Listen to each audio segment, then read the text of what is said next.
Introducing PubCoin. PubCoin is the rewards program for pub sports contributors. Regular chat contributors share their play of the day, POD, in the YouTube chat, including the phrase POD in their message. At the end of the week, the amount of units earned are converted into PubCoins. PubCoin can be used as reward points for prizes, shop discounts, and contests. Hey, what's going on, y'all? It's Mills here, Pub Sports Radio. Do you guys want to challenge the personalities here at Pub Sports Radio? Do you guys think you're better than them at entering in your MMA predictions and picks? Would you want to get paid for it? $100? Here's how you do it, man. You sign up right here at the link below. It's just this easy. pubsportsradio.com. Enter your email. Pick your weekly picks. That's it. Oh, and you get bonus points if you can predict how they're going to win in what round. Every single week, a new winner's getting crowned. So every Saturday on Pub Sports Radio. So come on and check us out. You can win $100 just for signing up. Only thing you need to do is see if you can beat us here at Pub Sports Radio by entering your UFC predictions and picks weekly. Do it. I dare you. See you guys soon.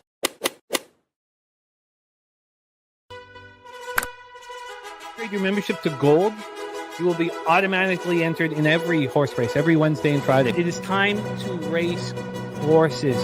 We are racing camels today. Shout out to the Gold members. We're racing in San Antonio immediately here. And we're off. 2 minutes, 74 canals on this racetrack. It's wide.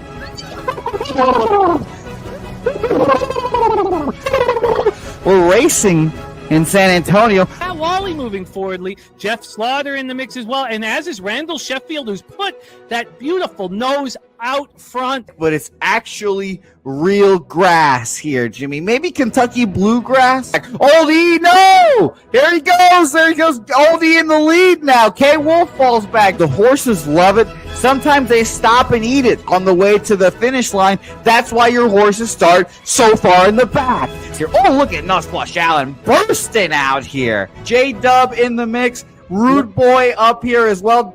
Jimmy, take it away. There's Oldie. Oldie is moving to the front. We are past the halfway mark in our 2 mile. And there's Ricky Levy. Oh my goodness, he's in the mix here. Jimmy, take it home. This is our first dog race ever. 19 seconds left in the horse race here. It's Fernando Mendoza trying to find the wire. 14 seconds left. Can Fernando Mendoza take this home? Here comes Kenny Can. Kenny Can wants a piece of the pie. Put his schnoz up front. Ricky Bobby, 9 seconds left. Can Donut Silks make a run? Can Res Mall make a run to be $50? You son of a bitch!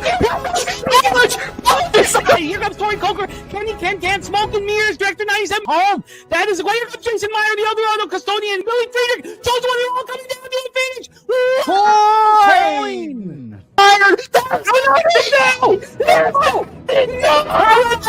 Nowhere! Oh no! Fanatical Jim!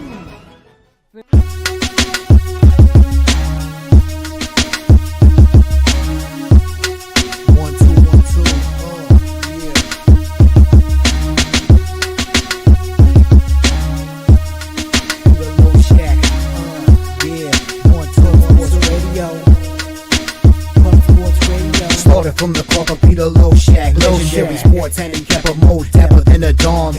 Father young phenom, known as Jimmy, who declared one day that the bag was here to stay. Information like a PSA, when we all PSR, Pub Sports Radio, bizarre. Is a man named Slaughter and he flipped the script. No competition in this they quit the trip. But we say we be pubbing, better with the bag and you love it. We want a top 10, we above it. Legend.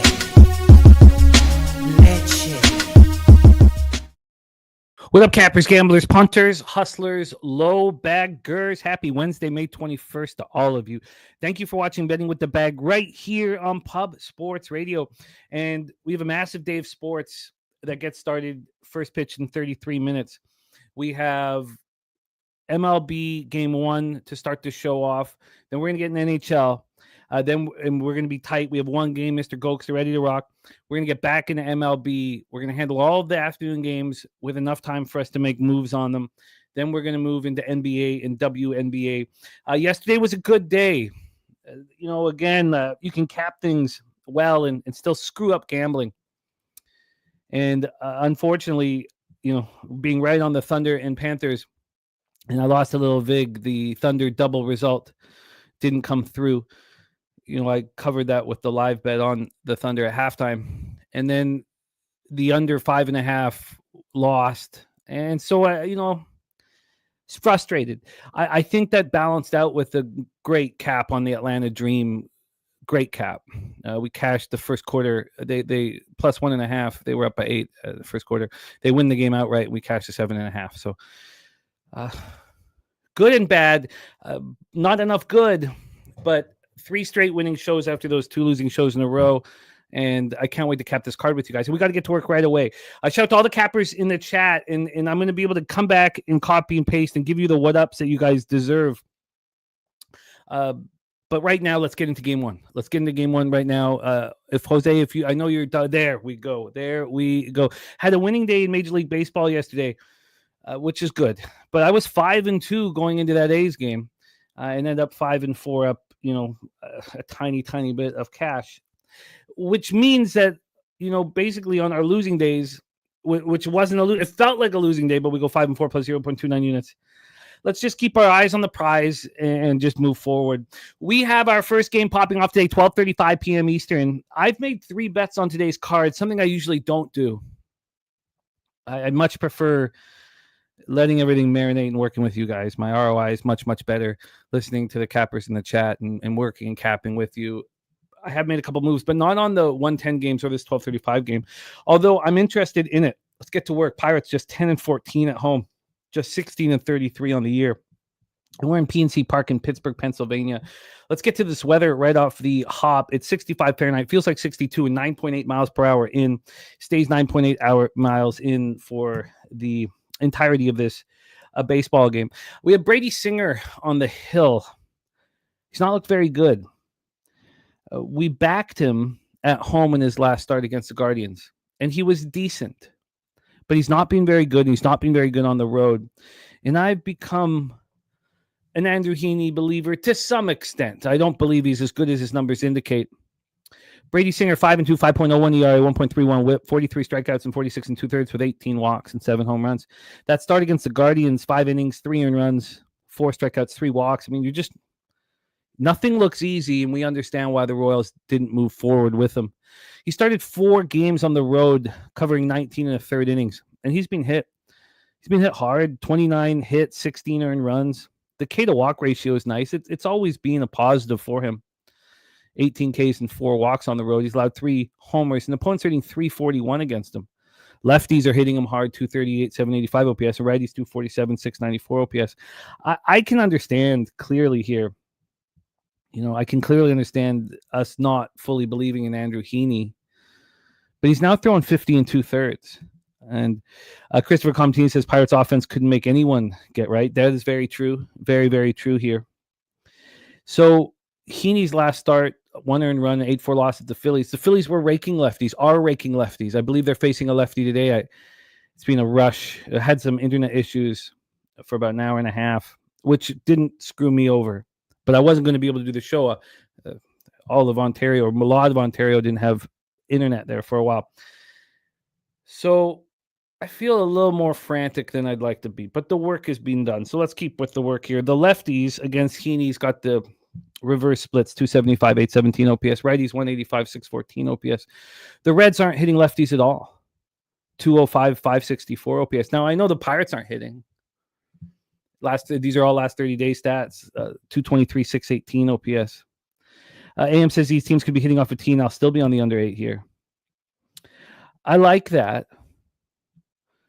I still have fears of the Pirates bullpen, but I like where AM is here. So let's go over the line history and then make a decision if we are going to make a move. It's an 8 here. It opened up minus 107 to the over. It went down to 7.5 at 9:50 a.m. Came right back up. Went back to 7.5 and then came right back up. The first time it came back up, the second time it came back up to an 8, it was minus 110 to the over. That's a pretty big move. Now it's come back as a pick 'em, but I don't know who would think there'd be a ton of offense today with the weather, with the morning game. I don't. Let's take a look at the money line here. We have the Pirates at plus 113. They opened up at plus 114. When we get to the cash flow here in this one, we have, now this is action. As you know, I'm 45 and slow to move over from things. I do know that this is not the best spot for us here, but 74% of tickets, 74% of cash on the Pirates, 47% of tickets, 37% cash on the over. And I want the Pirates early. And I think I'm going to lock this in now. But we do have Wine Time ready to rock. Wine Time going to give us his breakdown here on Reds Pirates, and then we'll get into NHL and come back. We'll be back by 12:30, so we'll have lots of time to cap the 1:10 p.m. games. Please welcome from Los Angeles, California, continuing his very, very strong season here. 53 and 43 on our show in MLB, 55.2% plus 9.25 units, ROI plus 9.64%, average line minus 101. Ricky Levine on Pittsburgh first 5. Same with Perky here. And Gorky, let's talk about that lineup. But let's hear from Wine Time quick. We got to be tight here. Please welcome our friend, Mr. Wine Time Sports. Wine Time, what's good, man? How are you? Jim in the bag. Sorry, I'm a little bit late. Had some painters. They're painting the bathroom real quick, so I let them in. So I'm back on stream, though. I'm with you on this game. I'll be back for the next games as well. But going into this game, I didn't have a play coming into the show. The more I'm breaking this down, though, the more I'm wanting to back this under and back these two pitchers today. I just don't really think I can trust either of these offense consistently, especially the Pirates. And, man, it's just crazy. We see this every single week. The Reds lose a game 1-0. Their offense just completely shuts down. Can't get anything going. And then at times they can just go off and get 6 to 7 runs in one inning. It's pretty crazy to see. Very quickly, just to pat my own back, which I don't use. I destroyed this White Sox line move, and I only bet it hour and a half ago. What is it now? Wow, plus 125. White Sox first 3, both the first 3 and the first 5, I beat by 15 cents in an hour and 15 minutes. Hour. So, sorry, keep going. I didn't mean to do that, but I just want to accept it. Oh, you're good. Move this over. Keep rolling here. I'm all ears. Yeah, I mean, Brady Singer had a really nice start to the season. It's really been these last couple of games where he's been getting lit up. I don't think we're going to see it here today, though, against this Pirates batting order. It's not a batting order that I trust. I don't trust either of these two batting orders this season. Don't get me wrong. They can get off on some runs every now and then. I just can't trust them consistently. I think these two pitchers can go out there and actually duel today, give you 6-7 strong innings. It looks like it's going to be pitcher-friendly weather. Looks like the wind's blowing 6 miles per hour in towards center field from what I'm seeing. Got to double-check that. But I just think this is going to be pitcher-friendly weather. I think runs are going to come, aren't going to come often, and aren't going to come early, and they're not going to come often either. So I'm going to take the under 8 right now. Earlier last night, this line opened up. I got under 8 minus 105. Now it's under 8 minus 115 at my book. So that's what I'm going to give it to you guys out now because I have not tweeted this out.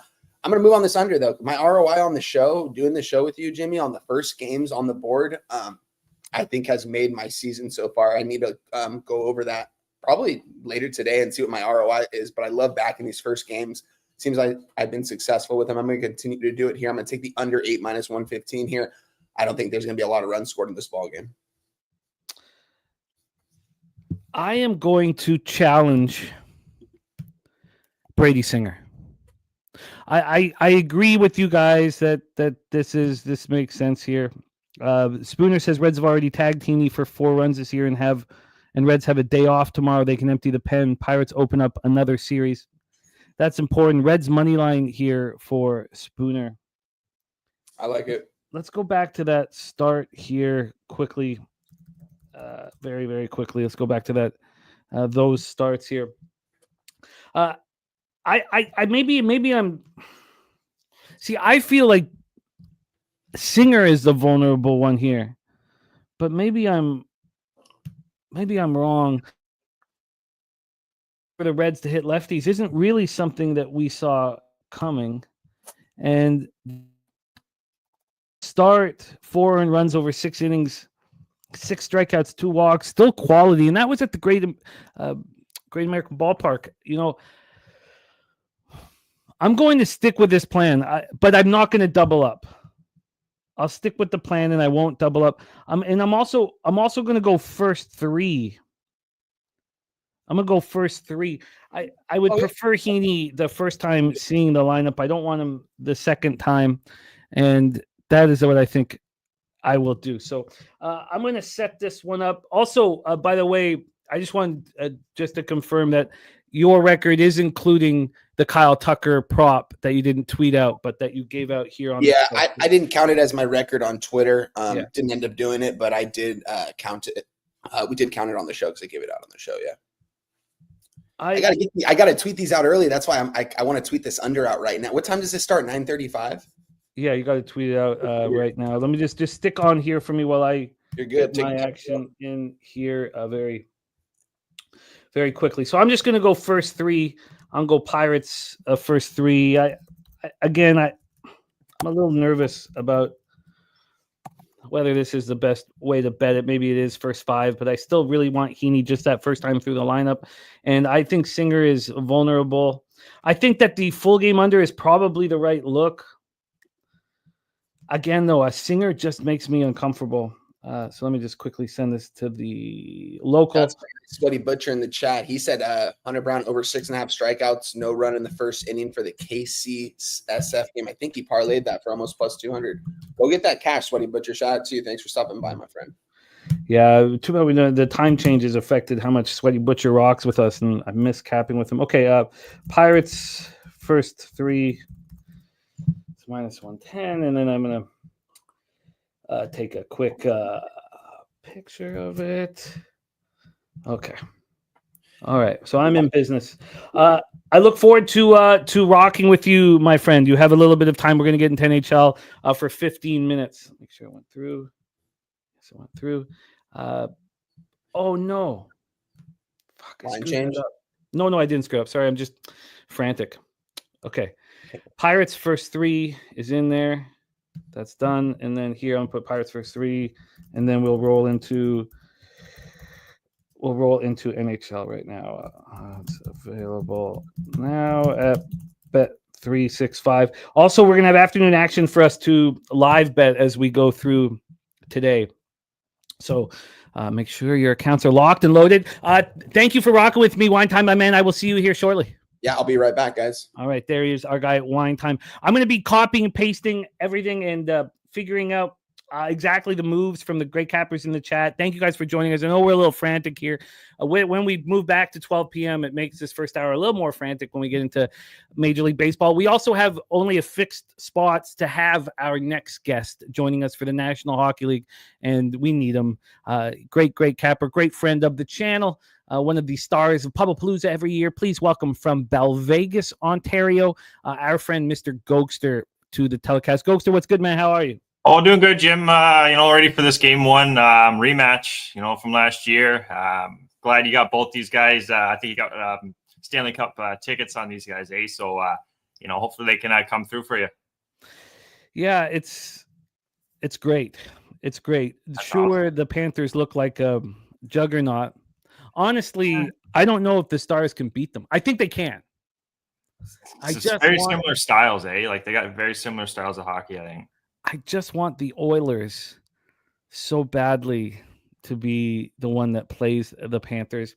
And I'm going to be on the Hurricanes in game 2. I've been a little flustered, haven't bet yet. By the way, the record here, yesterday's record, I couldn't believe this. It almost never happens, but yesterday's record was not, it was my fault for sending it to Jose. It was missing the Dallas Stars team total over 3 that I lost. So I'm still a bit a ways from the 20-unit barrier, which I'm trying to get to. Let's get to work, fellas, and let's roll. And I will, again, give you guys the what-ups that you guys deserve here shortly. Edmonton Oilers at Dallas Stars. We're at American Airlines Center in Dallas, Texas. Stuart Skinner is the better of the two goalies, but if Stuart Skinner struggles, throw Pickard in there. If Pickard gets hurt or struggles, throw Skinner in there. You never quite know what you're going to get from Stuart Skinner, which is the opposite of Jake Ottinger, it seems, come playoff time. But remember, Jake Ottinger wasn't great in this Western Conference final last year. Right.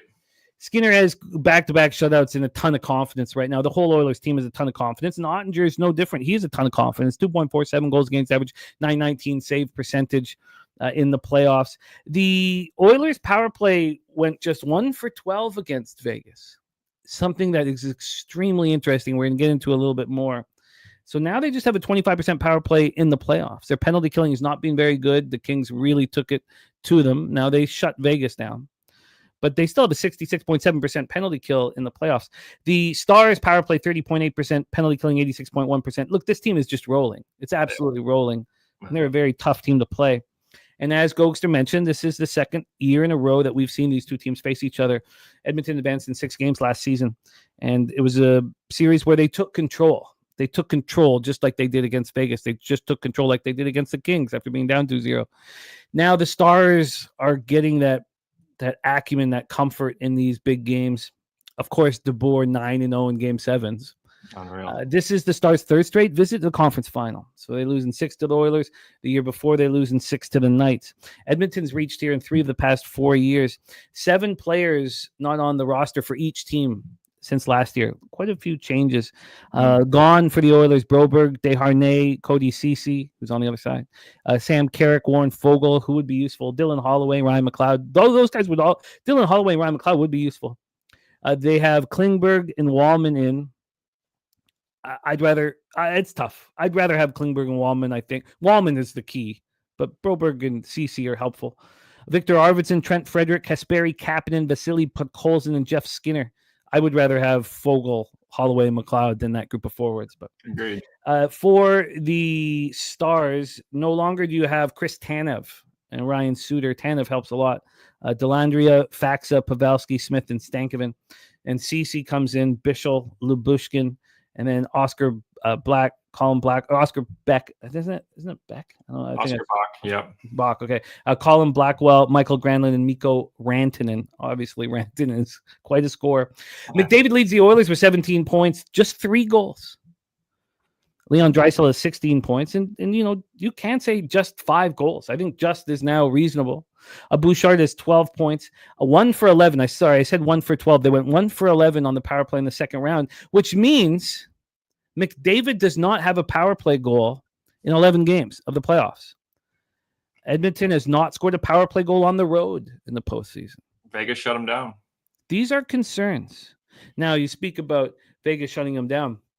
The top 5 scorers on Vegas: Dorofeyev, who was hurt, Hurdle, Eichel, Barbashev, and Brett Howden, scored 0 goals against the Oilers.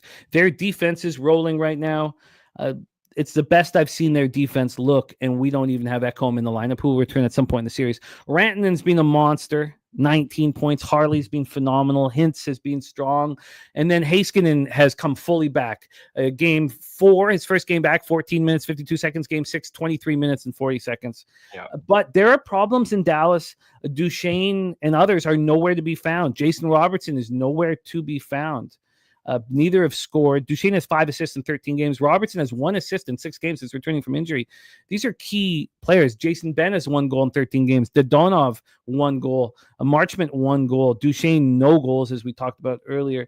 But yeah. Ottinger has been simply spectacular. 5-0 with a 9.29 save percentage following a loss. That's what you want from a goaltender. Following a loss, he stands on his head. DeBoer has now 8 times advanced at least as far as the third round. I mean, that's phenomenal. 8 times in 10 playoff opportunities. Gone to the Stanley Cup final twice.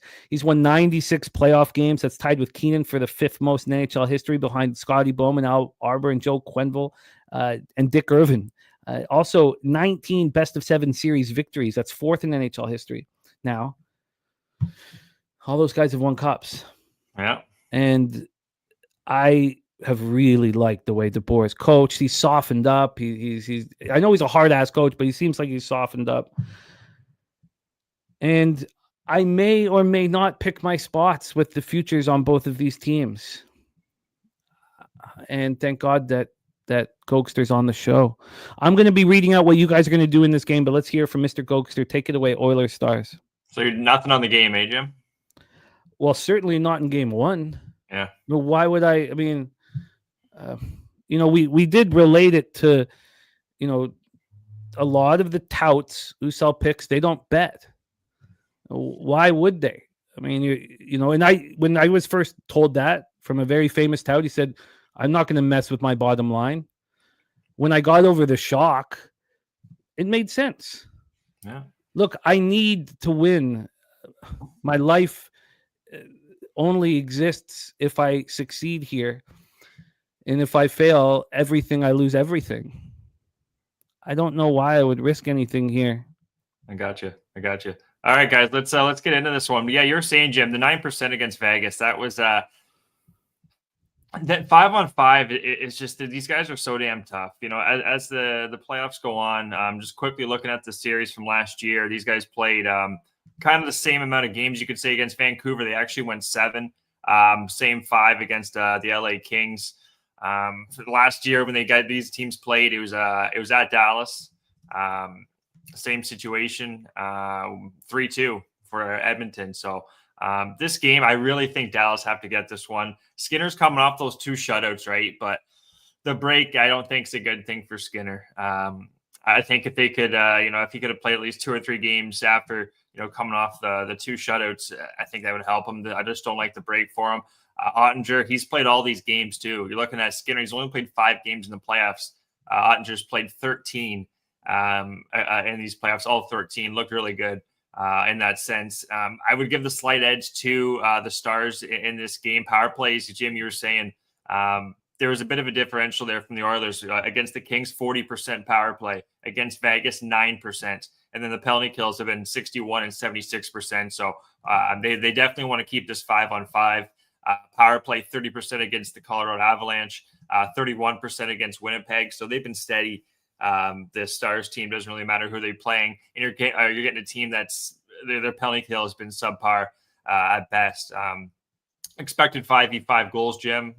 Slight advantage, as you guys would imagine, to the Edmonton Oilers, and even goals against are pretty much the differential, guys, from goals against to goals for, +8 for Edmonton, and you're looking at about -0.5 for Dallas. So they've really had to rely. That just tells me they really had to rely on Ottinger. And then this Edmonton team is just so damn downhill, Jim. It is going to be tough for them. Now, they still have no Ekholm for at least games 1 and 2 for Edmonton. But as this series goes on, it's tough for me to really have an edge for the full series, Jim. I'm with Edmonton, Dallas. I want to see how this plays out. But I think this first game is just huge for Dallas, and I don't like the break. Edmonton's been off since last Wednesday, Jim. So I have a lean to even Dallas in the first period, but I fired on Dallas money line, and then Edmonton's team total under 3.5. That's -105. That's going to be the first play. And then looking at the goals by period in this playoffs, guys, still 1 goal for Vegas on the road, 6 in the second, and then 11 in the third. Now, on the other side, Dallas, guys, they're very similar. 6 in the first, 6 in the second, then 11 in the third. So both these teams are scoring in the third period. Dallas, quite strong in the first, only 2 goals allowed this playoffs at home. But I think in the third period, guys, we're going to see a little bit of fireworks. I don't know early what we're going to see from Edmonton just coming off that long break and how strong Dallas has looked defensively. But I think as this game goes on, third period, we're going to see some goals. So we're going third period, guys. Shop around for this one. Both teams to score +130. I do think we're going to, like I just said, the stats have told me the third period is where these teams shine. And especially with Skinner here, I think he might be okay for the first period or so. But as the game goes on, I want to just see how Skinner's going to look after that rest. So I wouldn't talk anyone off Dallas first period, though. I do think they're coming out strong, Jim. But yeah, Dallas, this is a big game for them. I would give a slight edge to them in this game, -105, just to kill that juice, guys. Take that Edmonton team total under 3.5 with Dallas on the money line. Should be a great game tonight, Jim. Rematch of last year's finals. It's just Skinner. I just want to see how he's going to look after that break. And, he had 2 road games against LA Kings, guys. He allowed 11 goals. He did get that shutout against Vegas, but I got to see a little more of a sample size. So, yeah, I'm looking at Dallas, Jim. Looking at Dallas here, spending with game to go to overtime at plus 320. Robert Cherry on the Oilers. AM on the under 6.5. Mel's best bet of the conference finals, Mikko Rantanen over 6.5 points at plus 100 on ESPN Bet. FanDuel has that at minus 215. It's a big difference. She says grab it now before they adjust. Great stuff from our friend Mel.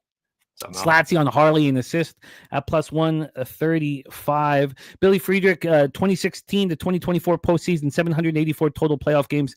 22% of those went to overtime, and game ones have gone to overtime 20% of the time. Look at these stats. This is beautiful. Great stats. Billy Friedrich. Thank you. I've copied and pasted.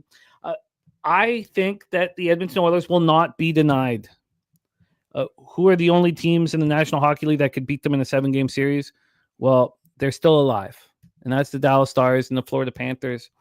If the Stars go up 1-0, are we going to want the Oilers in game 2? Are we going to want the Oilers in the series? I tell you, I'm going to watch every second of it. Yeah. And I will tell you, we'll cap it together and we'll figure out the best ways for us to make money. But right now, I'm going to make money. Let's go, Jim. And it feels good. It feels good. And a lot of you guys have rocked with me. So there we go. Gorky says Edmonton done. It's fun. We don't all have to agree. What's up, Gorky? Gorky says Dallas owned Edmonton for over a decade. Well, what happened last year, Gorky? So one thing quickly here, Jim. DeBoer just optional skate. Try that one again. They said potential 11-7 tonight, so they could have an extra defenseman. I'm going tonight. Still undecided, but just potential for 11-7. So tells you right there a little more defensive structure tonight from Dallas. Dylan Med is on the Oilers here at plus 115. JW 3-2 Dallas. Toby Lane Stars money line, then Oilers in game 2. Ron Crawford says Stars win this series. It's going to be a beauty. It's going to be a beauty. Mr. Gogster has moved on 2 spots. I'm not moving on any here for game 1. Mr. Gogster, Stars money line, Oilers team total under 3.5, and then third period both teams score plus 130. Gogster, my man, anything else you want the chat to know about AHL golf? Anything before we get back into Major League Baseball? So yeah, quickly AHL. Looked at the card, guys. Got to get 3 or 4 games in the Calder Cup. Getting to the finals here soon. We're looking at Texas, Milwaukee over 5.5. Just a lot of offensive power between both these teams. Jim 6-4, 4-2 the first 2 games. You got a split between those as well. So I'm looking at the over here, 5.5, plus 100 tonight in the AHL. And then some golf for you guys. As always, we got a little golf action. Love the golf. We're looking at Charles Schwab Challenge down in Texas there. We're looking at, where is he here? Brian Harmon, lefty, top 20 for you guys, plus 200. That's including ties. Should play this course well. You need a really good scramble game. I like Harmon's scramble game, Jim. So we're looking at Brian Harmon this week in the Charles Schwab. That's great stuff, my friend. Thank you for rocking. I knew that it would be very helpful to have you on for these Oilers Stars games, as I'm in the future. I'm on the future. Gorky says he's no fan of a 2-man team. Yeah, either am I. Yeah, it's tough. The Oilers are not a 2-man hockey team, man. Yeah, like McDavid, like the lead McDavid leading that team. It's just it's a tough out, man. You saw it last year. Won 7 games in the final. Like this team was down 3-0 to Florida. Don't forget, took it all the way to 7. A lot of that was leading, McJesus as his nickname is in the league. But should be a great series rematch. I hope Edmonton as a Canadian can go through, but I think the Stars are gonna put a really good game forward tonight. So let's go Stars. It's gonna be fun. I do not think the Oilers can be or will be denied, but the Stars are certainly capable, and will try to find some opportunities to make money. And I don't mean to be sitting on the shelf, but you guys know how important it is to succeed. And I'm just fundamentally going to try to make the smartest decisions possible, to succeed and to increase my bankroll and to do all the things that I want to do in this business. So I need to win. Also, if the 6 weeks, March and beginning of, February and the first half of March weren't so horrific, maybe things would be a little different. But great stuff from Mr. Gogster. Please support our guy Gogster on X. Let's go get that cash, Mr. Gogster, my friend. And here's Gogster's X handle. Please support him. And Gogster, I will be in touch, and I will see you again very soon, my friend. Any last words for the Cappers Supporting Show? Get that cash, guys. Enjoy the rest of the show, and we'll see you next Wednesday. All right, let's get back into Major League Baseball. Wine time ready. Oh, I thought, okay, sorry. Okay, wine time ready to rock. Jose will probably be here shortly, but wine time, let's roll on. Again, we're 5 minutes away from first pitch in PNC Park. We have the under being backed by wine time as well as AM and others. Spooner on the Cincinnati Reds. I am on the Pirates' first 3 innings. We got the spreadsheet play today in Major League Baseball from Ronnie Crawford. It is Houston. By the way, I liked what I did in WNBA yesterday, but Ronnie Crawford, who's coming off an absolute spectacular season WNBA, said to us it was, easy. He said Vegas and Atlanta, and I should have figured a way to get on Vegas first half, but I am really enjoying the double result didn't come through for us, Mally, which allowed us to bet the Thunder, at halftime, but still it was, it's, I cannot and this is the stuff where it really bothers me, and it's okay, and I've cashed, I've been doubling down with the double results, and like in the Knicks game against the Celtics, it's a nice boost, but being on the Thunder and on the Panthers and losing Vig is extremely, extremely annoying. But let's stay focused and let's get to work here. WNBA play day, Sparks plus 5.5. Ron, I want to move on them first quarter, but I love that you're on them full game, which means I might want to do more. It's the same sort of angle why we faded Indiana, but we won't get there for a few hours, and we got to focus on Major League Baseball right now. Irish King on Pittsburgh money line. Let's get to work though here, my friend.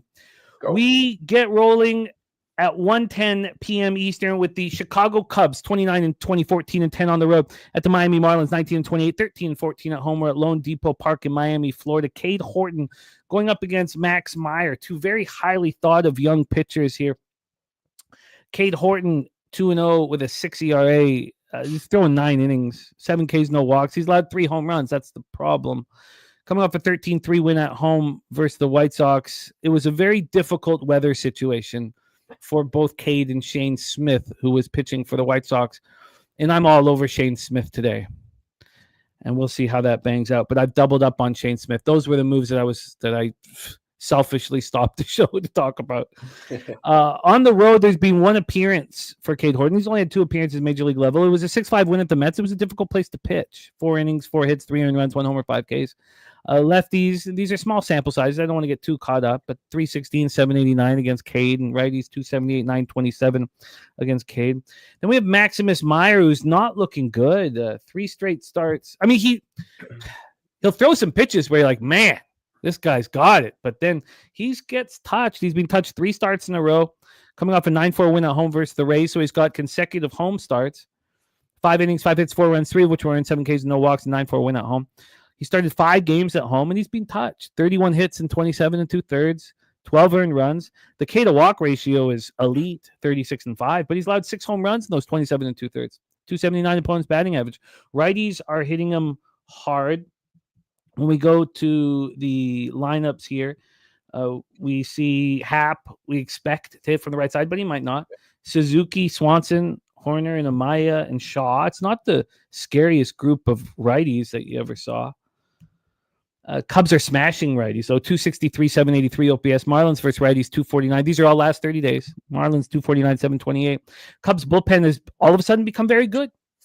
3.47 ERA over the last 30 days, and the Marlins, 5.96. AM has the over 8.5. Spooner says 67% cash, 65% of tickets on the Cubs, 75 on the over, and 52% of tickets on the over. Let's touch on this line history here. Maximus Meyer opened up at plus 114. He's now plus 130. That's a big move towards the Cubs, but it's a very fishy line to start with. I mean, thinking about only getting the Cubs at minus 125. Now, I have a bias here with what I see from the Cubs, but I mean, they're clearly a much better baseball team than the Marlins, and you're getting a real cheap price on them. This total opened up at 8.5. AM moved on it. It didn't last there long. It moved to 9 at 8 p.m. last night. It's at 9 right now.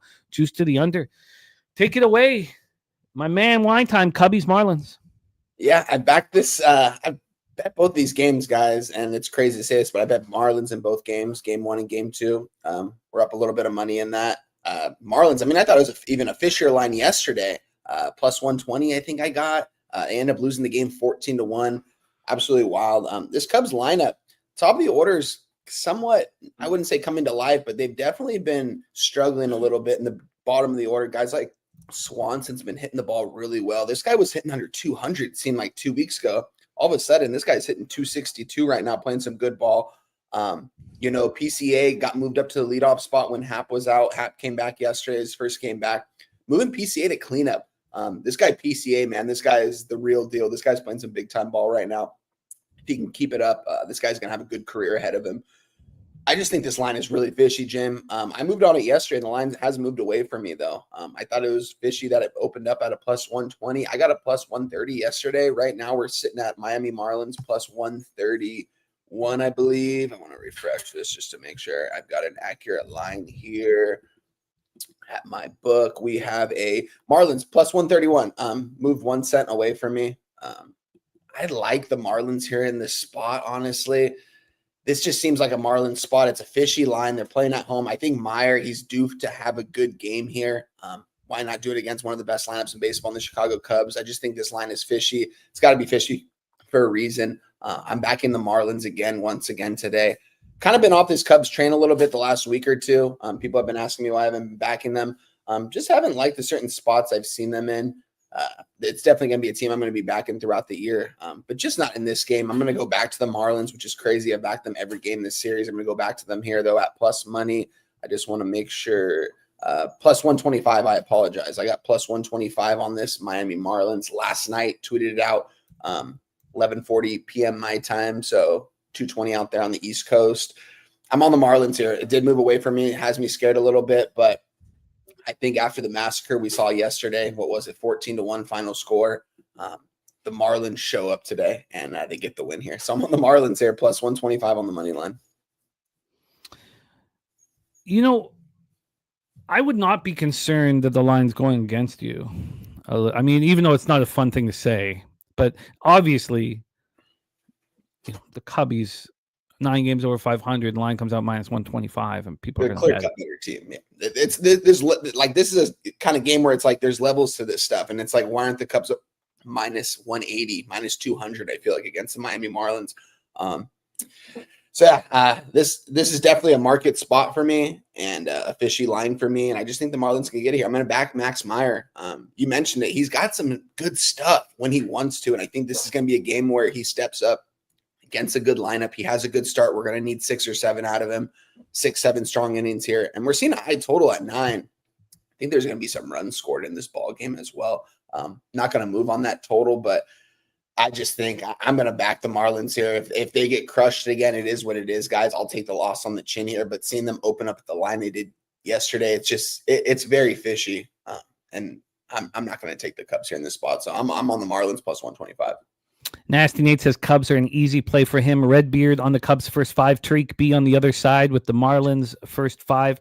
By the way, and we'll be able to discuss this a little more, but I did not think Deacon was going to be able to bet these home run props. 68 and 24 he went last year, and then the only book that was offering him for each game is a book. We don't need to get into these offshores, but I know they kick out winners, and now they won't let him bet home run props. And it's an interesting thing, Deacon. You found a beatable market. So I know it's probably upsetting that you can't keep beating it, but it's a good sign that you found it. And we just got to keep grinding away. It's unfair. It's an unfair fight. These assholes can kick you out or stop offering. Why do you think Bet365 doesn't offer first 5 team totals? Because they get beaten on it. So it's important to recognize those things. And you did great, Deacon. Shout out to my guy, Gifted Cartel, like in the under. I'm off this one. We got to keep moving here. Off of this one. Deacon says upsetting. And that's a fucking understatement in capitals. I love capping with you, Deacon. You have every right to be upset. It sucks. But we'll get it. We'll figure it out. We'll figure out another angle for it. I'm sure. your ability to cap those home run props. Let's roll on. We have the Astros, Tampa Bay Rays here. Spooner giving us 81% of tickets, 50% of cash on the Astros, 93% of tickets, 93% cash on the under. He's on this over 8.5. The weather is so offensively friendly today. AM, though, on the under 8.5. Let's go to that weather here at George M. Steinbrenner Field in Tampa. 89 Fahrenheit, feels like 94, 9.8 miles per hour out to left center, and then gets up to 10.7 miles per hour. The question is, who I like to hear that, Gorky. Not that you're in trouble. I missed that part, but that the Reds down in order. The chillest in the house, my man. My senpai. He's rocked with us for a long time. Respect. BJ here is best bet on the Astros.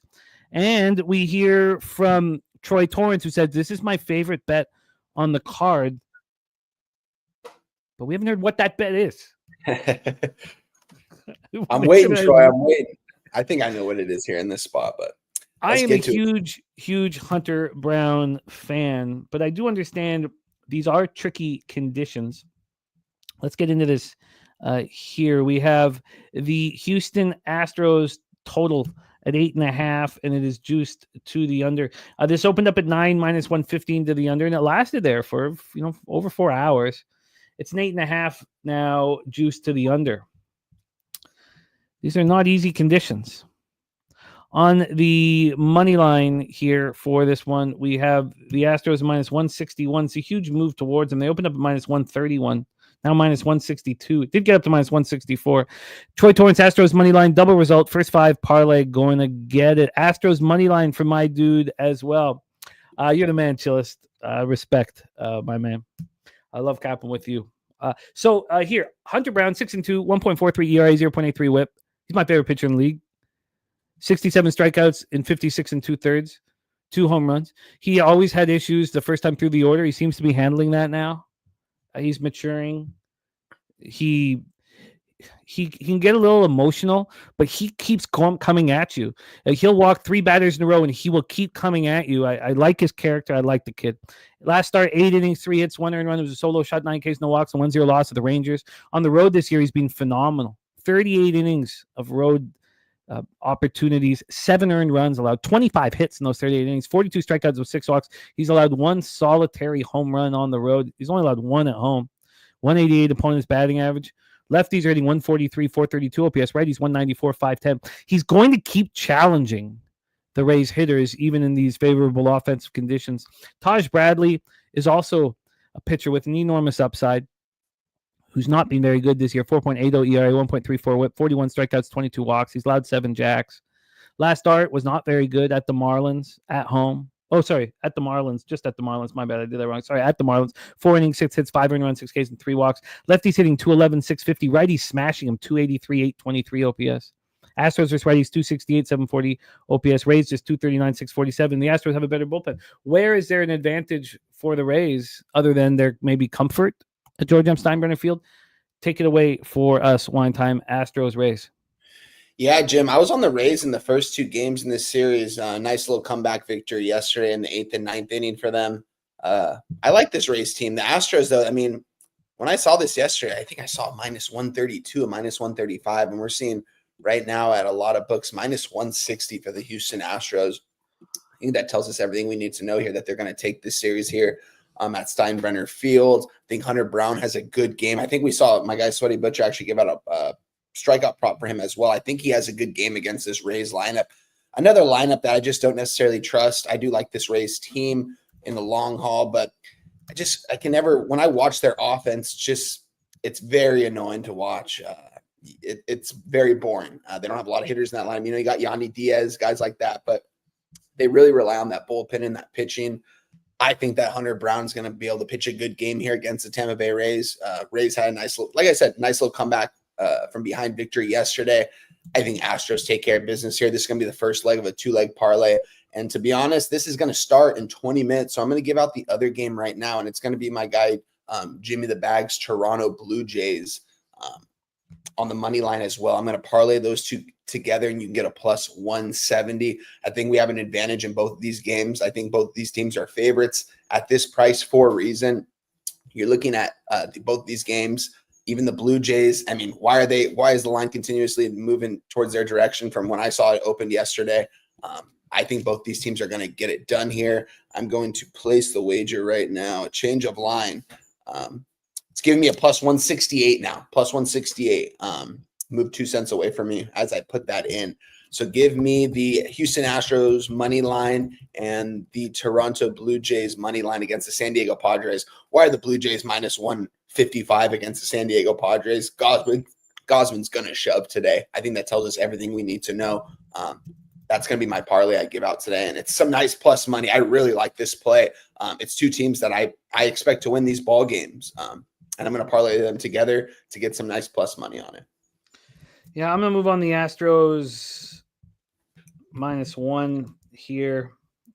Make sure that I get this in. I'm not going to tweet it out right now. I'm not going to tweet it out until after we cap the next 1:10 p.m. game, just in case we move on it. And the show is for us to succeed. Twitter is more of just staying accountable, putting my action out there just for record-keeping purposes. At this point, I care that you guys are here, and I care about us winning together. I don't, getting it out on X is not a big deal to me. Let's roll here. And Troy saying if you're betting double results on road teams in MLB, you must bet at bet 365. T-Moss saying Hunter Brown might win the Cy Young, and we also saw the best bet here from our guy BJ, who's just he crushes here. So GAW said I would take Houston first 5 for Houston bettors. I think that the Astros bullpen is legitimately better than the Rays bullpen, like in every conceivable way. So the Astros are hitting righties, but the Astros are just better. I'll take 9 innings over, even without Jordan. Let's get into Orioles, Brewers, and then we have the 1:15 game too. Okay, so let's keep moving. We have Tomoyuki Sugano going up against Chad Patrick. We're at American Family Field, Milwaukee, Wisconsin. Sugano didn't look that good in that 4-0 loss at home versus the Twins. It was a pretty weak lineup. He was going up against, that was before Buxton and Correa got hurt, but didn't look very good. 6 1/3, 6 hits, 4 runs, 2 homers, 3 Ks, 1 walk in that 4-0 loss at home. On the road, so far, he's been quite good. 17 hits in 23 2/3 with just 7 earned runs. Now, he doesn't get strikeouts when you need him to, but he, misses barrels, and opponents hitting 193 against him on the road. 11 Ks. He's only walked 3 batters in those 23 2/3. Lefties hit him a little harder than righties, but the splits are pretty nice. Gifted Cartel saying under. So Chad Patrick, 2-4, 3.35 ERA, 1.28 WHIP. His last start was a quality start, a 3-0 loss at home versus the Twins. Remember, that was a very weak Twins lineup. There was no Buxton, no Correa, and he was fine. 2 Ks, 1 walk, 3 earned runs in 6 innings. So Benjamin Mills says keep fading the birds. AM on the over 8.5 here. At home, Patrick's been better than he's been on the road. 24 hits in 28 2/3. He's had 5 starts.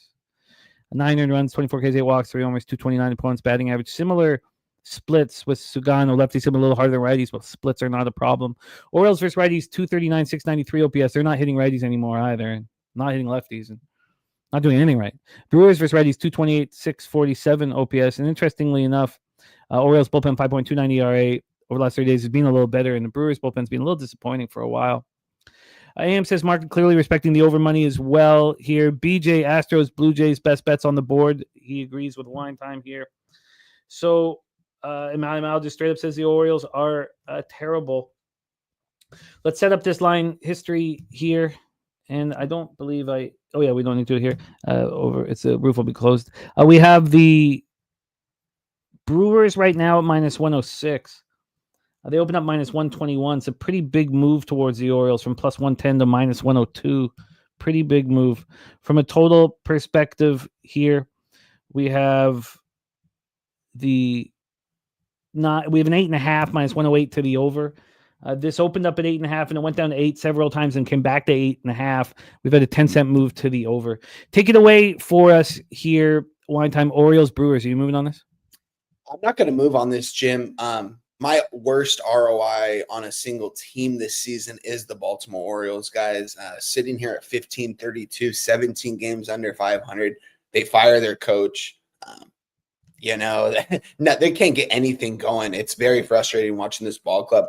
Another frustrating team to kind of watch is the Milwaukee Brewers as well, especially offensively. I was on the Brewers yesterday. I kind of wanted to just start fading the Orioles. This just doesn't seem the game to do it.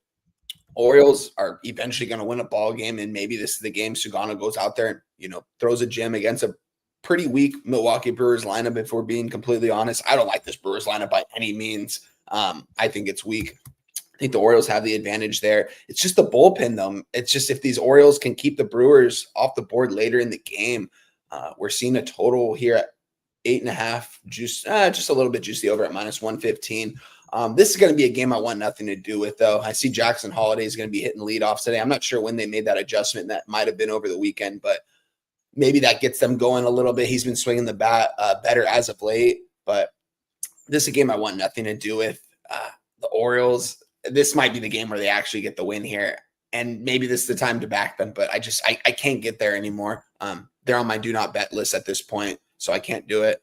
And I'm not going to take the Brewers either. I don't trust their offense. I think Sugano could actually probably go out here and throw a good game. This is going to be a stay away from game for me, Jim.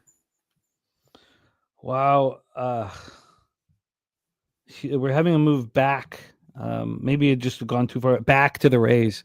A real legit move back to the Rays right now. What are you seeing right now? -151. It's moving 5-cent increments over the last few minutes. Moving back to the Rays. Our guy, and look, I love how Justin McKelvey is fearless. You said that your worst ROI of any team on sidewise is the Orioles. It's the same with me. But it doesn't mean that there are not going to be opportunities to move on them. And our man, Justin McKelvey, is not concerned. Orioles is the Stacks play today #1 at +110. Stacks, stacks, stacks, stacks, stacks, stacks, stacks,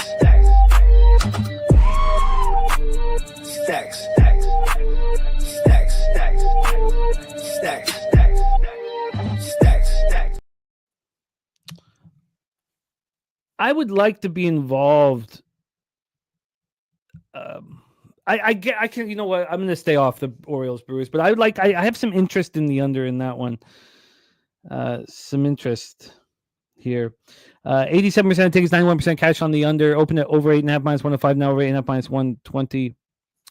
Sweaty Butcher interested in the over in that Marlins Cubbies spot. Now we have wine time on the Cubbies. We have Troy on the Cubbies, wine time on the Marlins. So you have both sides of the fence there. Let's get into this 115 game, and then I will move on this Astros here. 5-cent increments. So it's in the last 12 minutes, we've moved 10 cents here. Very, very interesting. Where will it close here is the question. But let's roll on to our next game, early spot here. You can see the board lighting up now. Oh, God. No, look at this. So at 12:48, it moved to -151. Now it's back at -157. Wow. So the line's all over the place, going back and forth with that. So there's nothing to be concerned about. In fact, I'm relieved. I got in at the -156, and I saw it go down -151. And I was like, oh, should I have waited? No, I'm relieved. I'm relieved here. Okay, let's roll on to our final early game. This one has first pitch in 19 minutes. And Perky saying that he thinks that this is a spot where Hunter Brown could get hit. I agree. This is not the easiest situation for Hunter Brown. It's very offensive weather, and I love the way he pitches, but if there was a spot where he could possibly get hit, I'm sure this is the one. Let's talk about the Detroit Tigers. This is a bullpen day for them. Brant Herter is the starter. Have they given us a primary? Let's see if they've given us a primary here. They have not. But Brant Herter, so it looks like it's just a full bullpen day here. The lefties are prevalent throughout this Tigers lineup against Palante. Andre Palante is being hit by both sides. 245, 731. Oh, sorry. Okay. Let's get this. Okay. What game? Thank you, Spooner. We got the heading right. Palante gets hit from both sides of the plate. Lefties 245, 731. Righties 274, 791. And he's been good this year. That was a nice start at the Royals, but we know the Royals aren't hitting Well, that's not true. The Royals stats for righties over the last 30 days is quite strong. I don't understand why they're seemingly playing in all these low-scoring games. The Palante at home has only had 3 starts, so he might be better than his numbers indicate. I mean, he hasn't been very good at home. 8 Ks, 8 walks. Maybe Busch Stadium is a tough place to pitch. Maybe that's the issue. Let's go to the weather here at Busch Stadium.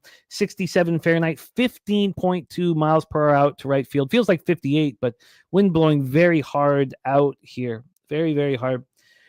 So we have a very strong Tigers bullpen that's looked a little less strong over the last 30 days than it did to open the season. The Cardinals bullpen, in fact, has been better. The Cardinals team, I mean, has there been anybody better than the Cardinals in Major League Baseball?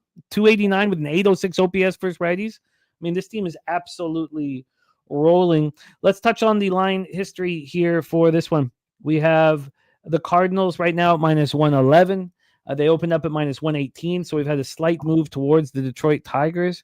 And then on the total, we have the 9. It's minus 118 to the under. It did open up at 8.5 and has moved to 9. Wine time, take it away.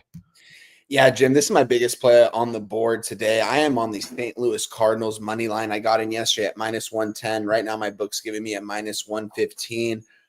Yeah, you mentioned it, this Cardinals team. There's not a hotter team in baseball right now. This team is hitting the ball well. They're pitching well, seemingly enough to doing all the right things right now. And this day game at home against one of the better teams in the American League, probably the best team in the American League as of right now. And shout out to the Detroit Tigers, man. Made a ton of cash backing them. Also made some cash fading them in certain spots. This is a team I like. I like to bet. It seems like almost every single Detroit Tigers game this season, whether it's on them or against them in certain spots, it's mostly on them. But this is a spot where I'm on the Cardinals. I think they're the favorite here for a reason. I think Palante is going to go out there and have a good start against the Detroit Tigers lineup. Like this Detroit Tigers lineup, their offense, it's very sneaky good. I think they are overperforming a little bit to start the season. I've mentioned that before in the past, but I do think there is going to be a little bit of negative regression going forward. They're going to have to prove me wrong on that still, but I just think this is a St. Louis Cardinals spot. I like that the lines kind of move. Right now it's at a minus 115, so it's moved 5 cents away from me when I gave it out yesterday and took it yesterday. I think the Cardinals could most likely touch Herder here as well. We're seeing a total here at 9. Cardinals team total over 4.5 plus 105. So getting some plus money there. Another spot I might look at because I like the Cardinals to score 5 runs here in this ball game. I think they take the series here, though. I think the Cardinals are just playing some really good ball, and this is a team that we're going to want to back in situations because we're going to get affordable lines on them a lot of the time in these games, I feel like. And, I mean, here in this spot, I mean, they're playing the better ball. I mean, but they still, I feel like, should be a slightly dog. But yet here we're sitting here as a favorite. I like the St. Louis Cardinals here. I love this spot. I'm on the Cardinals money line, minus 110, my only 2-unit play on the board. We're going to give it out as a 1 on here. But when I made this play yesterday, I loved it. I love this play. I love the Cardinals today. Yeah, I get it. I just have this vividness bias of the Tigers, but I should have the same with the Cardinals. And I only have 14 minutes to make a decision on this. I'm just tweeting out the Astros action now. Can you review all of your 1 p.m. action here? Wine time, my man. Oh yeah, Jim. We got a lot of action, man. I'm so glad I was able to break this card down with you today. Capping this card for hours last night. I was stoked to get on screen with you today, talk about all these games that we got. Wednesdays are just, we got baseball on all day, man. For me, it starts at 9:35 over here on the West Coast. It doesn't get better than that. Waking up, doing the show with you, breaking this card down, watching baseball. With that being said here, my action for today, we're on the Cincinnati Reds, Pirates under 8, minus 115. We ended up adding that to our card as I came on the show. First game on the board, it's 1-0. Runners at the corners with 2 outs right now. 1-2 count. So we'll see what happens here. Reds are threatening to score, but I think Heaney's going to get out of this. But then we're also on the Miami Marlins money line, plus 125 a little bit. Line moving towards the opposite direction. You can get a little bit better of a number at plus 130, plus 131 at some spots. I still like the Marlins here. I think they're going to take care of business. I think they're going to take the series here. And this is a Chicago Cubs team that I've backed plenty this year and that I really like. And then we're going to go right to the Cardinals money line, minus 110 here. And then I want to make sure I tweeted this out. 1 second. And then we added the Astros money line and Blue Jays money line parlay plus 167. We're going to be breaking down this Blue Jays game here in a little bit, but I kind of told you guys my opinion on that already. I love this parlay, guys. We're getting almost 2 times our money on 2 teams that absolutely should win today. I love this parlay piece. And that's my action so far today. And we still have more games to talk about and more action to give out. So I'm excited. I love it. I love it. I'm going to keep it clean here for myself. As you know, I moved on the Pirates first 3, and then I moved on the Astros -1. I'm going to leave the Cubs Marlins alone. The Orioles Brewers, that first pitch is in 7 minutes. I kind of like Sagano and Patrick, but I not enough for me to actually invest in it. And then I can understand why you're on the Cardinals. Now, one last thing. Why don't we just do this very, very quickly here about Palante? Because that game, we do have 12 minutes till. Heaney just got out of it. Strike 3, runners at the corners. Big. We're going to go to the bottom of the second, 1-0 Pirates. Big. Let's just go very quickly, and then we'll get on to the 2 p.m. games. But I've not Palante's first 3 starts at home have not been good, and now we have the 4th start at home with the wind blowing out. And AM's bullishness on the over, I can understand. That last start at home against the Mets, he lost 3 1/3, allows 4 earned runs. But maybe this is. Let's just go to 2024 because we want 3 starts. You don't want to. The sample size is just not enough. So what did he do in 2024? 2024, it was good. I mean, a little worse at home than he was on the road. I'm going to let it go. I'm going to let it go here, but I can understand the plan of attack for you. So let's roll on. So just the only spots for me on these 1 o'clock, or is the only spot is the Astros. That's it, -1 as I'm on the Pirates first 3, which I was fortunate to get out of. Heaney getting me out of that one. Again, I don't want Heaney to see the lineup a second time. 2:10 p.m. Eastern, we have the Seattle Mariners, Chicago White Sox. So this was the big bet. Not big bet, just 2 units. I'm on the White Sox. I think I've had a pretty good read on young Logan Evans, the 23-year-old. I thought he was going to pitch well in that game in San Diego, and he did just that. This is a kid with a high upside. I think it's tricky for a young pitcher to pitch in front of a sold-out stadium in San Diego against a hot shot who hasn't allowed a run all season, and then go to right field and pitch in front of a couple hundred people. I think it's tricky for him. I also think it's tricky to see, shut down Tatis and Machado and then have this ragtag AAA lineup with Benintendi hitting 3rd. I think it's tricky. I think that this is a tricky situation for Logan Evans, and this is a much better situation for Shane Smith, who's used to pitching in front of tens of people at right field. Shane Smith also just pitched in a horrible situation with the wind blowing out at Wrigley. And Shane Smith only allowed 1 earned run in that, but 6 runs were scored. Everything went wrong for Shane Smith, and he kept his cool. He kept his shit together. We got Perky moving on the Nerfy here. Logan Evans to the mound has given up a run in the first and only 1 of his last 5 starts. Shane Smith, who has he had 5 starts? I guess 21 innings. Shane Smith, who's been lights out in the first, only given up 1 in 10 starts. Philly Eagle Flyer on +172, tied after second. Troy says there's going to be about 500 people in the ballpark today. Terrible weather and a day game. White Sox couldn't give away tickets. So I think this sets up for Shane Smith, and I doubled down. I doubled down on the White Sox first 3 and first 5, and as I told you, that had moved 15 cents.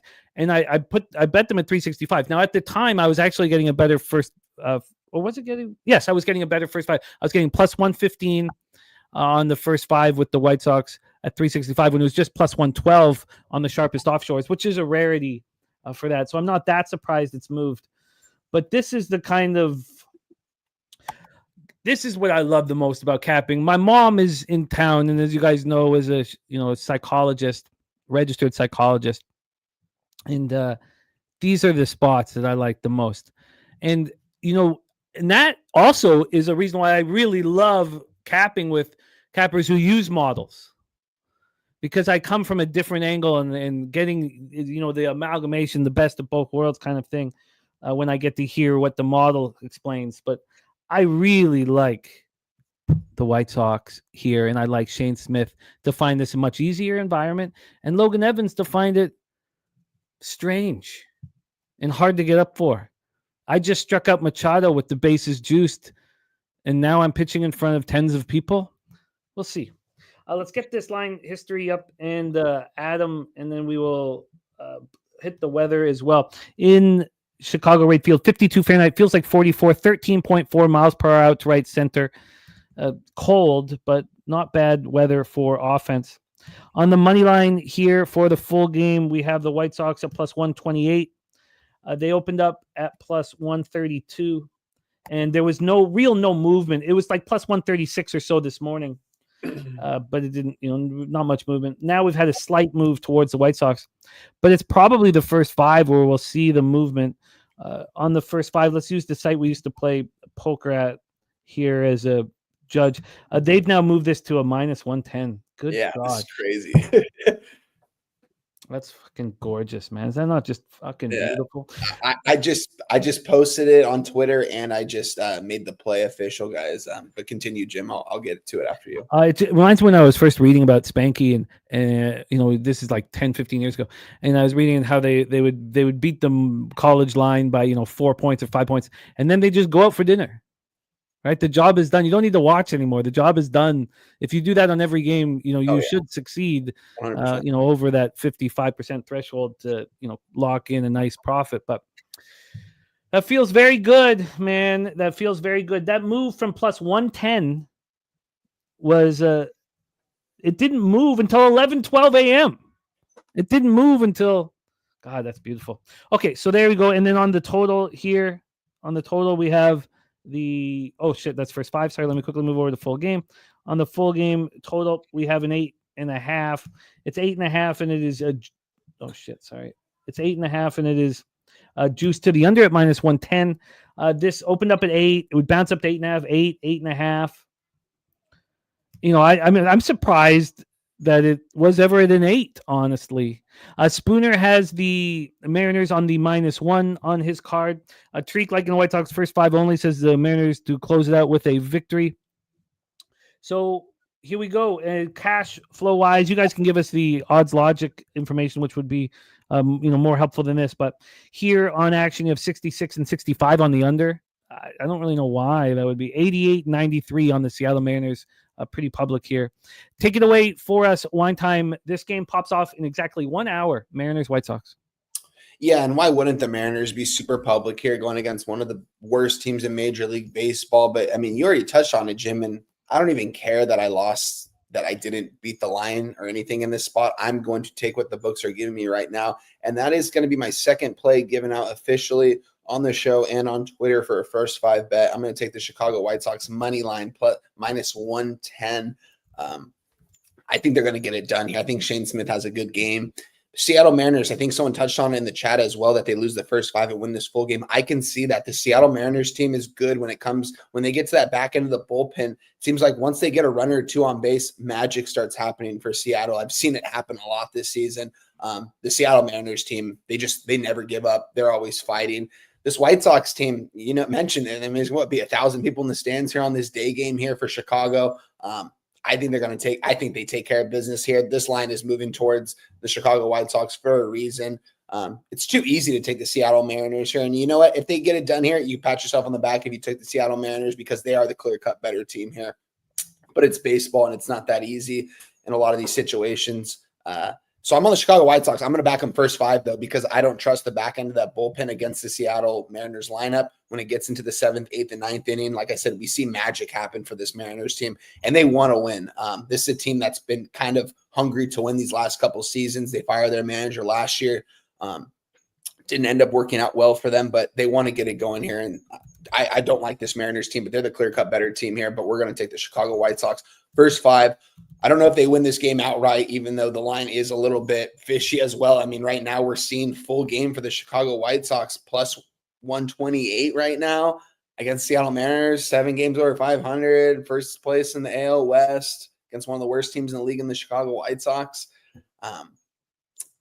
To me, this is easy. First 5 spot, even though I didn't get plus money, I'm going to take the minus 110 on the Chicago White Sox money line here. Let's bring on, and I love it. I love that you've joined me. I feel good about the spot. We got Props Profit in the house as well. A lot of great cappers. Dylan Med says the Astros are already up 2-0. Wow, let's go.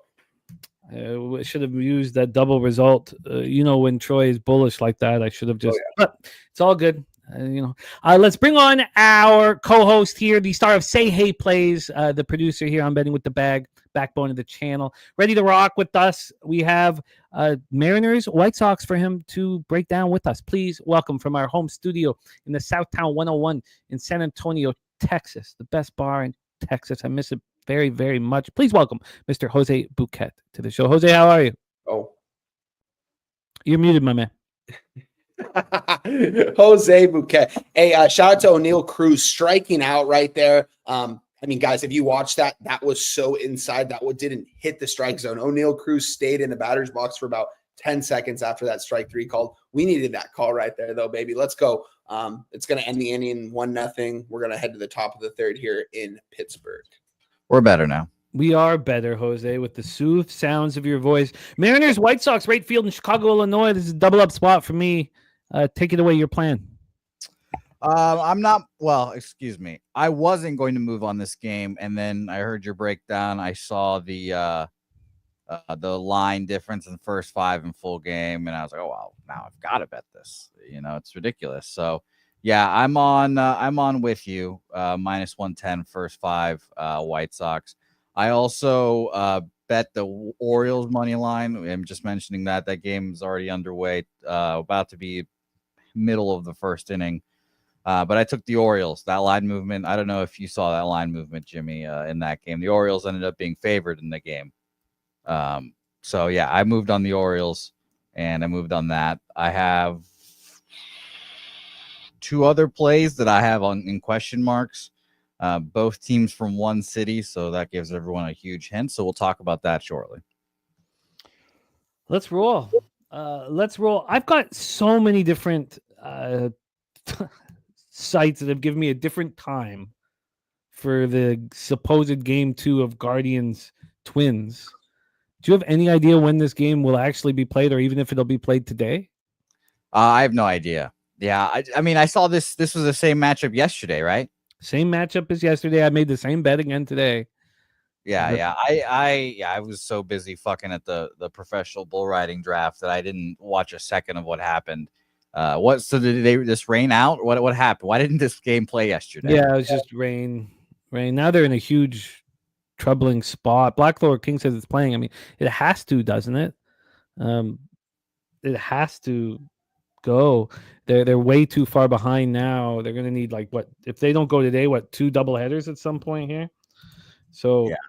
Let's get this up here. So it's the same deal as yesterday, and I bet it again today. So those were the only 3 bets that I came into the show with: the White Sox first 3, first 5, backing Shane Smith. We don't need to hammer that one home anymore, but it was a really fun cap thinking about Logan Evans going from the sold-out park in San Diego to this fucking garbage Rate Field. It's amazing how ugly Rate Field and the fucking Sky Dome, Rogers Center, they were both built about a year and a half apart, and then Camden came out, and the architects who built Rate Field and the Sky Dome, they should be, drawn, quartered, and stoned to death. Of course. Stoned to death, just like old times. Here we go. Target How much field. Would you pay for a stone real quick? How much would I pay for a stone? Yeah, just for 1 stone to be able to throw. No, I wouldn't. I couldn't watch someone get stoned. Okay, fair enough. I thought we were running with the hypothetical. I would walk away. I would just say, "Oh, the stoning's happening now." Okay, kids, let's leave. Lex Steele loving the bull riding draft information as well. Gavin Williams versus Chris Paddock. Let's talk about the weather here in Minnesota.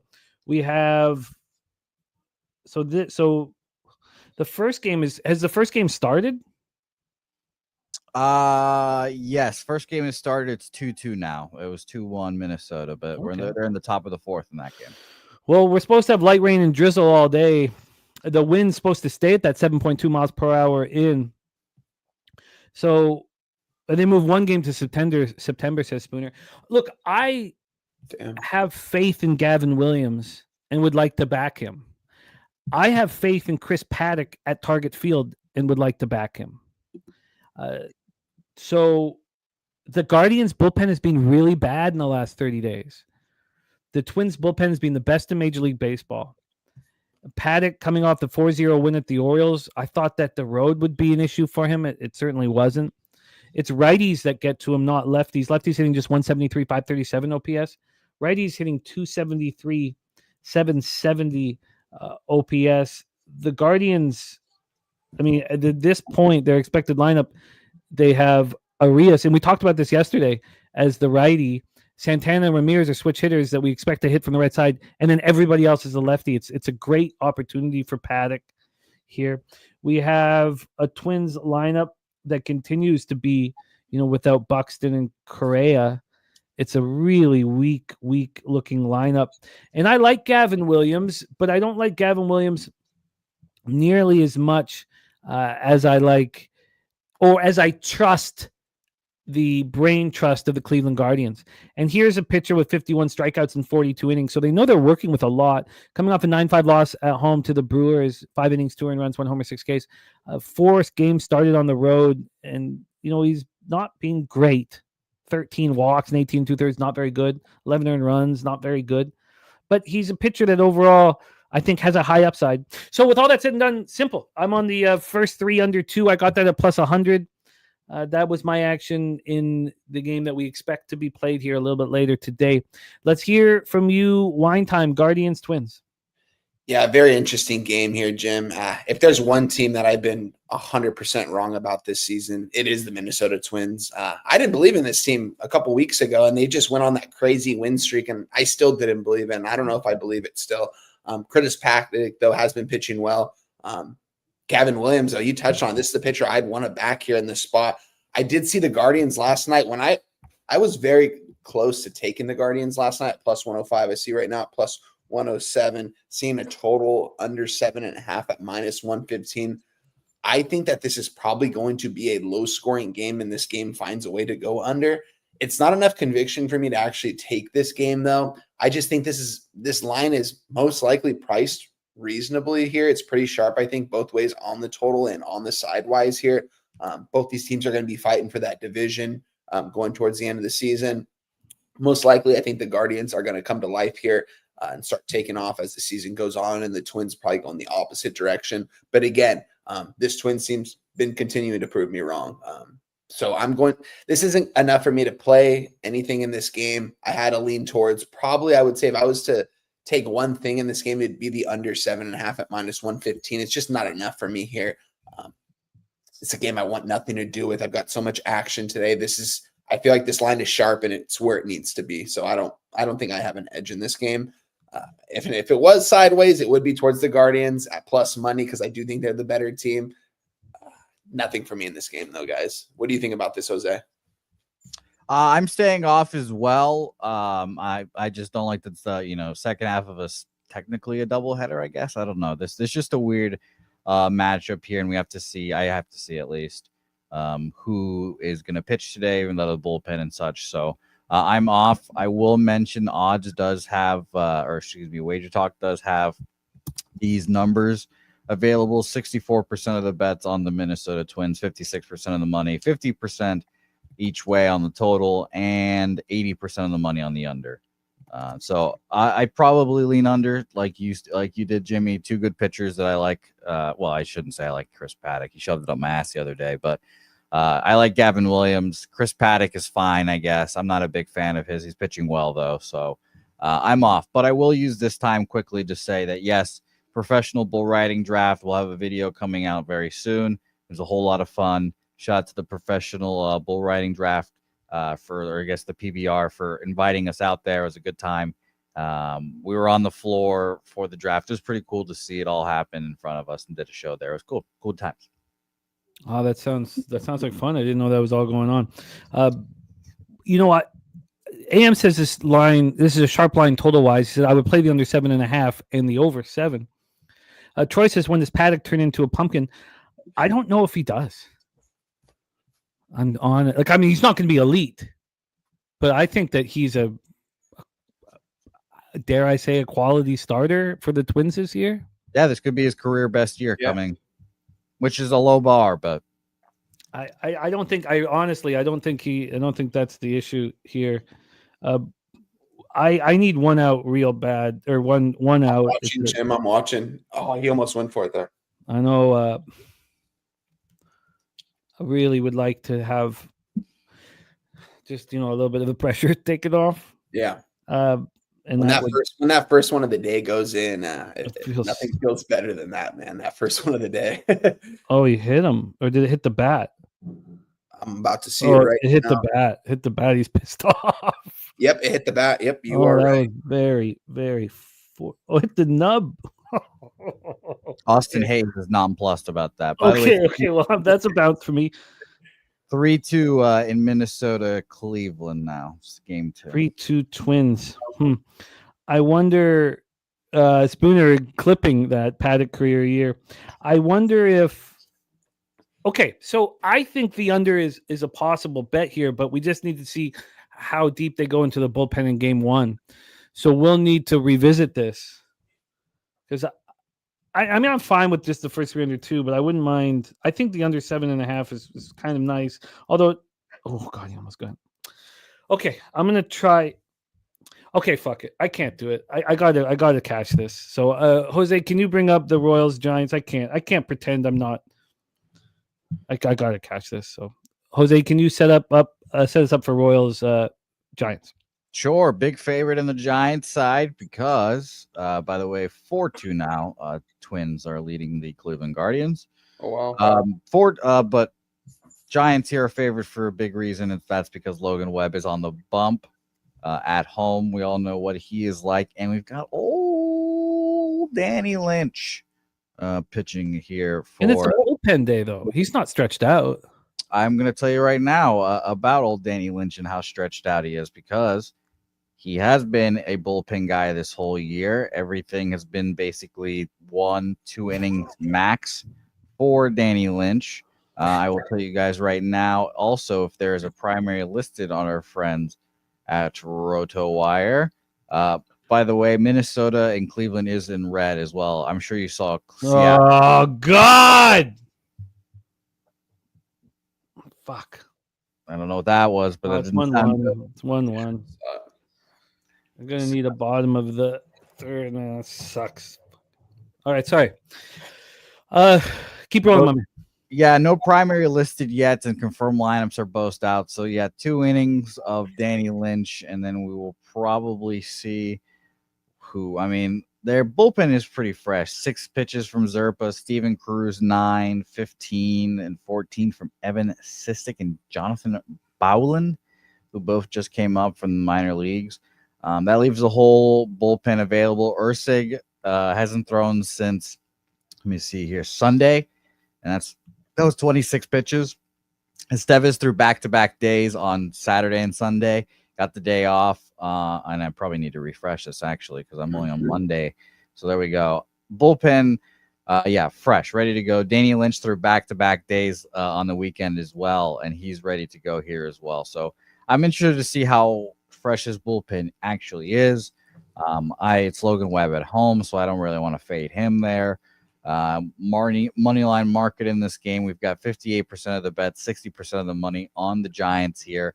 A lot of money on the under, though. 88% of the bets, 93% of the money on said under here. This total opened up at 7.5, juice towards the under here, where we used to play poker at. Now it is a 7 there as well at Penny.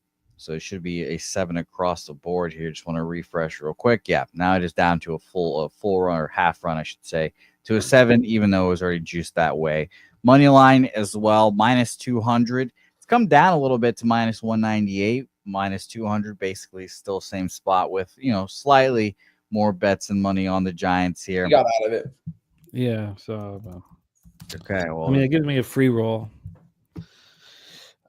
Sorry, Jose. It was a really nice setup here. I don't know why. I guess Daniel Lynch doesn't get strikeouts.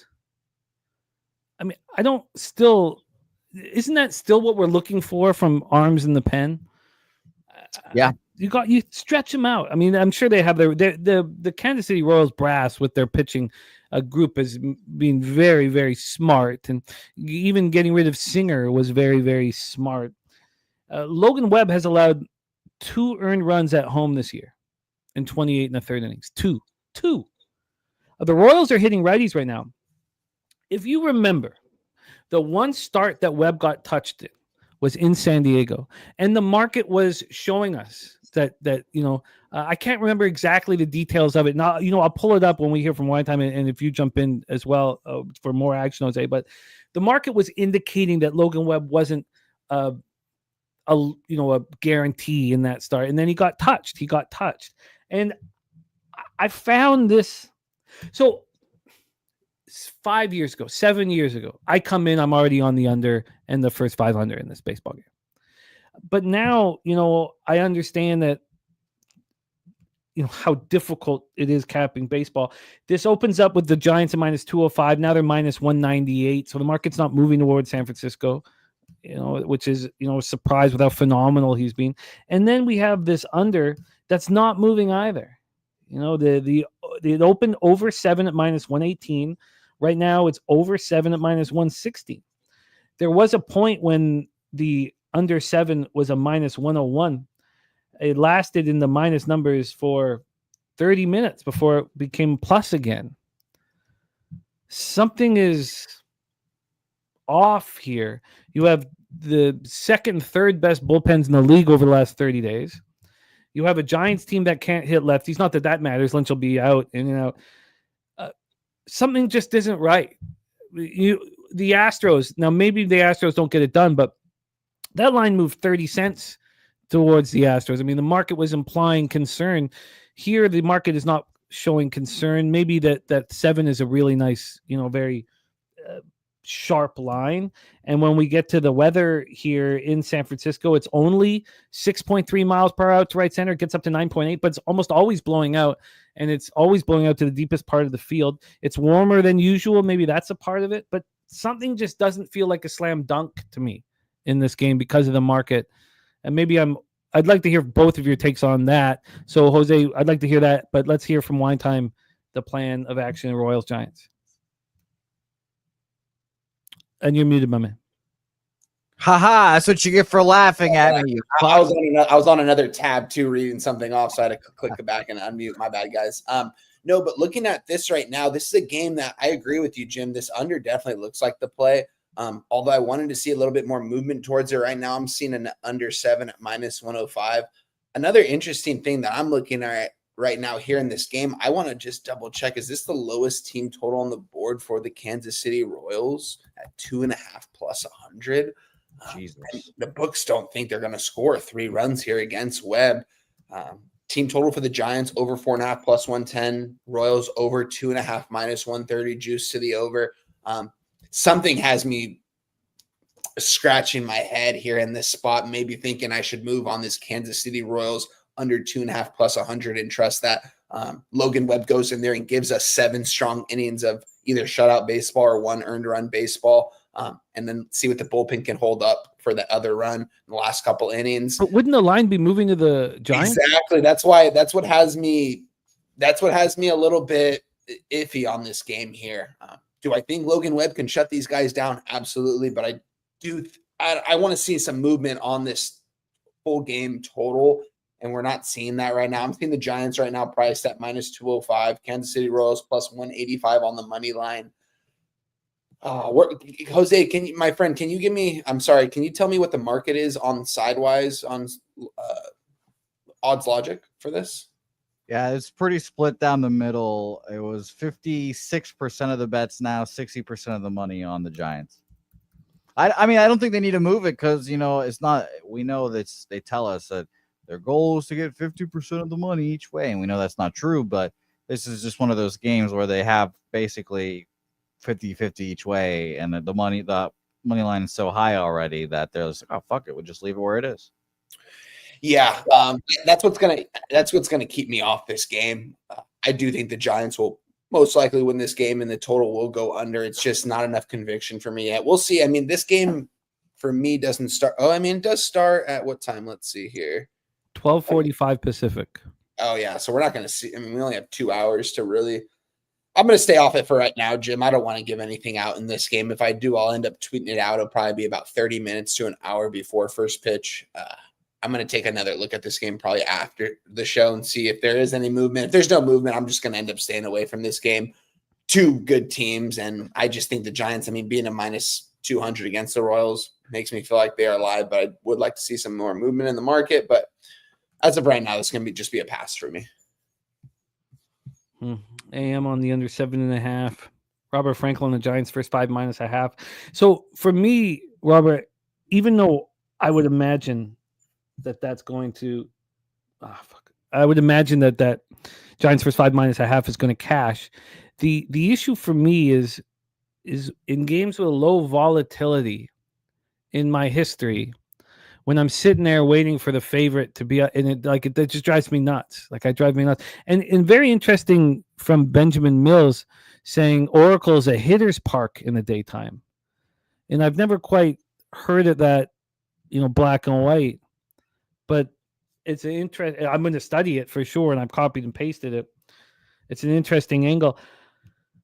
I don't know. Look, I have not been handling Logan Webb starts. Okay, so I don't know if you guys, it was in 2016.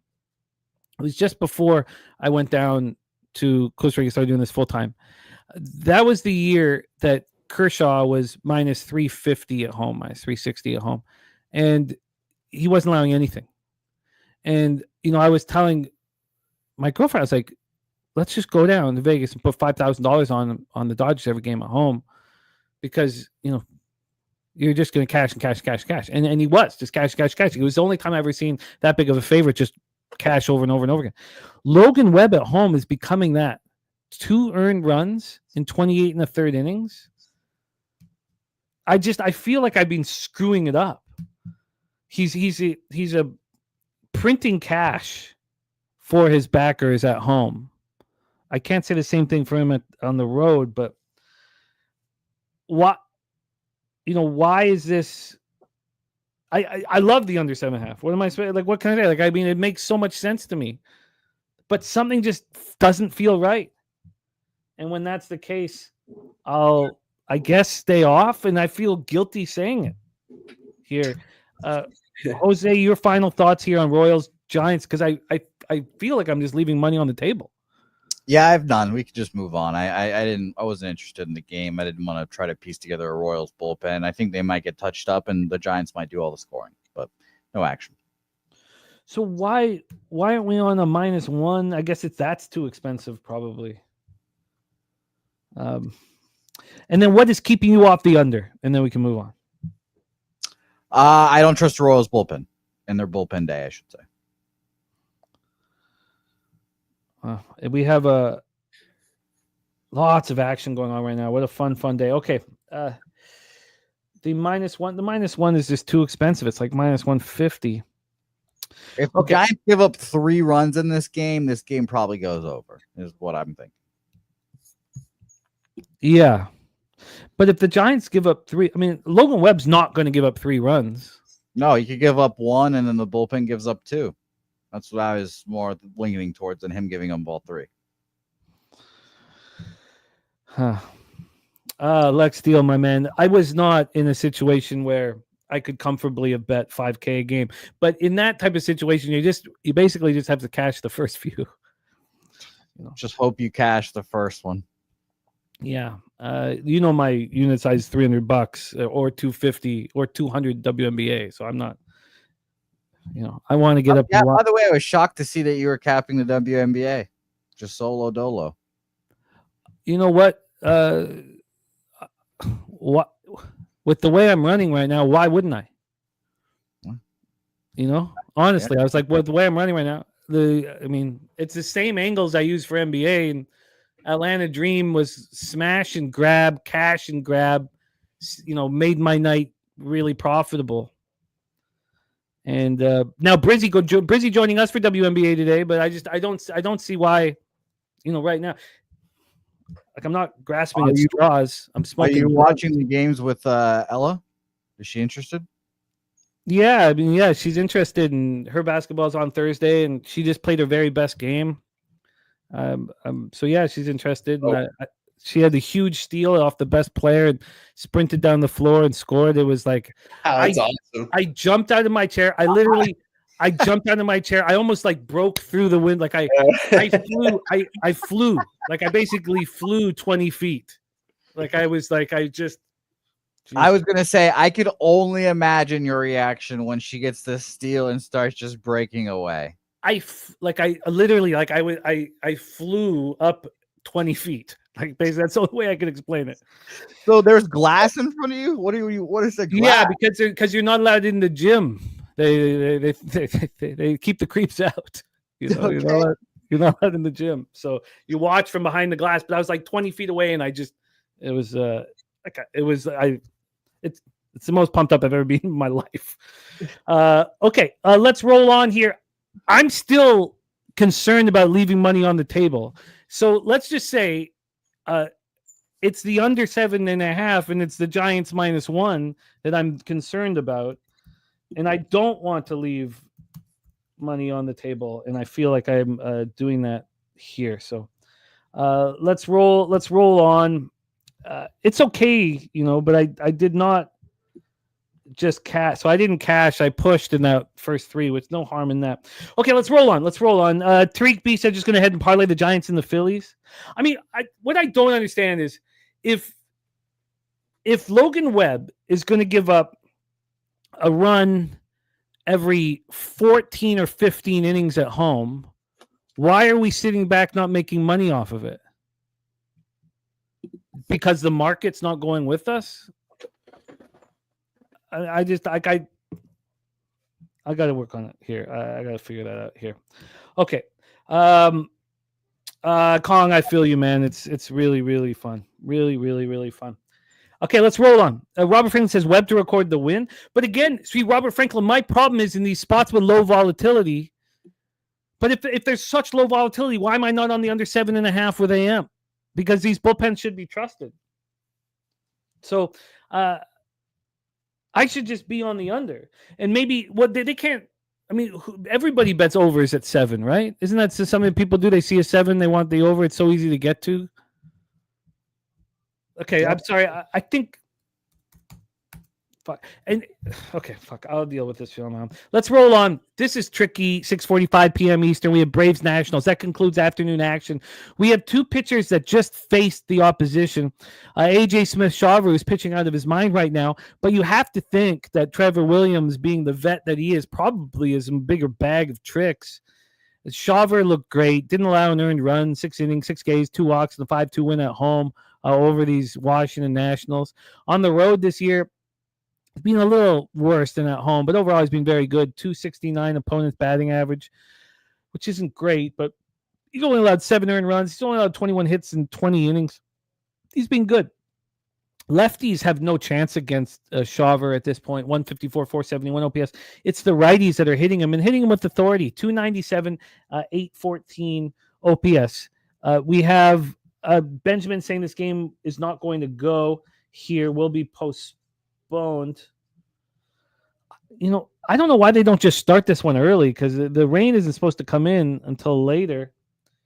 I guess RotoWire has this in. No, RotoWire does not have this in red. No, I don't.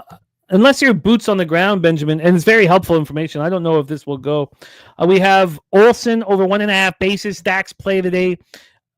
number 2 here. Big Scott, by the way, on the Giants -1, the under 9 at +140. Makes sense to me. So who are the righties in this lineup that we need to be most afraid of for the Nats? And again, we've done this so many times. They're none. Keibert Ruiz. I haven't believed in Josh Bell's bat in 3 years. Trevor Williams, 5.91 ERA, 1.53 WHIP. Now, I get it. Lex Steele says Trevor is dumpster fire. I don't think he is. I think the market indicates when he's going to roll. And the lefties hit 383, 1.014 OPS against them. So we know that lefties hurt him. And this lineup has lefties, and that's why Stacks is on Olsen. You have Verdugo, Olsen, Harris. Albies will be a switchy from the left-hand side, but that's only 4 at-bats that you really need to worry about, really, And then, AM on the under 8.5 here. The Nats bullpen bad, 5.81 ERA. Braves bullpen, 3.83 ERA. It's come back to earth. They had that 2 or 3 week run where they were unhittable. The Nats and Braves are hitting righties over the last 30 days at the same level. So then the question is, how has Trevor Williams been at home? And all you can say is better. He's been better. He's better at home than he is on the road. 4 games started, 21 in the third, 23 hits, 13 earned runs, 20 K, 6 walks, 277 opponent's batting average. So the wind is blowing slightly in 11.6 miles per hour, which should help movement for these pitchers. And then when we get into the line history here, the total right now in Washington is an 8.5 at a pick'em. That's exactly where it opened. It has not moved at all. I mean, moved for a second, but it's back. And then on the money line, we have the Atlanta Braves -145. So we have a market move towards Trevor Williams. And Jose, we'll get. I think I screwed up, so we'll get you rolling here. But Jose, don't you feel like so often we see the market properly indicate whether Trevor Williams is going to have a good start here? And judging from the market, he is. Take it away. Yeah, he'd be the guy I trust in this start for sure. I have not moved on anything yet here, but it's absolutely Nationals are pass for me. I just have a feeling, and maybe I'm just being young, naive, whatever, but I just have a feeling that AJ Smith-Shawver is going to be like, well, I dominated him doing whatever I did last time. Let's just fucking roll this right back. And the Nationals will be prepared while Trevor Williams obviously knows, and he didn't have a good start, so that obviously contributes, but knows he has to bring different approach, just change everything up. And I think the Braves hitters will be, I don't know what, distracted. I don't know what the right word is, but I think they'll take time to adjust to Trevor Williams pitching his new style or whatever they're doing to him rather than AJ Smith-Shawver here. So, I agree with you. It's Nationals or pass. I'm a little hesitant here a bit because it feels like, if Trevor Williams is going to pitch well, AJ Smith-Shawver, I assume, is going to pitch well. Again, maybe he's just a dumbass and goes out there and runs the same playbook again, and the Nationals touch him up. But the Nationals against righties in this month, 22nd, 97 weighted runs created plus. So it's not like they've been hitting the ball really well. Full season's 101. So, I'm leaning under. I'm leaning Nationals. I'm just not sure exactly what I want to bet. Well, who would have thought with AJ Smith-Shawver, 2.33 ERA, 1.24 WHIP, going up against Trevor Williams, 5.91 ERA, 1.53 WHIP, that it would be more expensive to back Trevor Williams' first 5. 10 cents more expensive if you want Nats first 5 than full game. I mean, yeah, this is a TJ spot, huh? First 5 plus a half, because another thing with Trevor Williams, who would have thought Shawver Williams that the first 3 plus a half at 365 would be -150. Trevor Williams is going to pitch well here. Trevor Williams is going to surprise. I'm going to move on. Let's say what, Jose? I'm on it with you now. Well, I don't know if you're on it officially, but I'm on it now as well. First 5 plus a half. Yeah, -115. And shout out to TJ for, I don't know, opening my eyes, bringing this bet to us and then cashing with it so much that, have to bet it. But I like the look. Shot to TJ minus 115. Kind of sucks not getting plus money, but No, it's a win. Even that is telling. I'm right with you. The first three is too expensive, so I'll have to take the first 5. AM says I've got this model to 8.5 runs with ballparks minus 9% runs through this. Lands on 8 runs for me. That's how I got to the under 8.5. That makes sense to me. Everything that you have there. We're also, I don't know exactly,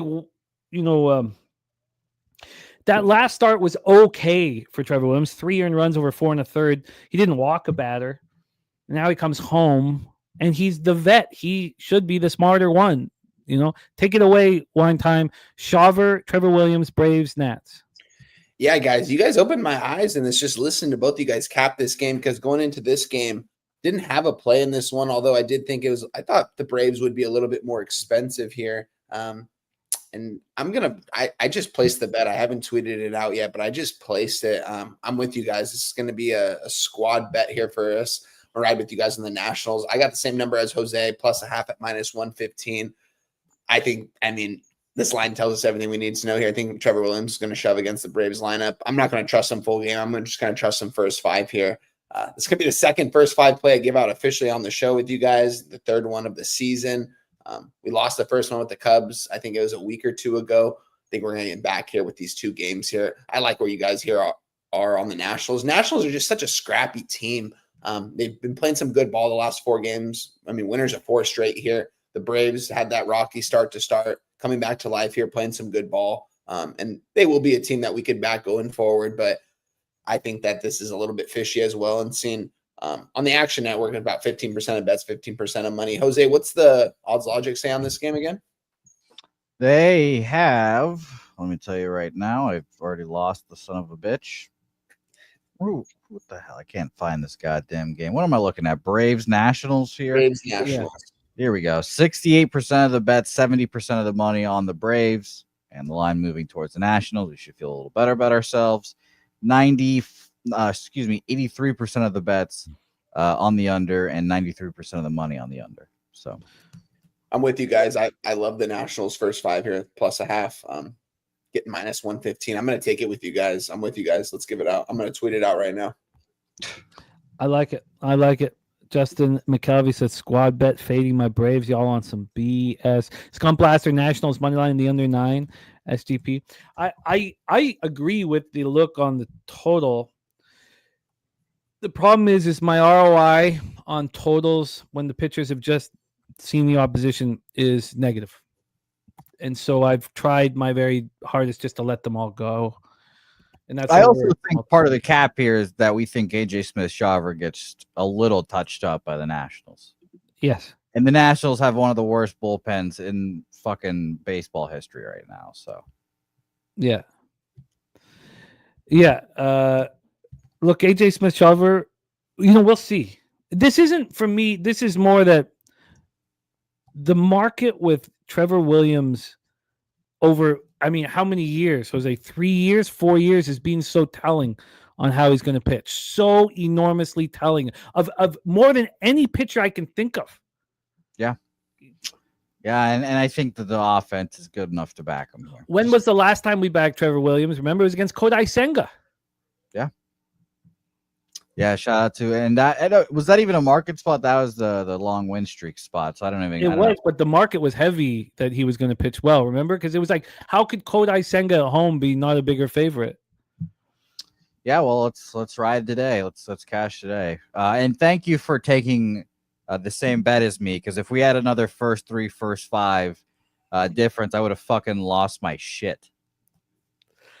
Wager Detective, he pitched beautifully and was in line for the win until the bullpen screwed it up, and then the Nats came back in the bottom of the 9th to win 5-4.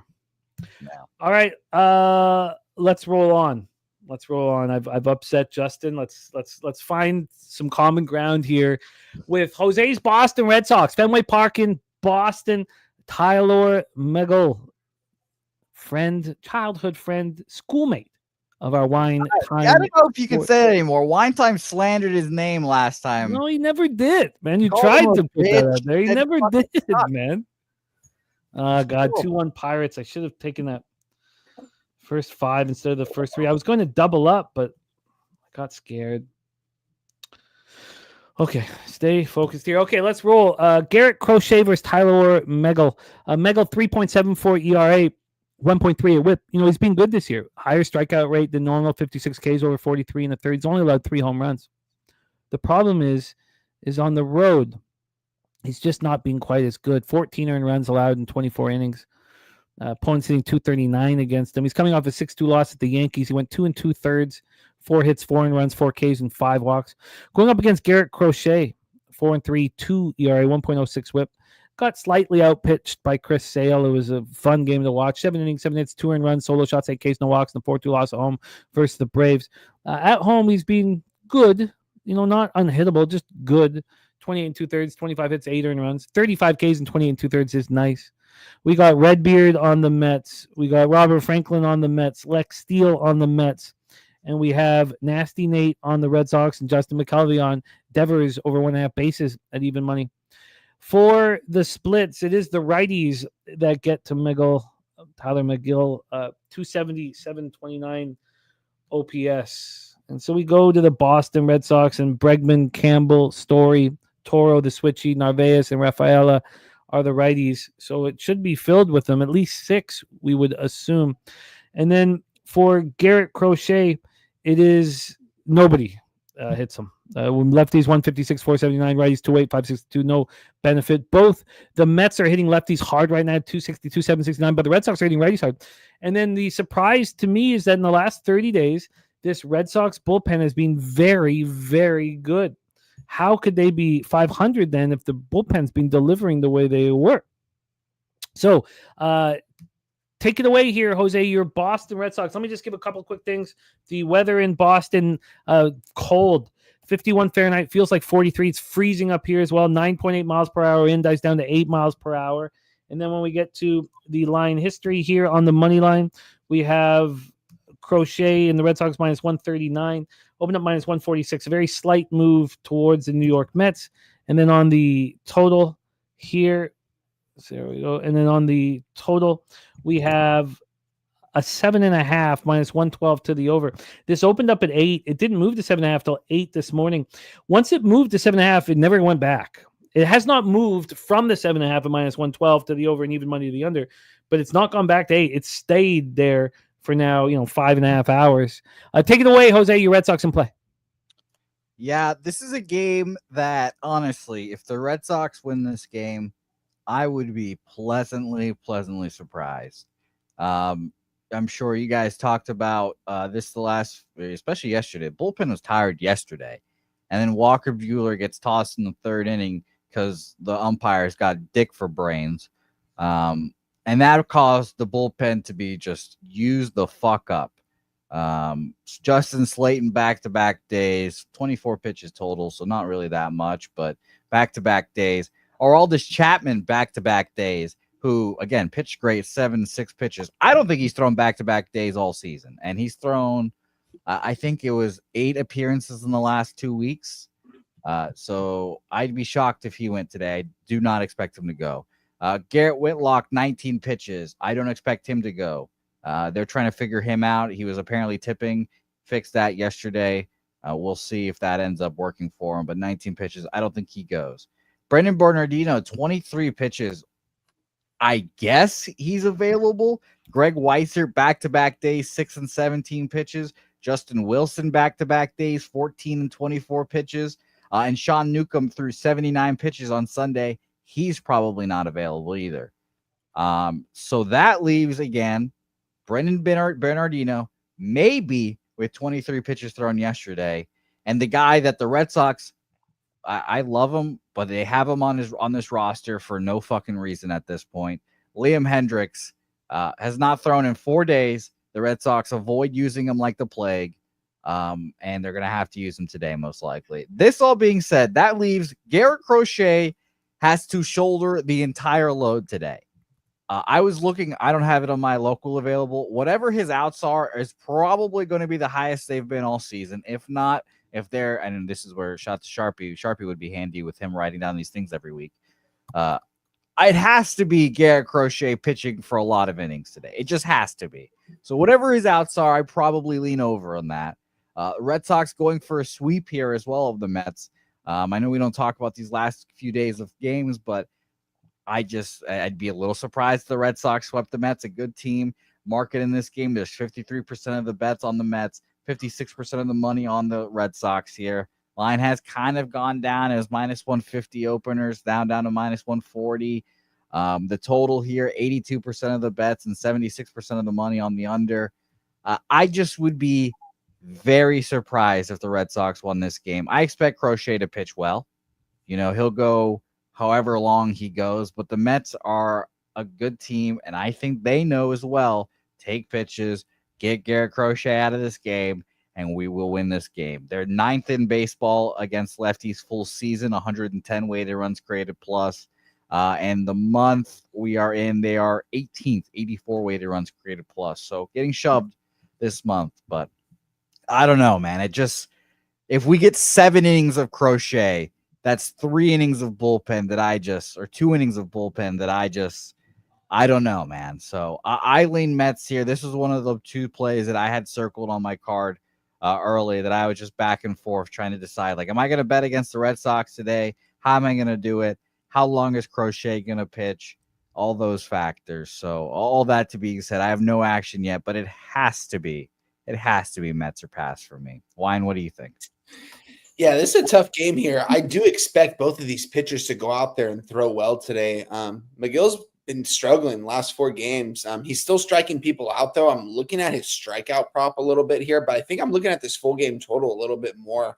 I want to move on this game in some sort of fashion. I'm not going to lie, when I originally capped this game, I leaned towards the Red Sox to get the sweep here. Mets not been playing good ball. We've seen Juan Soto kind of been getting torched on social media the last couple of days for not hustling out of the batter's box. I mean, what can you expect from this guy? I mean, I don't know. This guy's had a bad attitude for the last couple of years. But with that being said, I do think the under is live here because both of these pitchers can go out there and throw 6-7 strong innings. McGill hasn't been able to pitch in, I think, past the 6th inning in one of the last 5 games, I want to say. And it was a 6 1/3, I want to say.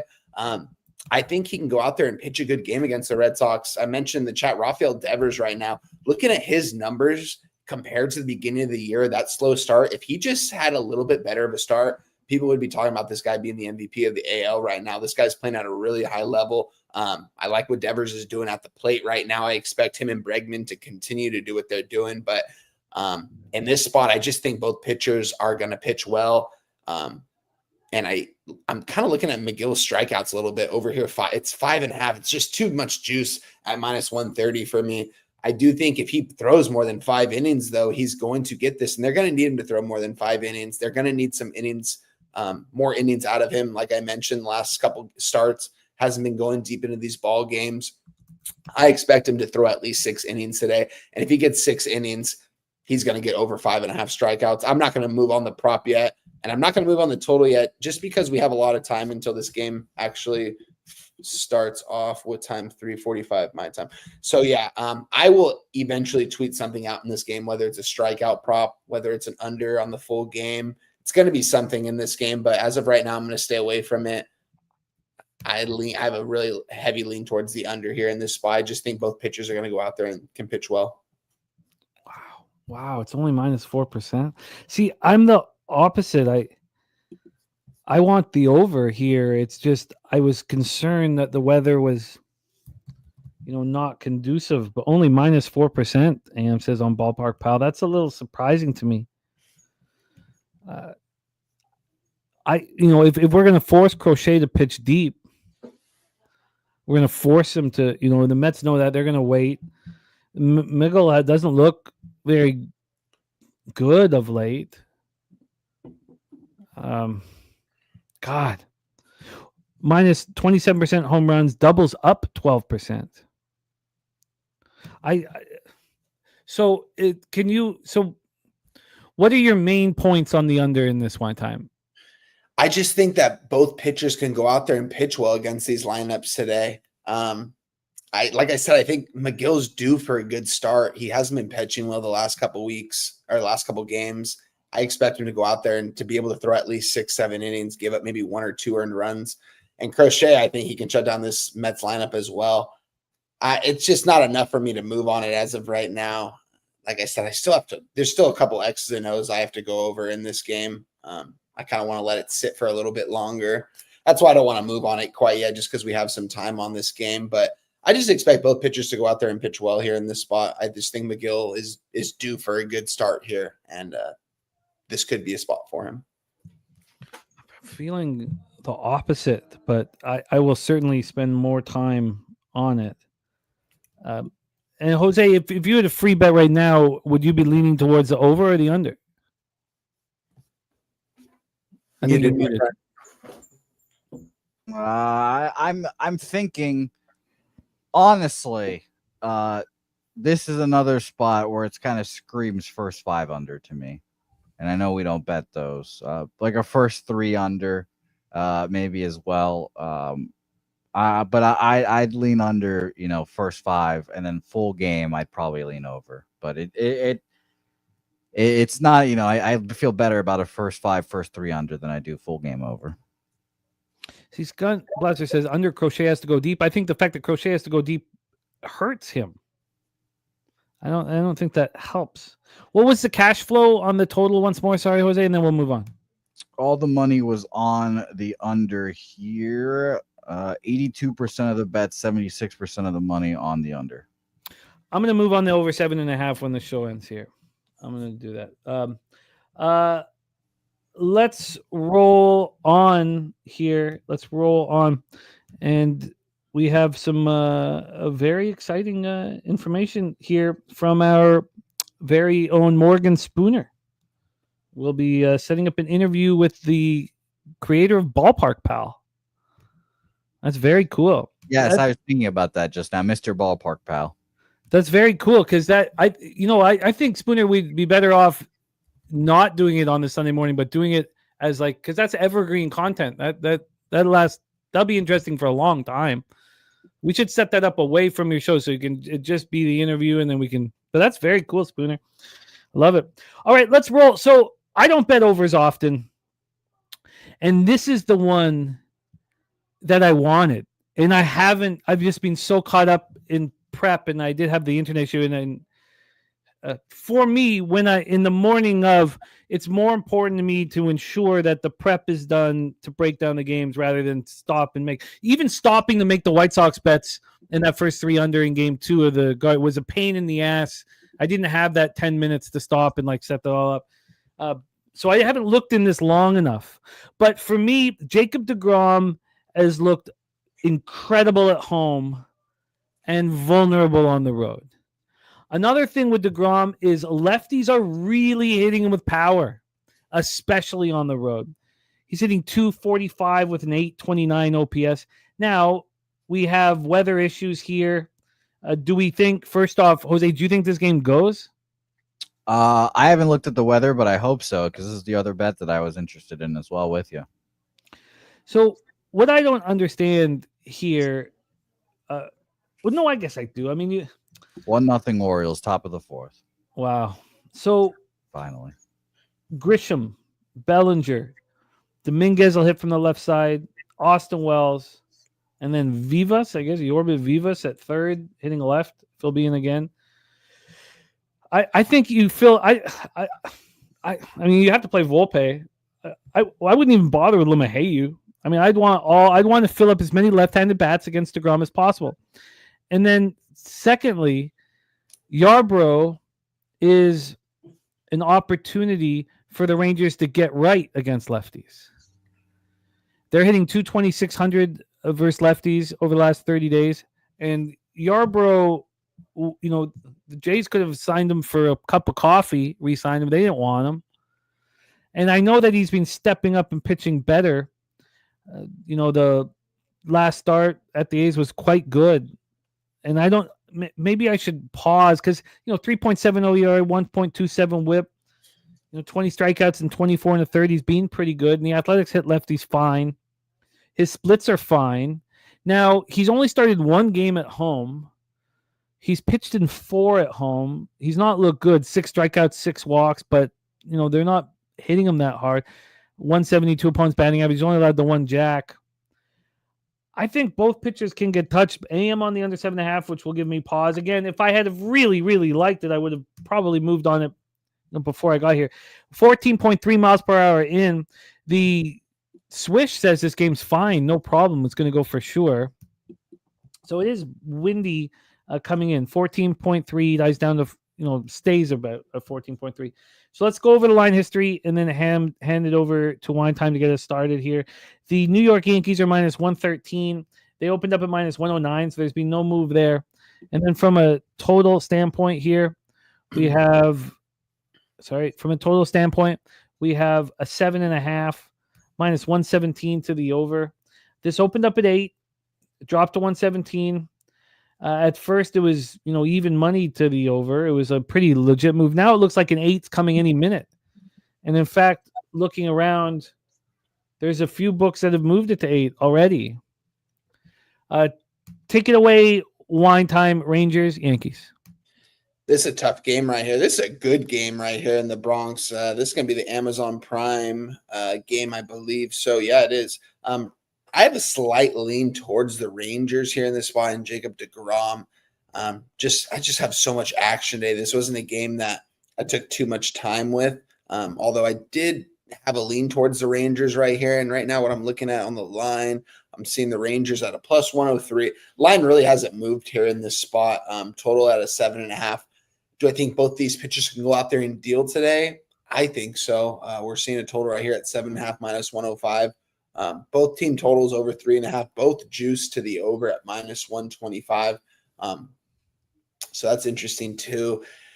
I have a lean towards the Rangers here in this spot. I know the Yankees have been playing the better ball as of late, but the Rangers need to get it going here at some point this season. I think where they're at right here, one game over 500, it's not going to do it. They need to get some wins here going, but it's not enough for me to move on them here at just plus slight money against the Yankees. This is going to be a stay away game for me. Nothing for me in this game, although my lean would be towards the Rangers and the under, expecting both pitchers to deal today. Jose, your thoughts here? Yeah, fishy line. Extremely fishy line. This is only Yankees or nothing for me here. The fact that, and the market, I think this line is obviously set up to be like, oh my God, Jacob deGrom's an underdog against Ryan Yarbrough. What the fuck? Let's bet the Rangers here. 3 years ago, what would this line have been? You know what I mean? Like crazy. Like, yeah. There's 50-50 each way now. Money, 51% of the bets, 52% of the money on the Texas Rangers here. The line has gone down a little bit, I guess. I need to refresh my browser real quick. Odds says this opened up at minus 115, but I see on where we used to play poker is minus 108, as well as Penny has minus 109 up to minus 113 now. So I just think this was a super fishy line, and I just thought this was an easy, there's no chance I'd take the Rangers at this line. It'd be Yankees or nothing here. DeGrom back in New York, storylines. I'm actually interested to see if DeGrom has faced the Yankees or anyone on this Yankees team. But yeah, it's for me, I thought it was pretty clear that DeGrom seemed vulnerable in this spot just based off the line. Jerry Davis, Rangers first 5 and under 4. I agree that it certainly feels like the Yankees are a sharp side. Jay Cobb says definitely under weather. Definitely under weather.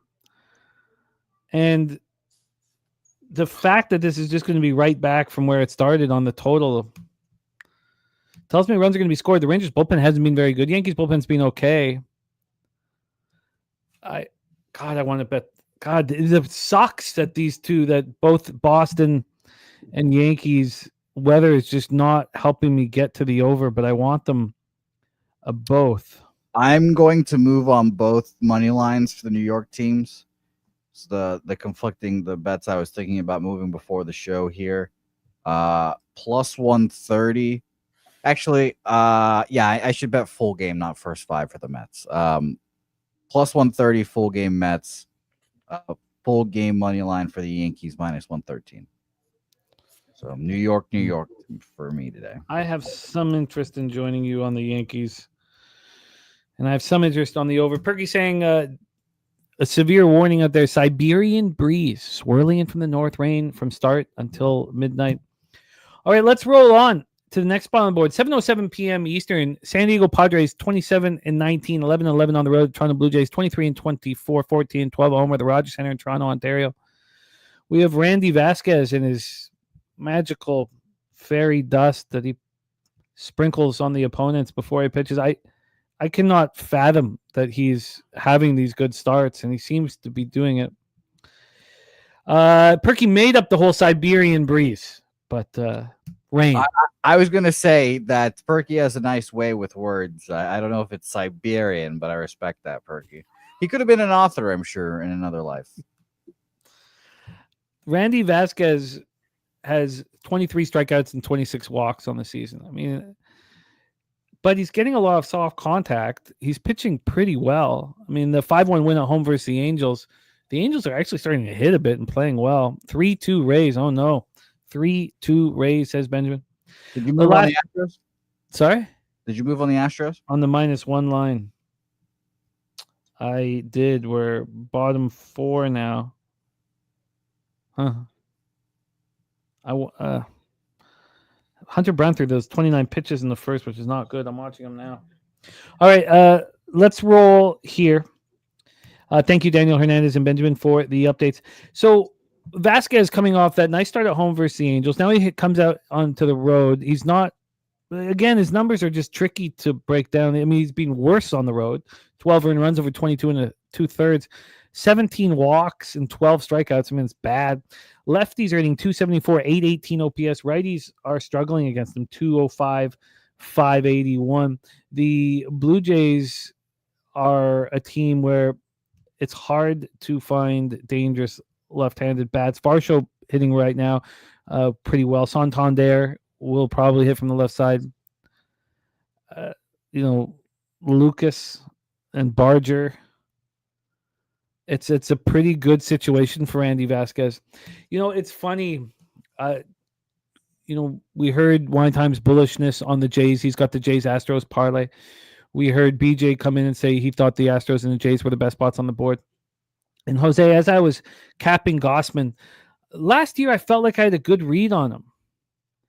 This year, I don't know what to do with him. He doesn't look as good as he did last year. His whip is still strong. His K to walk ratio is good. But there's times where he just doesn't have the movement. There's times where, he has, innings that, 50 pitch innings, 40, 50 pitch innings.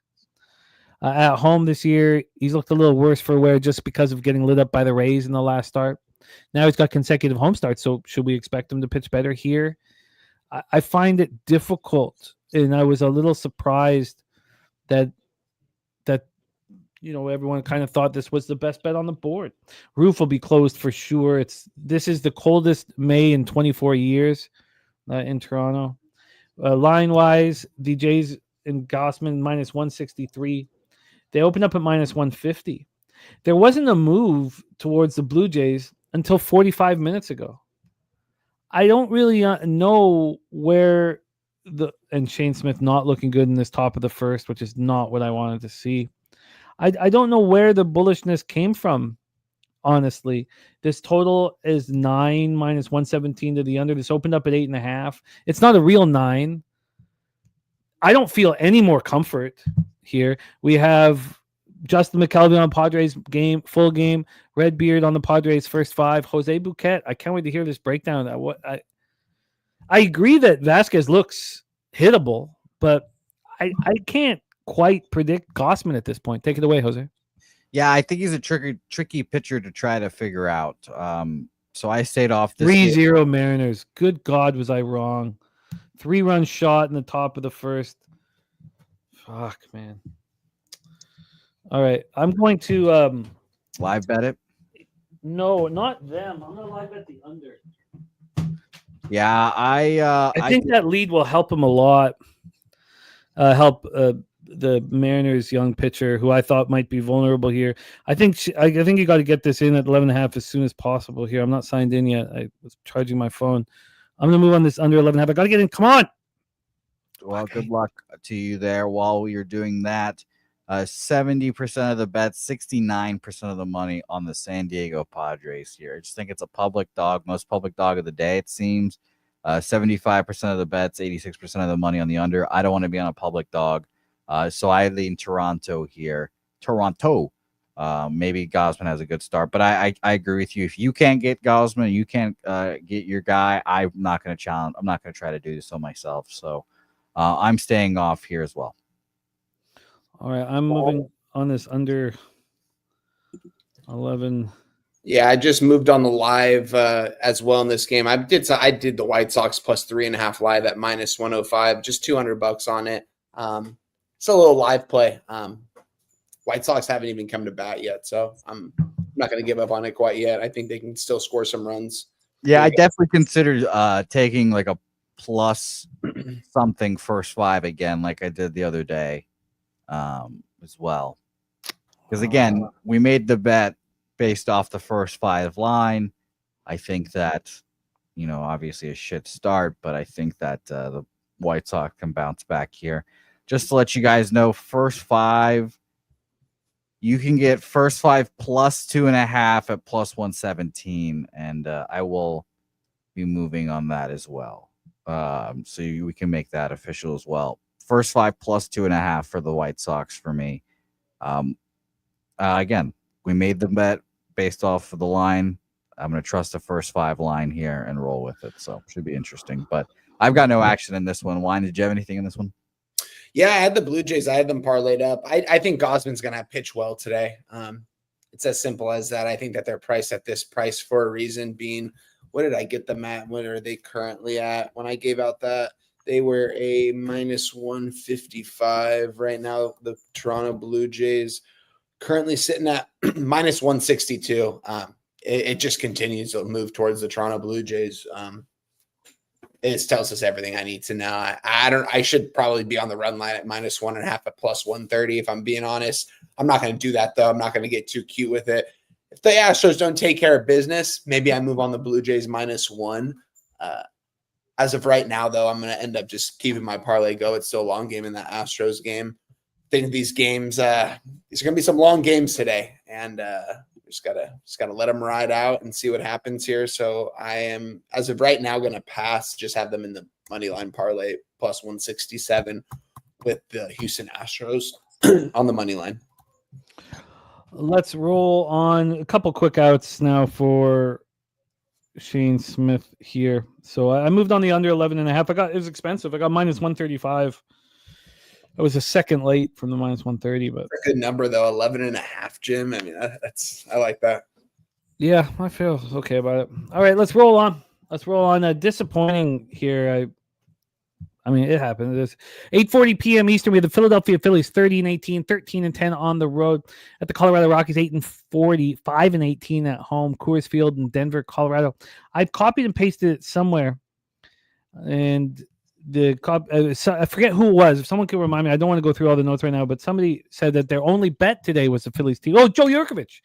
Jolton Joe Yurkovich is on the Phillies team total over 6.5 here. We have Taijuan Walker going up against Carson Palmquist. Justin McKelvey on the over 11.5 here in this one. Let's set this one up. First, we'll do the weather here in Colorado. It is 74 Fahrenheit. Feels like 62, but warmer than other spots. And it's blowing in hard at first, 13.4 miles per hour.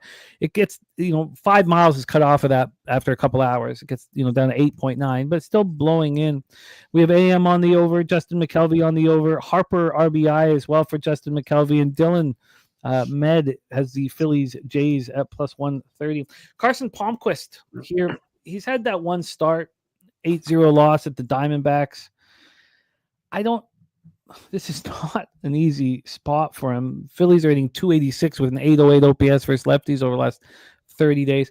Taijuan Walker is not as good as his numbers indicate. I mean, they don't want him to start. But look, 2.62 ERA, 1.25 whip. I mean, it's hard to be too negative about him. But he hasn't started a game since May 1st. He's come out of the bullpen last couple appearances. His last appearance is May 14th in a 14-7 loss, low leverage situation. 3 innings, 3 hits, 3 runs, 2 of which were earned. No homers, 2 Ks, 1 walk. May 1st, his last start was a 4-2 loss at home to the Nationals. He allowed 4 runs, only 1 was earned, but clearly they don't want him out there. His splits are pretty good. He's been very good on the road in a short sample size. And the Phillies bullpen is rolling right now. Everybody seems to be coming together. Everything seems to be coming together sort of for the Phillies. We have this total at 11.5, minus 114 to the under. This opened up 11.5 at the pick'em. So we've had 8 cents of movement towards the under. And then when we get to the money line here, we have the Rockies at plus 187. They opened up at plus 198, so the Rockies have become a little bit cheaper. Wine time, take it away. Philadelphia Phillies, Colorado Rockies. Yeah, Jim, this is going to be a stay away game for me. I'm looking at the team total, though, for the Phillies. I saw you said someone mentioned that they took it over 6.5. It's minus 130 right now. I think they could probably get over that, honestly, here against the Colorado Rockies. It's crazy. The Rockies sitting here at 8-40 here on the season. Just an absolute run through when you face this team at any team. When you're the opposing team, I'm not going to move on this game officially, but I like the over team total here for the Philadelphia Phillies and the over full game 11.5 as well. As long as the Rockies could probably get a couple runs on the board, but this is going to be a stay away game for me, Jim. Nothing official for me. I got nothing in this. Carson Palmquist is comfortable in these conditions. He was at Albuquerque in the PCL League this year. 24 years old. He looked great down there. And now he's pitching in Colorado. Spooner has a good thought here. He says Walker pitching for his job, of course. And then it says the over is so enticing, trying to force things in an environment where you can't. It is blowing in, but thin air here. I'd love it if you guys could let us know what the Ballpark Pal has for the White Sox to start off the game. Sorry, what was that? Double for the White Sox to start off their game. All right, that maybe you guys handled that better than I did here with the backing the White Sox, backing what's his name, Logan Spencer, is that his name again? To get touched, Evan. Okay, let's stay here focused. Jose Bouquet, Phillies Rockies. Yeah, I'll stay off and just make it simple and easy. I don't want to bet the Rockies. I think Taijuan Walker. It's Spoon saying he's pitching for his job. He is indeed. So is Carson Palmquist. I guess he's also pitching for his job as well. Yeah, I just wanted to stay off this game. I don't want to bet the Rockies. It was semi-appealing here today because of Walker, but no action for me. I have a lot of action already out there today. I guess this makes sense to me, everybody being on the over here. The numbers from wagers, by the way, 75 each way on the money line on the Phillies here, 69% of the bets, 70% of the money on the under. Wow. I mean, I think Walker can get touched here. Do you have a 12 opener and it goes to 11.5? No, it opened up 11.5 at a pick'em. The 12 opener, I saw that. It came out early in the afternoon.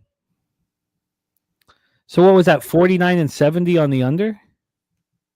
Yeah, you're more of a math, or excuse me, on the over, you mean. Yeah, that was 69 and 70% on the under. Oh, okay. 69%, 69% ticket, 70% cash on the under. Yeah. Yeah, I'm with you guys. I like the over. We got Matty Tice up right here with a runner at third base and one out in Chicago, bottom of the first. Yeah, household name, old Matty Tice. Is this a COVID game? There's no one in the stands. I do not like this. I've never seen a stadium so empty in my life. If you guys are watching the game, this is crazy. It would be so sweet to go to White Sox games. Oh my God. Sit wherever you want, and no one is going to say not a fucking soul there. They've got good concessions, apparently. Oh my God, it'd be beautiful. Tickets are dirt cheap, I'm sure. Oh, yeah. And they need people down in the lower level. My God, it'd be nice. That's why I don't want the Spurs to be good. There you go. Yeah, ticket prices. Yeah. A great call by Perky on Brown getting touched. It was a tough first inning for him. I think the fact now it's 5-2. Wow. Well. Steam chasing did not help there. This is not shaping up to be a good start for me here. Okay, let's stay focused here. I like the over. I don't trust Taiwan Walker.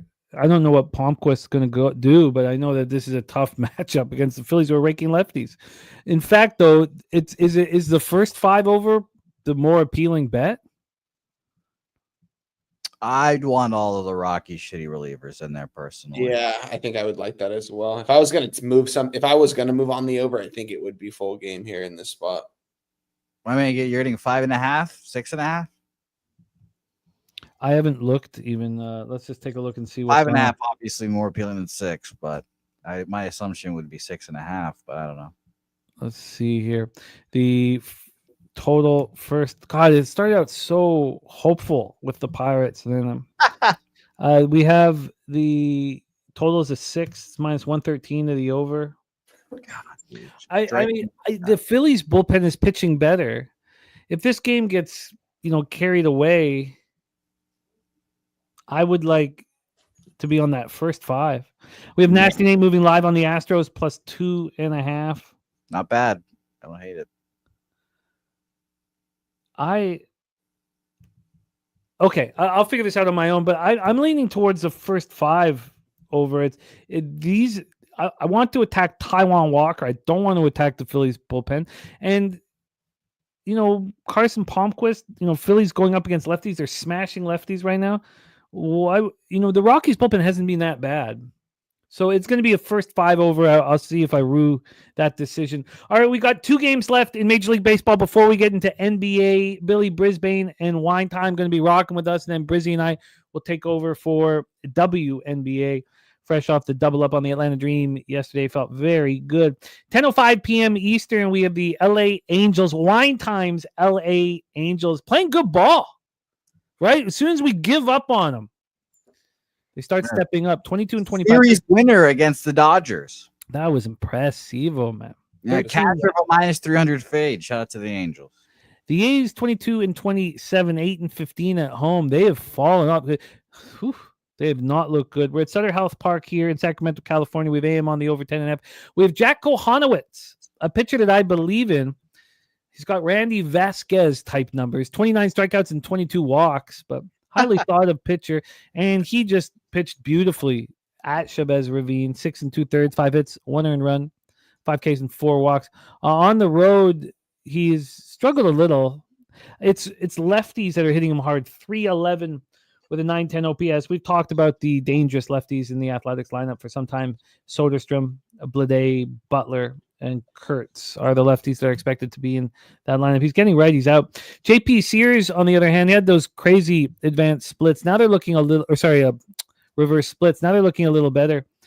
Righties, though, are not hitting against them. 226, 652 OPS. And generally speaking, we see all the righties, trying to face him. Chanel will be the only lefty. It'll be all righties. And that's expecting Yohan Moncada and Rengifo to hit from the right side. JP Sears at home has been pretty good. He's only had 3 starts at home this year, 14 innings. So 16 strikeouts, 3 walks, has allowed 3 jacks. Angels are not hitting lefties at all. 178, 565 OPS. Athletics first righties, 251, 728. I wonder if this is a nice spot to back the Oakland Athletics. Let's take a look at the weather here. 86 Fahrenheit. Feels like 81. 8 miles per hour to right center. And then it goes center and then left center. And then let's get to the line history here. Our second to last game on the card. We'll start with the full game total. The full game total here is a 10.5. It's minus 110 to the over. This opened up minus 115 to the over. So a very, very slight 4 or 5 cent move towards the under. And then on the money line here, we have the Oakland A's minus 166. They opened up at minus 152. I was wrong about the effects of, a young pitcher pitching really well in a situation and facing a trickier situation, but that's happening here. Can we sell Kohanowitz high and take it away? Wine Time, your Angels in Sacramento. Yeah, Jim. Shout out to anyone. If you've been on the Angels these last 5 games, man, you made some serious cash on this plus money. Last 5 games, they've been underdogs in all 5 games. As they should have been. in this game, and I do believe that they are the underdog for a reason here. This isn't the spot that you should back the Angels. If you're asking me, watching this team play, they've been showing a lot of heart out there. A lot of guys coming up in big situations. It's crazy too. The total yesterday, I was on the over in both the first games. Didn't hit in the first game, although we should have. If you watch that game, I think there's 6 or 7 balls hit 2 feet from the wall that should have gone over. Wind kept them in. Yesterday, we saw the ball get hit hard and still stay in the ballpark, and this total still somehow went over. I'm going right back to it. I'm going back to the over here in this spot. I just think there's a lot of room for volatility with both these pitchers on the mound and both these batting orders. I do think they can hit probably Kohanowitz, him coming off a nice start in LA. And I do think the Angels could probably put some runs up against the JP series, because they're just, when you're playing with confidence the way they are right now, it's kind of hard to stop that. And I do think that this could be a spot where the Angels could put some runs on the board to help out in this total. Although I do think the Athletics will pull away later in this game. You're looking at the Angels bullpen. My guy Spoons touched on it. I was texting my boys yesterday, my guys I used to play Little League with. We same group chat that we've been in for probably, I'm going to say 18 years. And we only text around Angels baseball season. We text during every single game. And I was like, Jansen's unavailable tonight. He's not pitching. So Burke's probably going to go in the ninth. Jansen goes out there and pitches the ninth. He's worn down. There's no way he goes out there tonight.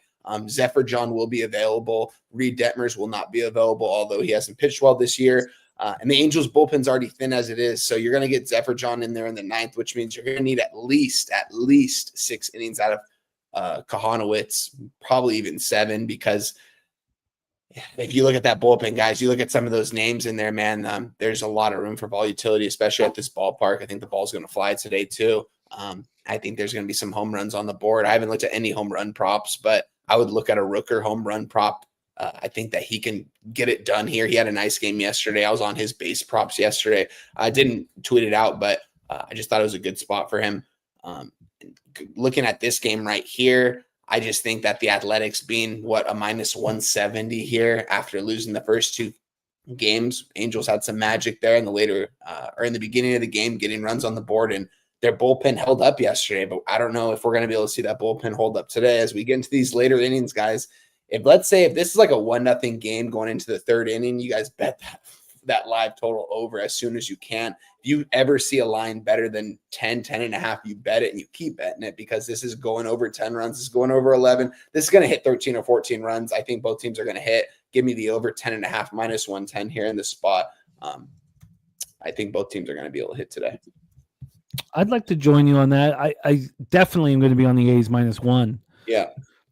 I'd like to join you on that. I mean, the team total now, again, that you can find better. I just always have 365 up because the live action, they show me all the games.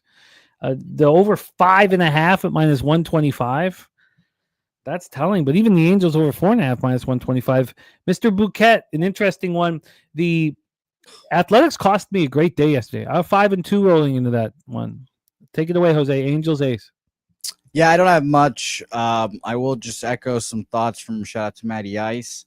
Taiwan Walker is one of the few pitchers that have good numbers at Coors. 6 starts, 3-1 with a 2.43 ERA. Wow. So shout out to him. 1.22 WHIP and a 1.92 batting average against. He also likes Oakland Butler over a half run, Oakland money line, and Oakland team total over is what he likes in this game. I don't have much in this game, so we'll keep it rolling. I'm off. But I'll tell you the market real quick, actually.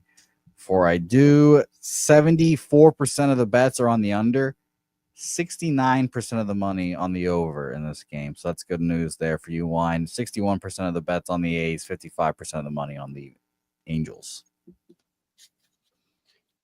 Runs here, boys. I just think this is easily going to get to 13 runs here in this spot. I can't wait. I hope that there's no runs scored in the first inning, because as this game goes on, especially, I mean, Jim, like you said, that what was the first 5? Over 5.5 -125. If Kohanowitz doesn't last 5 innings, I don't know who they're going to be able to go to that's going to give them at least 2 innings out of the bullpen. They're already kind of thrashed down there. I think Furman, he should be available today. I know Brock Burke will be available, and I know Zephyr John, who will probably be their best arm out of the bullpen, but even him, his ERA is over 5 right now. Give or take, he faced the Padres twice and the Dodgers twice, gave up a run each time he faced them. two of the better lineups in baseball. This is definitely a downgrade, depending on which side of the lineup he faces when he comes in. But I just don't trust the Angels bullpen. This bullpen is going to be dead last at the end of the season by far, unless they make some moves before the deadline to get some arms in there, because they can't keep going to the minors. These guys aren't ready who they're bringing up, and they might look ready for a game or two, but after that, they get figured out pretty easily. Angels are going to have to figure out that bullpen sooner than later. Yeah, the 5.5 minus 125 to the over was the was the Athletics team total. The first 5 is a 6. Wow. Now it's juiced to the under. Let's roll into our final spot on the board here for MLB. We got Brizzy ready to rock in NBA. 10:10 p.m. Eastern. The Arizona Diamondbacks 26-23, 13-10 on the road to the LA Dodgers 30-19, 18-8 at home. We're at Dodger Stadium in Los Angeles, California. We have 74 Fahrenheit, nice and warm out west, very cold out east. 6.3 miles per hour out to right center. Lies down to 3.6, but warmer than what we've seen of late. We have Corbin Burns. This is an interesting spot, Jose. Back-to-back home starts without allowing a run. Now he goes out on the road. Look, he's been getting better every start this year, but this is, generally speaking, the type of situation I'd like to fade a pitcher. And Dustin May is not the kind of pitcher I want to back. Dustin May, right now, righty's hitting 268, 815 OPS against him. And there's some bats from the right side. Ketel Marte will hit from the right side. You got Lourdes from the right side. Genie from the right side. Moreno, Perdomo, and possibly more. I mean, the only lefties we know will be Corbin Carroll and Josh Naylor. Pevin Smith, even, you might not want out there. You want to just throw righties against Dustin May. Dustin May at home this year has looked okay. Yeah, he's looked good. He's looked good. He's looked much better at home than he's looked on the road. But that last loss at home against the Angels was pretty ugly. But that was his first kind of hiccup at home. He's only allowed 15 hits at home in 21 in the third, 4 starts. These teams are ranking against righties. Diamondbacks 256, 808 last 30 days. Dodgers 287, 851. And the Diamondbacks bullpen's been trash. The Dodgers bullpen's not been very good either. This feels like an over-type situation. Over 9 for AAM. Ronnie Lofton on Diamondbacks team total over 4.5 at plus money. Says at the moment I can't take Arizona as a side with their pen problems right now. Arizona first 5 money line for Robert Franklin. Jermaine on the Diamondbacks money line. I want to fade Corbin Burns, but I can't trust Dustin May. This line opened up with the Dodgers minus 131. They're now minus 138. I can't wait to hear the cash flow information, Jose, from a total standpoint here. We have 9.5s now. It just moved up to 9.5. You can still get 9s. You just have to pay for them, which I have no problem doing. So, again, and keep an eye on this. I see this so often. A pitcher with back-to-back and sometimes back-to-back-to-back great starts at home. You take them out of that environment and things change immediately. Take it away, Jose. Our last game on the board, Diamondbacks Dodgers. Yeah, I was surprised how cheap it was, to be honest. I was surprised how cheap this line was for the Dodgers. I mean, I get it. It's Corbin Burns, but still not a game I was particularly interested in, though. I think Dustin May should probably be down to minus 130-ish. Maybe that's a sign that the books are saying that the Dodgers are very live here. But, yeah, I wasn't interested in this game, so I moved off this game. Market in it, 60% of the bets, 57% of the money. 60% of the bets on the Dodgers, 57% of the money on the Arizona Diamondbacks here. And totals-wise, pretty split as well. 63% of the bets on the under, but 51% of the money on the over in this game. So, yeah, just not something I was very interested in market-wise. Didn't really push either way. I'm actually now looking at the market opener. It opened up at minus 130, so that's kind of funny, and it seems like it's gone up. So maybe that's a sign, but nothing here for me. I really like the over. This is an immediate bet as soon as I can. Maybe want to get in before right now. I really like challenging Corbin Burns after 2 spectacular starts at home in a controlled environment. I like this a lot. Wine time. Take it away. Our last spot on the board in MLB, Diamondbacks, Dodgers. Yeah, this is a game I moved on, and we're going to be on opposite sides in this one. I moved on it yesterday. I didn't get. I mean, I could have gotten a better number right now. I'm looking at a plus 130 on the Diamondbacks. I got a plus 120 last night, which indicates to me that probably not. It's looking more like a Dodgers spot here. When I was looking at this line yesterday, I just thought the Diamondbacks almost had them 2 games in a row there in those final innings and that extra innings. The Dodgers, what was it? Tommy Edman gets the walk-off hit. I still like the Diamondbacks here in this spot. It's a team that I like backing this season. I like the Diamondbacks. I like their batting order. I like Corbin Burns. You mentioned the back-to-back home starts. That's kind of has me like, damn, maybe I'm on the wrong side in this one, but I already moved on it, so I'm going to give it out to you guys. I'm on the Arizona Diamondbacks plus 120. You can get a better number at plus 130. It's moved 10 cents away from me. My ROI isn't good when that happens, although we do still have some time before first pitch, but yeah, I ended up moving on the Diamondbacks last night officially. Well, let's review all action. It's not been a great start for a lot of us here today, but lots of time to bring it back. Let's review all action here, starting from the game 2 of Guardians, Minnesota. So I'll let you guys know. For me, I'm on the first 3 under 2 in game 2 of Guardians, Minnesota. I kind of like that full game under. I don't know if I get there, though. I think I'll just stick with that first 3 under 2. I'm fine with. Then I've got to figure out what to do with this Kansas City, San Francisco spot. That game, first pitch is an hour and 2 minutes. Maybe I just leave it alone. I'm going to join Jose on the Nats first 5 plus a half. I believe Wine Time's on that as well. Yep. And then the overs, I expect to bet both of these overs. Now I'm going to sit with them after the show. The over in Mets Red Sox, over 7.5, and the over 7.5 in Rangers Yankees, which might get me on the Yankees. It's possible.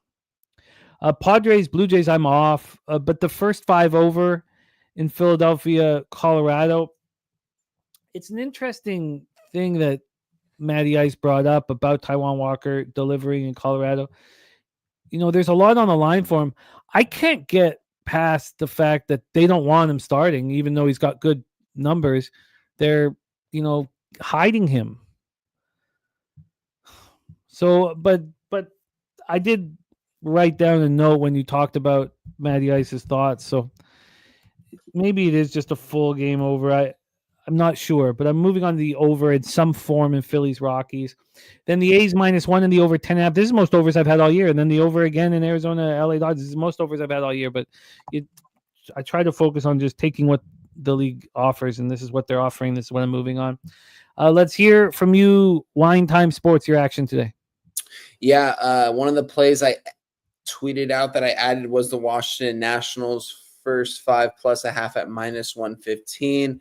And then I'm going to give you guys my plays for the night action that I tweeted out last night. And that is going to be the Angels Athletics over 10.5 -110. But you can still get 10.5s everywhere. Might be a little bit more juice, but I still like it. And then I'm on the Diamondbacks plus 120 money line. And that's going to be my action for today. I love it. One time, go get that cat. Oh, is that? Oh God! It's the ball's not flying in at Rate Field. That total now 9.5. Well, make something out of nothing, I guess. Jose Bouquet, my friend, your action for the game 2, Guardians and onward.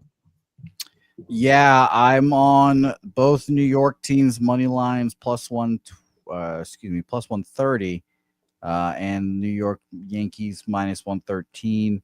I'm on the Nationals first 5 plus a half -115. And that's it. I've got the White Sox bets and Orioles as well, full game, but that's going. But yeah, those are all my action for tonight. Good luck. Need some over here. Yes, we need to start winning here. It's been a nice little run, but not a great start to the day. Let's roll on into NBA. Jose, excellent work, my friend. I will see you here to close up the show. Let's talk NBA. We got a big one. I didn't realize it, but this is the conference final that both conference finals are the ones that we deserved and the ones that we needed.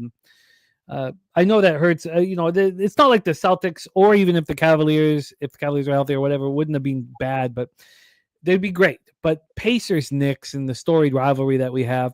Let's bring on our next guest. He's the star of the Locker Room Talk podcast. He'll be capping this NBA game, and he'll stick around with me for 3 games in the WNBA. Please welcome from South Jersey. We got Mr. Billy Brisbane here rolling with us. Brizzy, what's good, man? How are you? Doing good. Nice little Wednesday here. Get the midweek hoops action started. NBA, WNBA. A little bit annoying. A lot of the events that are on tonight's slate are all kicking off all at the same exact time. But that's what technology's made for. We got the computers and the televisions nowadays. I'm looking forward to have a whole season capping WNBA with you, Brizzy. I'm all in. It just took a couple wins for the Dream last night for me, first quarter and full game to be all in. Also, it reminds me a bit of CFL.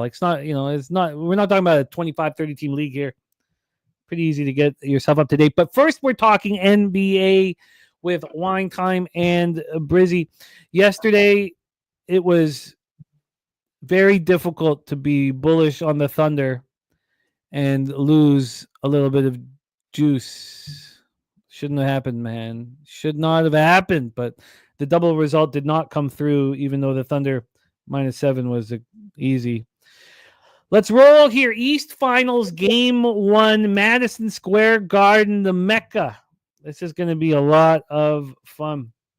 Pacers, Knicks, we saw these teams battle last season.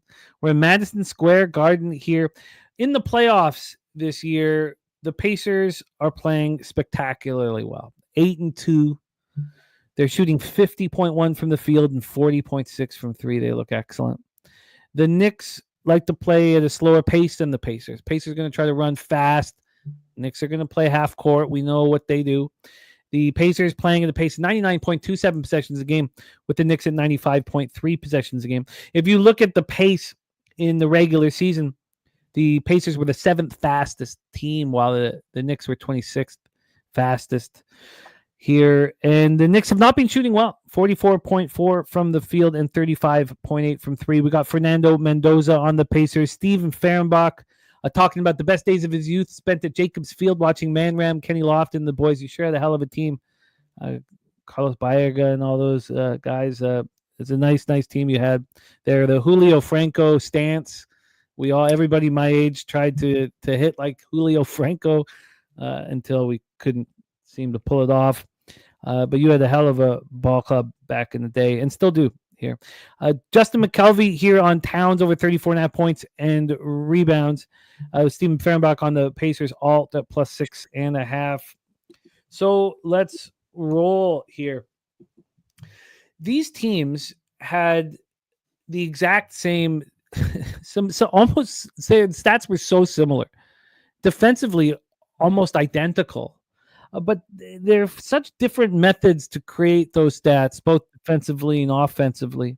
We talked already about the New York Knicks wanting to play that half-court offense. We know Thibs plays the starters a ton.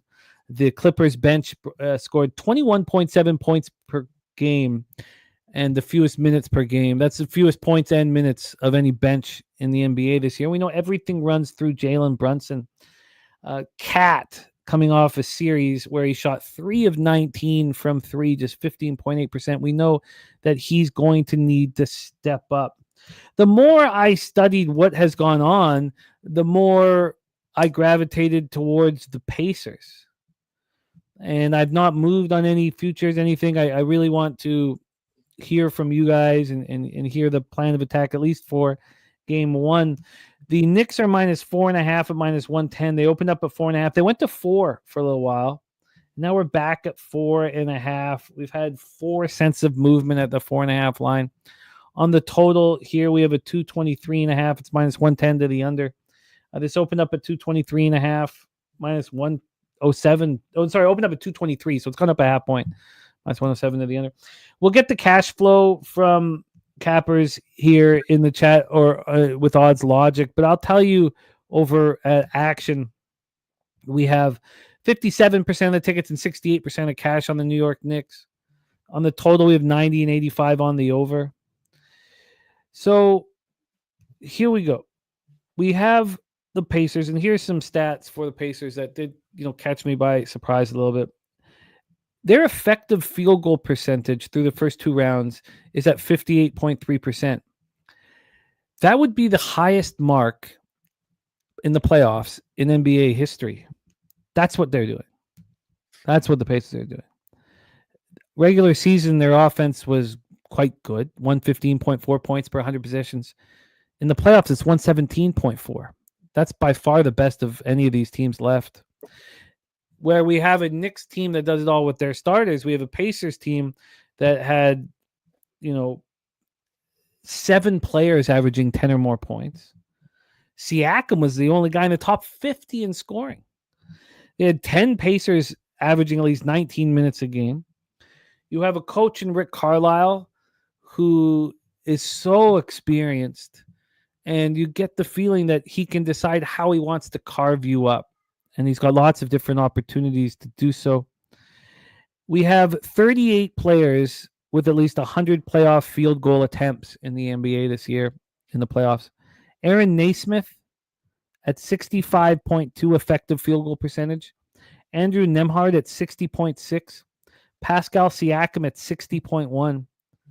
Those are the top 3 players in the playoffs in effective field goal percentage. When you read the stats, you want the Pacers. But I want to talk this all out here. So let's get to work. Brizzy, welcome to the show, my friend. How are you getting paid in game 1 of the East Finals? This has been one of those NBA markets that, they've been clamoring for this historical playoff series to kind of revive itself. In this matchup, though, I feel like whoever can install their offensive strategies first will get a head start. Like with the Pacers, they're playing at one of the fastest pace in the NBA, and the Knicks one of the slowest. We saw at the end of the Boston series, though, a change of pace of play for the Knicks was really what ran Boston off the floor in the end. Pacers game totals have gone over 230 in 6 out of 7 of their last games, third in pace of play in the playoffs. The Knicks have been hit or miss in the playoffs, eclipsing 116 points in half of their games, but each of their 3 meetings during the regular season, they were able to put up 120 points or more. During the playoffs, second in opponent's second chance points. So they've been crashing the glass pretty well. And I'm seeing a lot of Karl Anthony Towns love in the chat. I could definitely see it. Karl Anthony Towns has really good head-to-head matchups versus Indy, averaging 29 points per game in his last 10 meetings head-to-head. And I don't know why, but the market keeps on going lower in points. But I kind of like the over in this game. I think Indiana's bench depth isn't really being priced in towards the total here. I feel like with their bench depth being significantly deeper than the Knicks kind of creates an over environment. The Pacers have 9 players playing at least 13 minutes or more per game, while the Knicks have 7 players averaging double-digit minutes. So basically you have one team that's going 9-10 deep, and then the other team's only going 7-8 guys. I feel like that creates a perfect over environment, and the Pacers have looked good on the road in the playoffs, kind of different from what we saw in the regular season. In the regular season, they were basically a 500 road team and a really good home team, but in the playoffs, it's been the exact opposite. They've gone 4-1 straight up in the playoffs on the road, playing away from home with the rest advantage. I like the over in this one. I might have to isolate this towards just the Indiana Pacers team total over, but I think the player prop market, regardless of how the total goes, player prop market in this game offers a lot. I feel like with the Jalen Brunson player prop, 27.5 points, minus 130, volume kind of trumps everything. And the way that he's been playing the postseason, it's hard to look away.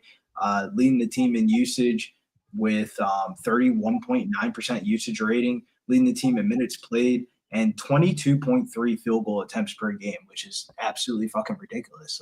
Jalen Brunson's just shooting the ball. It's really just him and Cat.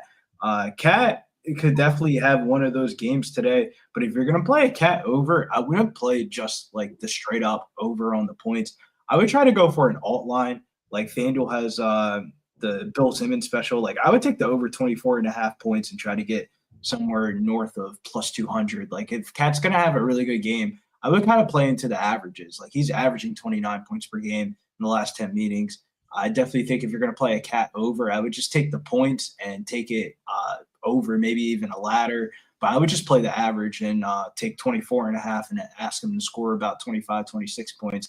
Like I don't think Cat's going to either fall below 20 or go above 26. Like I don't think he's going to fall in that 21 to 22 point range. Other players I would look at, TJ McConnell has really good head-to-head history.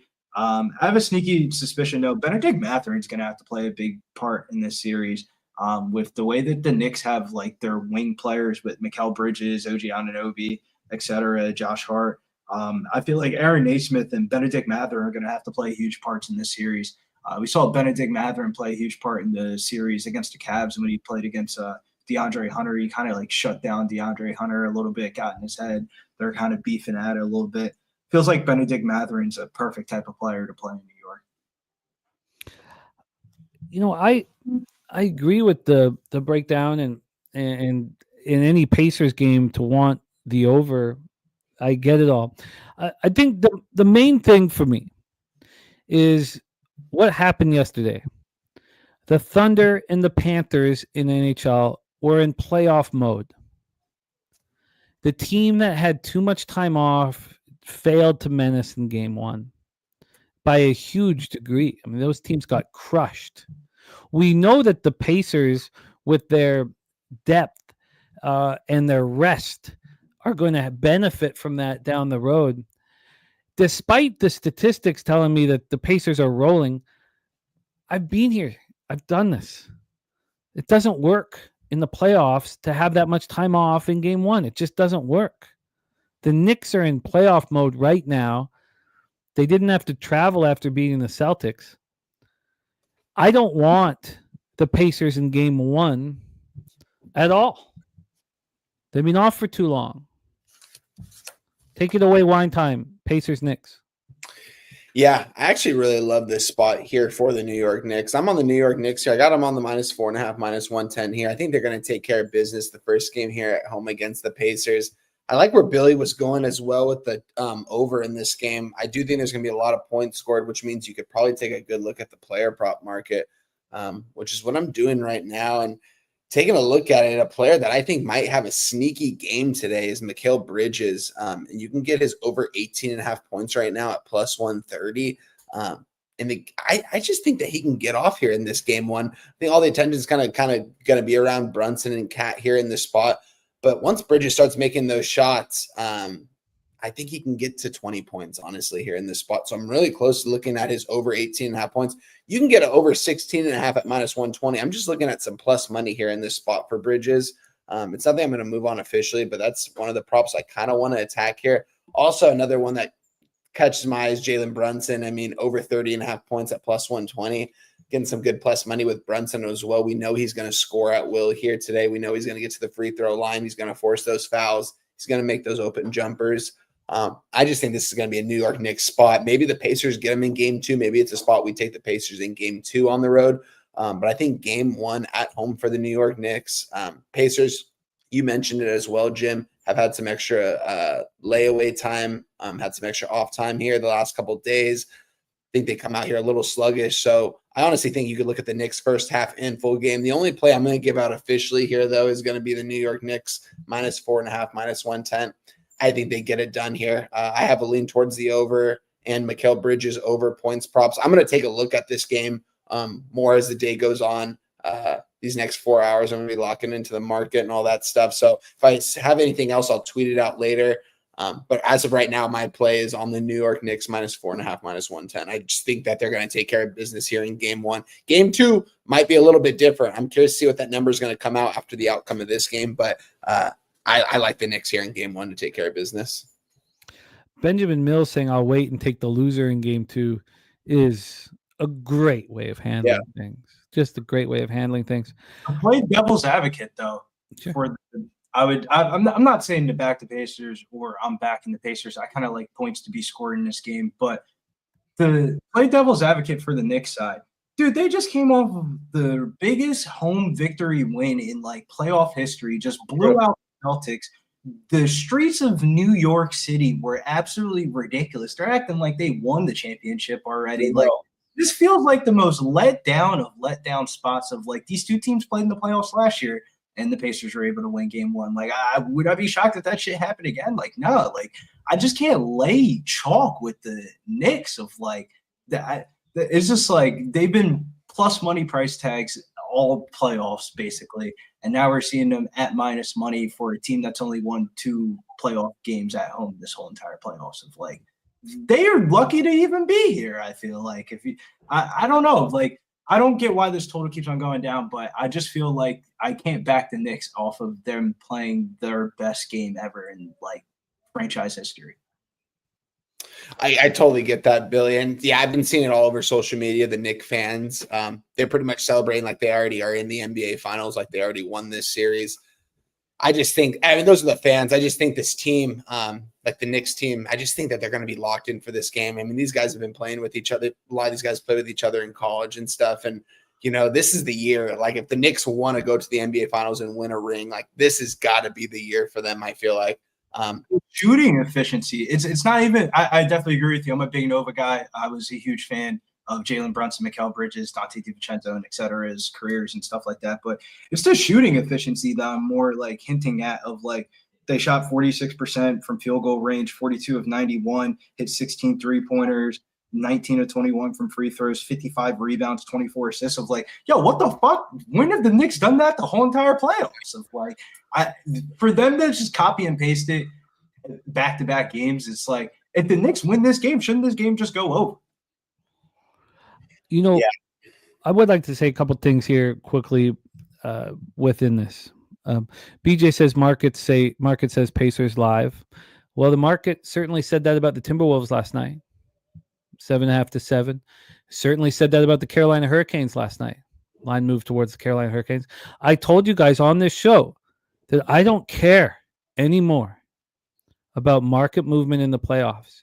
For those of you on the now, look, I understand why you would be led to the Pacers statistically, but the Panthers went into the biggest market, the biggest hockey market in North America or possibly the world, and destroyed them.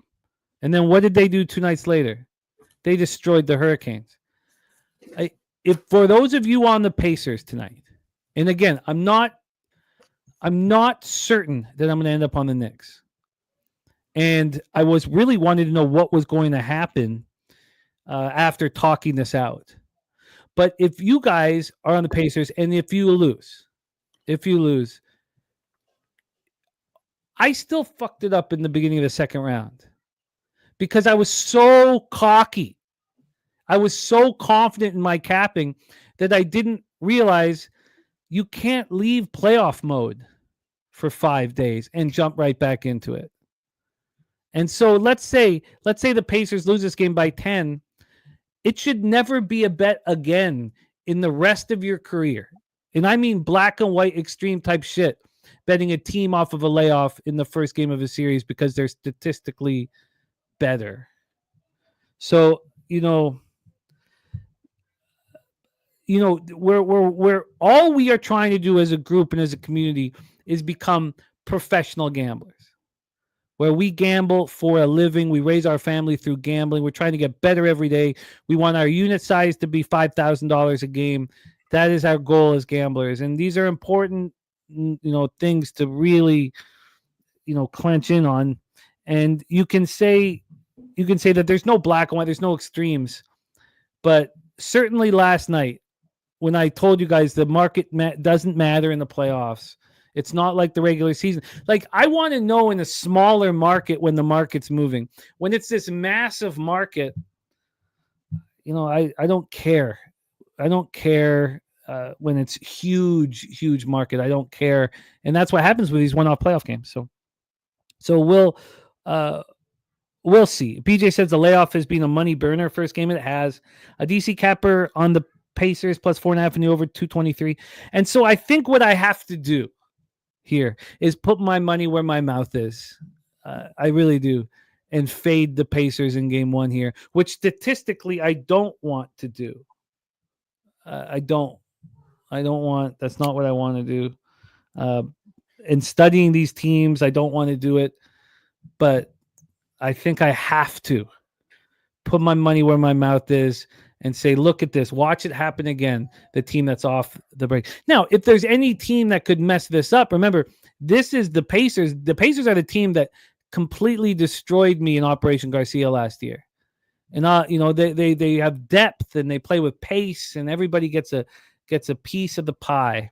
And it's a tricky team to fade, but I want to do it here. And the Brizzy bringing up what happened to the Knicks after they won, the city going crazy, is an issue because Florida didn't have to deal with that. Florida, the hockey team, it's no one people don't even know where the arena is in Florida. I mean, did you see the videos specifically of on the streets? Yeah, one Indiana firefighter that got attacked after the game 7 because he was wearing a Pacers jersey. There was different shit broken inside the city and shit like that. Like, New York's a little bit tripping. The Subway Series was this past weekend.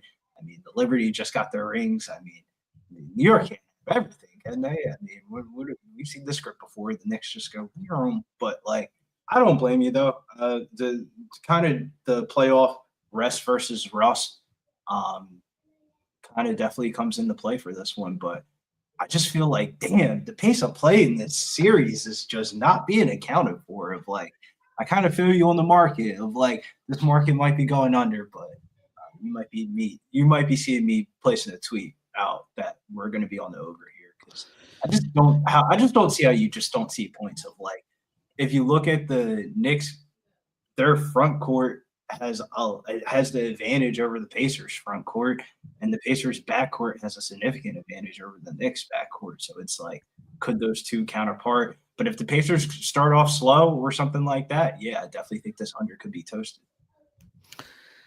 Oh, what a fun game. Okay, I've got to Lex Steele, it's betting every player prop on the under. And it's been very successful all year in the playoffs this year. There was a little hiccup in the second round, but I only bet it in the playing games in games 1 because I picked up 17 units on the game 1. And I'll never forget it.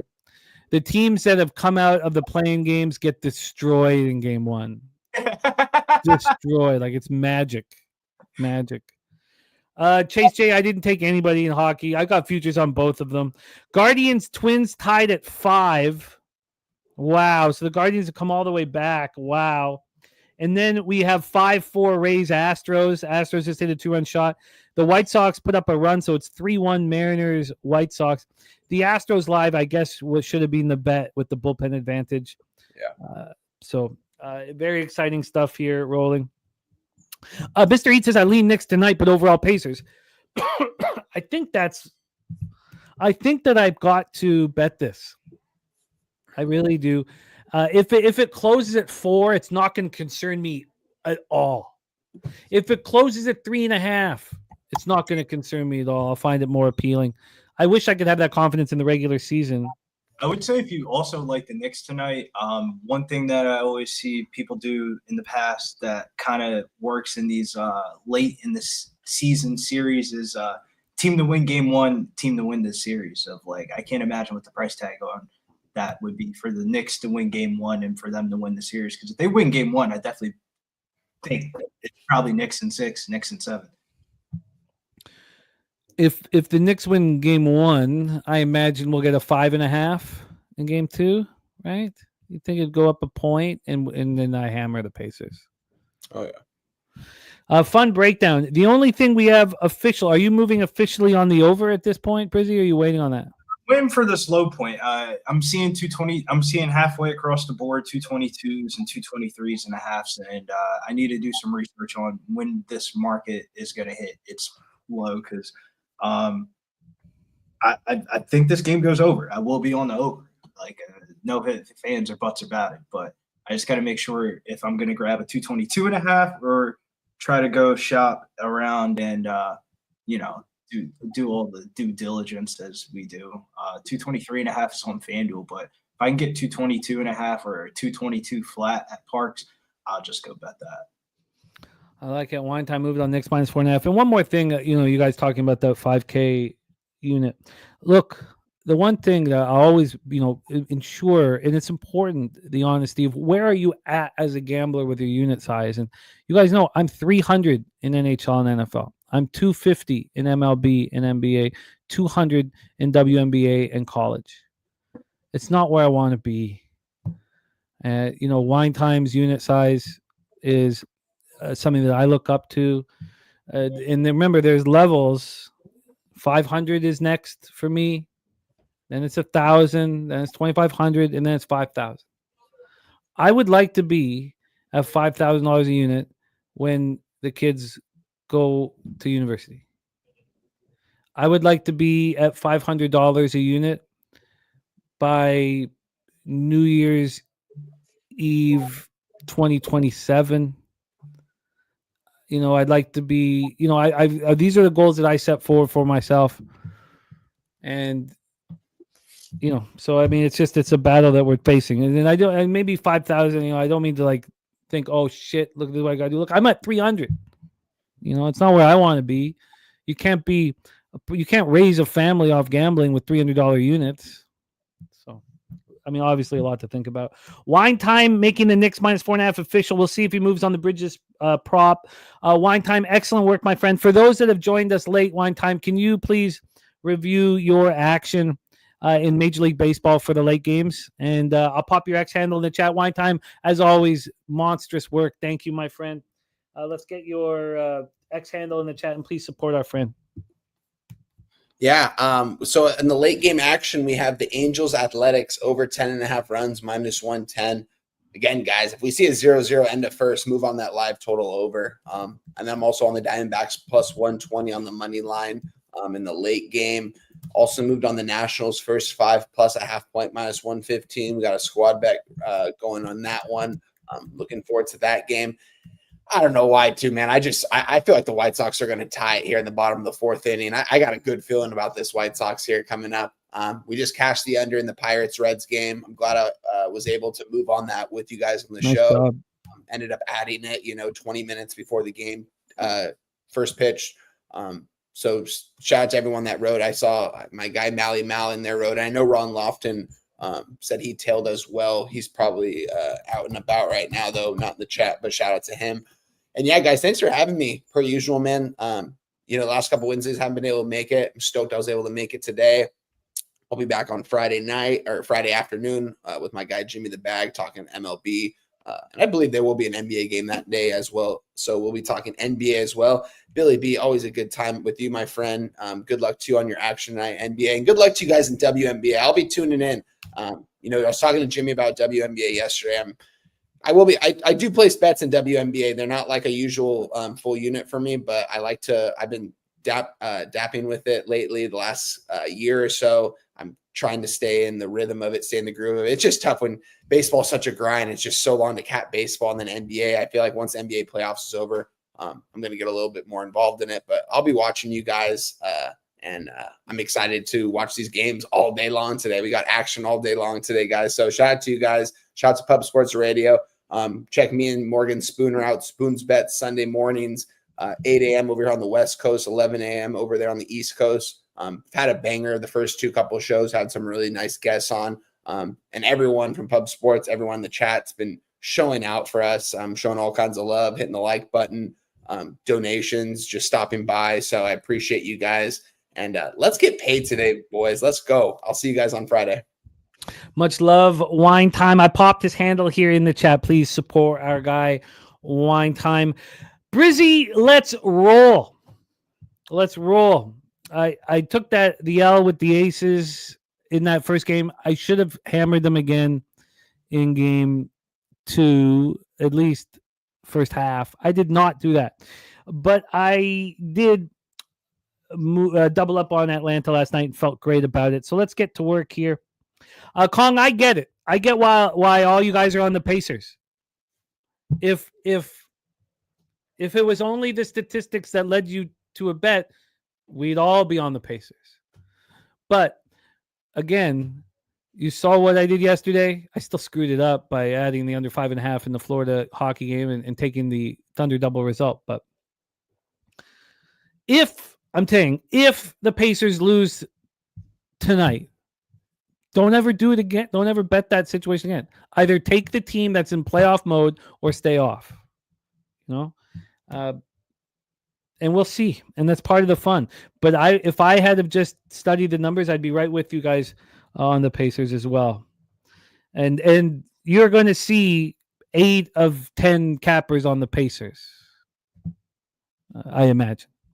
Let's get back to WNBA here. We start at 8 p.m. Eastern, Brizzy, with Dallas Wings. Dallas Wings and Paige Beckers, game 3 of the Paige Beckers career, going up against the Minnesota Lynx, who became as close as you can come to a championship last season. We're at the Target Center, Minneapolis, Minnesota. This is the home opener here for the Minnesota Lynx. Let's get into the line history here, the cash flow, and then decide how we're going to move, because there was only one game that I wanted to bet, and that's the Sparks game. But again, I'm going to be pensive and cap with you guys. I'm rarely going to come with action here. We have this line opening up for the Lynx at minus 11.5. It moved towards them. It moved to 12.5. Then it came back to 11.5. It even was an 11 around when we started the show. We're back at 11.5. We've had 4 cents of movement towards the Minnesota Lynx.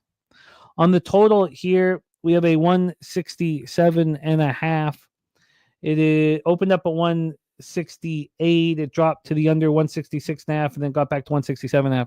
Another thing that I'm going to do here is not bet totals.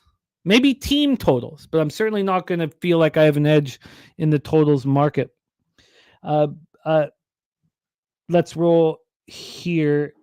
AM, I get it. I get why you feel that way about the Panthers, and I got to stay focused here, but there is a team that can beat them, I know, and that's Edmonton. But I don't know if Edmonton can get through Dallas.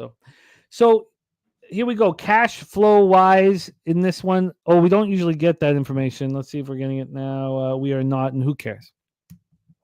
So the Wings are looking for their first win. Chris Koklanis, the new coach. I watched 2 interviews of him. I didn't know who he was at all. So they have Paige Beckers. That first game was at home in Arlington, and the Lynx beat them 99-84. And that was this Lynx team missing Smith and McBride. Smith came back in their 89-75 win over the Sparks, 18 points, 7 of 10 shooting. Brizzy can let us know if he thinks McBride will be in the lineup. Status uncertain here. Dallas has not looked good thus far. They've not looked good. They only scored 71 points on Monday, losing to the Storm. That was at home as well. This is the first road game for the Wings. Nafisa Collier back for the Minnesota Lynx. They're at home in their home opener. Brizzy, what? Wow, 3-3. Unbelievable. Great live action from you guys. That total back at 10.5. And now my first 5 is live. Thank you for the heads up. Brizzy, why is this not a Lynx smash and grab? Take it away. We'll talk about Kayla McBride first. If he's healthy, it's just that with the way the international season set up for women's basketball and the way the WNBA operate, like they're operating at the same exact time. So you'll see some of these international players kind of rest up the first couple of weeks of the season. And that's kind of the case that we have with Kayla McBride. I mean, she played an unrivaled, the 3-on-3 thing that Breanna Stewart and Napisha Collier own that basically have all the top WNBA players in it. And she was played in every game in that. And she also played in the tournament for her international ball club. So probably a while until we'll see here for a while. Even with the addition of Paige Beckers, though, there just might be concerns over there with Dallas as their offense is just not clicking. Like the fit of her and Arike hasn't been what they thought of at all. And it's more of Arike playing off ball. Like her shooting numbers have just plummeted tremendously in the first couple games of the season. Opening night, even with them missing players from the Lynx rotation, it just felt like watching the game, they were able to just out physical them and run up the scoreboard offensively. Collier had 34 points. Courtney Williams had 25. Jessica Shepard had 15 in her spot start. And good old Diamond Miller, one of their draft picks from a couple of years ago that just hasn't been able to stay healthy, but she was a really good college player. She had 13 off the bench, so it's very nice to see her nice and healthy. Some of the front court issues for the Wings, I just can't overcome seeing. Like, Misha Hines-Allen has been great for them, but Misha Hines-Allen is like an old lady. Like, she shouldn't be starting in the WNBA playing 30-plus minutes. And Tiara McCowan has just disappeared from the starting lineup and from the team just in general. Like, she only played 6 minutes in her last game. That's not a good sign. Alyssa Smith, she's looking like last year's headache. I mean, when did you look at a Fever game and just bet player prop unders because of Alyssa fucking Smith? That's how bad she's been. Maddie's been the only good thing going for him. Villanova's highest leading scorer in history. She's been coming off the bench. She's definitely looking like where she was last year for Most Improved Player of the Year. It's just tough laying this amount of points, but Lynx opening night, first home game, I think they're going to win and cover this line. I think that they smoke them, but I also think this is probably just another under for Dallas here because, like, Dallas's defense is bad, but, man, their offense might be even worse right now. Like, I don't see how Dallas puts up 84 points like they did in game one. Where I've kind of felt like Minnesota was kind of, remembering what happened last year when they traveled into Dallas and they kind of just ran up the score. Like, I kind of see them blowing them out, maybe like an 85-70 type of game. But Dallas's team total at 78.5 feels like a little bit too high. I wouldn't be shocked if that number just keeps on going down. I would probably say Minnesota anywhere from 7.5 to 13.5 points is probably the way to play this one, but not a lot of meat left on the bone in this game. The fact that we saw this one played just a couple of days ago, I feel like the line is totally adjusted. Opening night at Dallas, the line was 5.5, and now we're seeing 11.5. I mean, the 6.5 swing is pretty correct. Wow, and that's the reason why it's not really moving. I mean, I still kind of want Lynx full game. I would only bet them full game, even though they could just blow them out first half kind of thing. And, the Wings' first road game. I mean, I might end up on the Lynx full game. I'm not entirely sure here. That 5.5 to 11.5 is probably enough pause. And then watching it move to 12, if it stayed at 12.5, I'd be a little more confident, honestly, than seeing it come back to an 11 and now an 11.5 again. Because I don't know who in the world would want to back the Wings from what we've seen from them thus far. Let's roll on here. Next up for us, and Spooner sprinkling on the Mariners plus 130 live. The White Sox closer is unavailable. I'm a little uncomfortable with my 11.5. It's where it is. It's 11.5 right now at a pick'em, but it's much nicer seeing that 8.5 there. We also have the Rays threatening for those of us who want to keep the Astros action live. So let's roll on. I do need 3 outs, though. I need 3 outs and get the surprise cash on the first 5 on the White Sox. Game 2 for us here is at 10 p.m. Eastern. Washington Mystics 2-0. 1-0 on the road, have surprised a lot of cappers thus far. At the Golden State Valkyries, 0-1. Chase Center in San Francisco, California. This is game 2 of their franchise. First expansion team since 2008. They lost 84-67 to the Sparks in their first game. Tiffany Hayes went for 19 and 9. Let's take a look at the line history here for this one. We have Washington -5, -103. They opened up -6. I'm not sure what to do with Washington. I'm certainly going to be all ears when you discuss them. We've had a 1-point move towards Golden State. From a total standpoint here, we have a 161. It's -114 to the over. This opened up 161.5. It's bounced around, but overall, it's a half-point move to the under. Slow Jam said, so you said you only care about the market in the regular season, right? Not the playoffs. Yes. Yeah. So here we have Washington surprising us, Brizzy. Sidney Johnson, Sidney Johnson, first-year coach, with the youngest team in the league, averaging 25.4 years of age.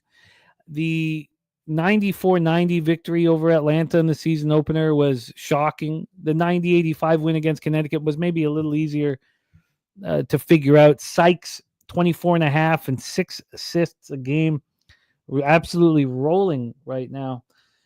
Cash flow, Jose sent me the information from Wager Talk for the cash flow. We don't get anything on action. Here, though, we have 92% of the tickets in cash on Washington. We have a 1-point move towards Golden State, so clearly the books are opening up their arms to Washington money. This seems like the perfect opportunity to trust the market here and back Golden State, not something I wanted to do. You have 66% of the tickets and 87% of the cash on the over. And Jose, thank you for sending this my way. Take it away for us here, Brizzy. A fascinating situation where the books are just opening up their arms to anybody who wants to back the Mystics. We've already proven they can win on the road. Floor is yours, my man. Shouts to Nuke Worker asking if Golden State's an expansion team for the WNBA. Yes, we got Nuke Worker reeled in here. He hasn't left the episode yet. He is still here, all ears. Could be just the product of the day, though. I heard it's very cold up there in Canada still in May. But the Mystics were one of the bright teams, I would say, just in week 1 of the WNBA, coming back and winning their opening night game versus the Dream, and then following that up with their first road win versus Connecticut, who just might be a really bad team. Connecticut might be the worst team in the WNBA this season. But more of their offensive production has been more the impressive thing. Scoring 90 points in both games in the WNBA is pretty impressive. It could be a glance back to reality for them, as this upcoming week, this week 2, as I call it, they have a tough West Coast schedule trip this week. They got Golden State tonight. On Friday, they play at Las Vegas. And then on Sunday concludes their road trip at Phoenix. So it will be a true indicator to see where their season is going to be heading towards, if that was just a low opening night, opening night buzz in the arena with Jaden Daniels sitting courtside, or was it something to kind of look forward to for the season? But Golden State had its inaugural game on Friday and a valiant second half, or I should say third quarter effort to try to cut the deficit versus the Sparks to single digits. But the team still looks like they're trying to find their identity. They only scored 7 points in the fourth quarter of that game on Friday night against the Sparks, which is kind of like this is a Golden State spot all day. But the only thing that scares me is outside of Tiffany Hayes, they just don't have somebody I can pencil in for 20 plus points outside of Tiffany Hayes is just not there for them right now. But when you think of this game situationally wise, if the Mystics are just going to be content with running up and down the court, that just creates game over environments. And we just got done shitting on the Connecticut Sun, but the Connecticut Sun put up 85 points with fucking Tina Charles and Lindsey Allen in the starting lineup, probably 2 of the oldest starters in the WNBA. So right then and there, it just makes me like the Golden State Valkyries team total over. But something that I got to look back into it, but one of my models that I usually use for the WNBA is home underdogs first half team total overs. And this fits the first half team total over. And granted, they scored 7 fucking points in the fourth quarter of their last game. That tells me they don't have a closer, or they don't know who the closer is. I think I'm going to go back to the well here. 39.5 team total over for Golden State Valkyries in the first half is -128. But I think the best bet in this game is Brittany Sykes over 7.5 rebounds and assists, -158. That number opened up at -120, went to 125, 130, and now at 158. I wouldn't be shocked if it gets bumped to 8.5 or 9.5. She just looks healthy to start the season. We talked about her prior to the Atlanta game, and she was kind of like the star player, but we didn't know where she was at primarily with health. But if you mix in with her being healthy and the Mystics losing 3 of their 4 point guards from last season, I mean, she played the main facilitator role in the offense, and the Mystics led the WNBA in 3-point shooting and second in points per game, field goal percentage in week 1. Granted, I don't think those numbers are going to keep up the same, but they're still pricing her based off of her last season averages and not the role that she's playing right now. Like you talked about game 1, she had 22 points, 3 rebounds, 5 assists. Game 2, 27 points, 2 rebounds, 7 assists. So she flew over rebounds and assist line in both games. I think she goes over this one again. If you look at the Golden State Valkyries, Tiffany Hayes is kind of like one of those rebounding guards rather than like jack up a 3-point shot and just stand there type of guard. So that'll probably bring her around the basket. I like Tiffany Hayes, 15-plus points. That's at minus 142. But I got to figure out how am I going to play this Golden State Valkyries team where, like, I think that they scored points tonight, but I know where the scoring is going to come from. If they're scoring 80 fucking points, it's coming from Tiffany fucking Hayes. She was the 6-man player of the year last year for the Aces. She's kind of like swaggy. Like, she isn't like the I hate to say the D word, but the D word that you probably think of a typical WNBA girl. Like, she's pulling up with the chains, the fucking. She's like a. I'm trying to give like an NBA comparison to her, kind of like a SGA kind of like the WNBA of like she just scores points and grabs some rebounds and stuff like that, and they're still pricing her at 15.5. I feel like she should be the highest priced player in this game. Kiki Ephron, the girl that came over from USC, basically like the co-star to Juju Watkins at USC. She's looked really good in her first couple of games for the Mystics, but they're starting to price her a little bit too high. Like her point prop tonight's 13.5 points. I definitely think they're not pricing the Shakira Austin playing of like Shakira Austin's the best player on this team. She just came back from injury. She played in the last game, but she picked up a technical foul and then got ejected when she was on the bench, and she only played 4 minutes. Like, I just think that she's going to play more minutes, and that probably cuts into the Kiki Ephron minutes. And then my girl, Simone Citron from Notre Dame, I mean, if you ask of like who this rookie class has been amazing. Like usually WNBA rookies get cut by the time that the season starts, and this rookie class has been playing a lot. And Sonia Citron, 11.5 points. I mean, they're just low hanging fruit there for Sonia Citron. She's just gonna run up and down the court like a fucking speed runner and just try to put the ball in the basket. And if you're playing a point prop, what more do you want from a girl than that? I just want to see the girl just go straight to the basket. I don't want to see all the little dribbling moves and shit. Just go straight to the basket. Sad that we don't have Kennedy Carter in the WNBA anymore because she used to be a player prop over that we would just slam of just like that type of player. Just go straight to the basket in transition. But rebounds and assists for Brittany Sykes. Team total over for Golden State Valkyries. I like the first half more than the full game because they only scored 7 points in the fourth quarter. I mean, that's fucking ridiculous. You don't have a closer at that point. No, that's correct. It was ugly. A couple things here, but first, are we making those 2 spots official for record-keeping purposes? Are we? Yeah. Brittany Sykes over 7.5 rebounds, and then we're gonna go Golden State Valkyries first half team total over 39.5 minus 128. Okay, sorry. Valkyries first half team total over. What was it? 39.5 minus 128. 39.5 minus 128. And then Sykes over 7.5 rebounds. What's that juice at? Rebounds and assists. Rebounds and assists. My bad. It's over 7.5 rebounds and assists. And that's at what? Let me check the juice on this on Bet365. Just go minus 158. I would odd shop that though, because you can get the WNBA discrepancy between player props is fucking ridiculous. Of like, I put out a Paige Becker's rebounds and assist line Monday, and you can find that from anywhere from minus 120 to minus 170. So it's like the discrepancy between the sports books for WNBA player props is ridiculous. But Brittany Sykes 7.5 rebounds and assists minus 158 at FanDuel Sportsbook is the current line. But I would odd shop that though. Underdog, fantasy, prize picks, those type of slips. Throw that in with some NBA, I guess you can get yourself a little ticket. But I like it as a straight bet. I think she can eclipse that just in assists alone, more or less than rebounds. She had 7 assists in the last game. basically got right there, and that was with a 27-point performance. And then game 1, she had 5 assists. And then with the way the Valkyries play, like they're just gonna.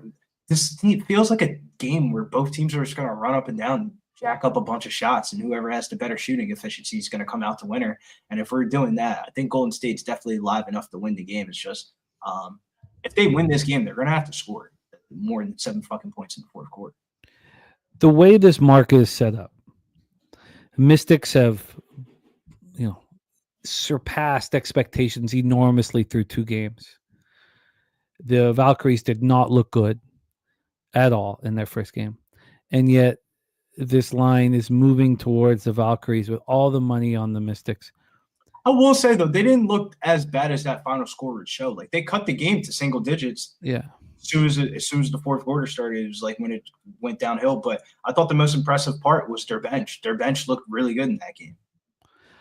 I would prefer just to be on the Valkyries first half. The problem is I just want to kind of keep things clean. I'm almost certain. I know there's no locks, and so I'm almost certain that the Valkyries cover the first half or the full. One of those they're going to cover for sure. The books are just opening up their arms to anybody who wants to bet the Mystics. And if anybody's watched these 2 teams play, you want to bet the Mystics. So I'm going to go on Valkyries 100%. I'm just not entirely sure, if it should just be a first half and then, beat myself up when they cover the full game. And I don't want to get caught up. See, obviously you'd want a first half, obviously, because you just watched them put up 7 points in the fourth. I mean, I think I should just stick to the full game and just stick to the plan. Yeah, but the first half angle isn't more of that they put up 7 points in the fourth quarter. It's more of that run that they had in that game was basically contributed towards their bench unit of like, I think that the team is so new that they're starting the wrong players of like Kate Money Martin started that game. She went 0 for 3, shot the ball 3 fucking times and played 20 fucking minutes. By the time that the fourth quarter came around, they benched her. Veronica Burton, that bitch can't shoot. I can shoot a better jump shot than that girl. Like, they're playing the wrong players. Julie Van Loo was 3rd in the team in minutes and came off the bench in that game and had 14 points of like, Julie Van Loo subs into the game. She's going in. The Belgium starting point guard from the Olympics from last year. And then Monique Billings is off the bench as well of like, I think that's where the first half angle comes in is that the scoring outside of Tiffany Hayes is coming from the bench. It's not coming from the starters. You can't have 2 people in the starting lineup combined for fucking 4 points and both of them shoot 0 for 3 and 0 for 4. Where like once the bench player sub in, I think that's where the edge is against the Mystics. Like the Mystics still kind of figuring everything out with their player rotations, but their defense has been awful of like 90 plus points to Atlanta, 85 plus points to the Connecticut Sun that we think could be the worst team in the WNBA by like a month into the season. So it's like, yeah, they've won these games, but they're still letting up a lot of fucking points. A lot to think about. I'm betting it for sure. I've just got to decide if it's, and I'm leaning towards full game. Let's talk about our final game here on the show. Thank you guys for rocking with us. LA Sparks, Phoenix Mercury in Phoenix Arena in Phoenix, Arizona. Mercury 1-0 to start the season. Sparks did win that lone road game. We just talked about it against the Valkyries. Nice job, Sancho. Go get it. Sancho, my man. So this was the spot that I was almost certain I wanted the Sparks early. The play of the day in the WNBA from our friend Ron Crawford is the Sparks plus 5.5. Shout out to Ronnie Crawford.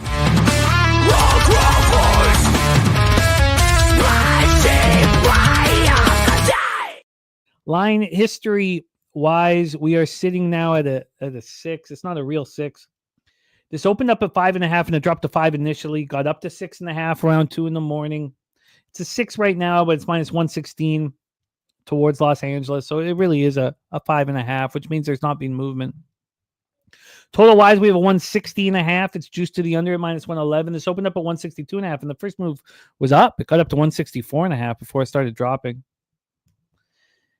Again, if you guys are out at a sports bar and you bet an under in a WNBA game, watch the things that you say when the bricks come in, because I was kicked out of a bar. And I was just on the under. That's all. I was cheering for bricks, but I guess it was, and I didn't say anything. I guess I was just loud and drunk and obnoxious, but it wasn't saying any coarse language. Let's talk about this spot here again from Jose's sent the cash flow. We have 62% of the tickets and 67% of the cash on the Phoenix Mercury. The under is 72% of the tickets and 63% of the cash. Sparks come in off an 89-75 loss at Minnesota on Sunday. Well, we know Minnesota's going to be a great basketball team this year. I mean, there's no harm in that. It really does just give us a better number to back them here at Phoenix. Now, we have injuries. Brink, Burrell, and Jackson are all out. Julia Alamond is probable for the game. Kelsey Plum, now a Spark, 37 points in that opening win in the Golden State's home opener. The Mercury looked absolutely dominant. 81-59 victory on Saturday, which makes, this is where I want to fade a team. They shot 51.7 from the field and 33% from three. They beat up on a Storm team that looks terrible. Storm shot 33.3% from the field. We also have an injury here that we need to know about with Clea Copper, left knee, 4 to 6 weeks. Natasha Mack also out for 2 to 3 weeks with a back injury. So there's a lot of different things going on. I know that I want the Sparks, and I think I just want them early. And I'm going to listen very closely. But the issue with the Sparks from my, and again, you're the expert, and I'm just working on this. But the issue is depth. They don't have depth. They're running a 7-woman lineup, which means, well, I can take them early, but I want to hear your breakdown, Brizzy. Our final game on today's card, Sparks, Mercury, and Phoenix. Take it away, my man. Yeah, before the season started, when they ruled out Clea Copper for like the first month of the season and Natasha Mack for the first 3 weeks of the season, I thought it was going to be like a fade of the Phoenix Mercury. But, I mean, you look at their first month of the season schedule, it's pretty lackluster. They played Seattle in the opening game. They're not going to be that good this year. They play LA tonight, Seattle again on Friday, Washington, and Chicago. Like that, they might fuck around and start off the season like 6-1, 6-2, or some shit like that. And this is not that good of a basketball team, which is crazy. This used to be a competitive rivalry back in the day, but the overchanging of each team, that just might not carry the same animosity between these two teams, as the Mercury look and play way completely different from last year, with Alyssa Thomas and Satu Salvi kind of leading the usage on opening night. They looked really good. Phoenix scoring at least 19 points in 3 out of 4 quarters, shooting 51.1% from field goal range and 38 team rebounds. The more important thing to note in that game was their defense. Their defense looked really fucking good. Seattle scored 15 points or less in 3 quarters, being held to 33.3% shooting, having 13 turnovers. For the Mercury, they still don't have Copper or Mack, but as long as Alyssa Thomas and Satu are out there, it doesn't really matter. And for the Sparks, Rakia Jackson got hurt in the 3rd quarter and will be out for this game. The Sparks were able to get that road win versus the Golden State Valkyries, but they struggled in their home opener, majority because of Rakia being out of that game. In 2 games, they've averaged 79.5 points per game on 43.1% shooting. Their defense has allowed 78 points per game, but I just can't get behind the Sparks right now. It's like individually, I think their players play good. Of like Kelsey Plum's numbers are going to look good at the end of the season. De'Erica Hamby is going to go over player props, but like the team put together as a whole of like Odyssey Sims and Kelsey Plum, they're just not a fit of like what you were talking about. They're just out of so many players that they have to play certain players certain amount of minutes. And Odyssey Sims is like supposed to be like a 6-man. She's not supposed to be a starting shooting guard or a point guard in the WNBA. Her last game, she shot 1 for 9, scored 2 points, played 30 minutes. So the bitch basically played the whole entire game and scored 2 points. Like what are you doing? And then they played Parker off the bench, 24 minutes. She was like Rakia's main replacement. So Rakia's replacement scored 6 points and shot the ball 3 times, and they were all 3-pointers. So basically, she shot 3-corner 3-pointers. When like Rakia Jackson's like a 15 to 18 point scorer, it just feels like this is an under. This is I don't want to bet totals as much for WNBA, but this is an under of like you lock up Kelsey Plum. I don't think anybody else is going to step up scoring here in this game. And when you have the Mercury playing defense like the way that they are, I mean, Alyssa Thomas is one of the best defenders in the WNBA. She's kind of like that point center type of player where like games just go under because she has the ball. She's going to have the ball in her hand the most in this game for both sides. So it's like, I think this total is moving correctly. I would, if all these WNBA games weren't going over, I would just slam the under in this game. But because these totals have just been way off for the WNBA, I'm just going to, half unit this, but definitely the under in this game is where I'm at of like, I don't see how the Sparks are going over 77.5 points team total in a win or a loss of like, Rakia Jackson being out for them is too much for me of like, I'd rather see Kelsey Plum be out than Rakia Jackson of like, Rakia's a bucket. She's going to get you 15 to 20 a game.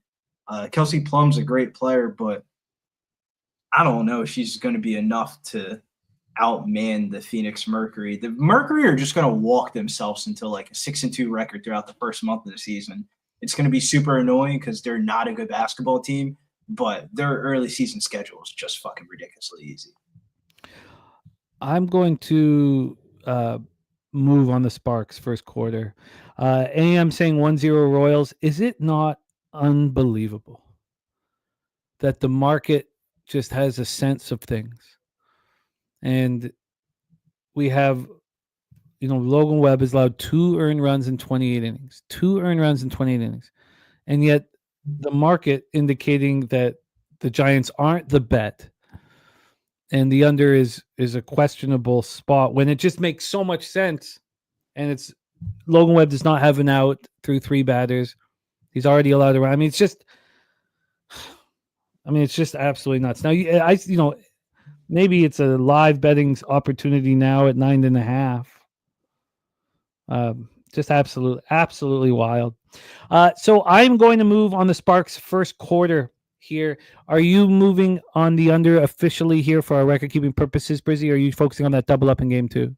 Yeah, I'm focusing on the Mystics Valkyrie game. That's where the meat and potatoes of today's slate is going to come from. I mean, the under on this game is fine, but I mean, it's not something that like I'm rushing towards my phone to go load up a sports book to go bet. Like, I think just the under is the right bet in this game of like, the Mercury will be lucky to score as many points as they did the last game against Seattle, but I also feel like their defense was way better than what the fuck I thought it was. Of like, if you can switch every pick and roll in the WNBA, that just goes a long fucking way. Of like, you could switch every pick and roll and not be thrown like the page. Like when I say switch every pick and roll, one thing that's been a problem for the Wings has been their defensive switching, where you run a pick and roll and Paige Becker's defending Napisha Collier in the fucking post. Like that's just not going to work out more times than not. Where like Phoenix, shit, they could switch 1 through 4, which goes a long way in the WNBA. Like I don't think that they're that good of a basketball team, but defensively they actually really might be good this year.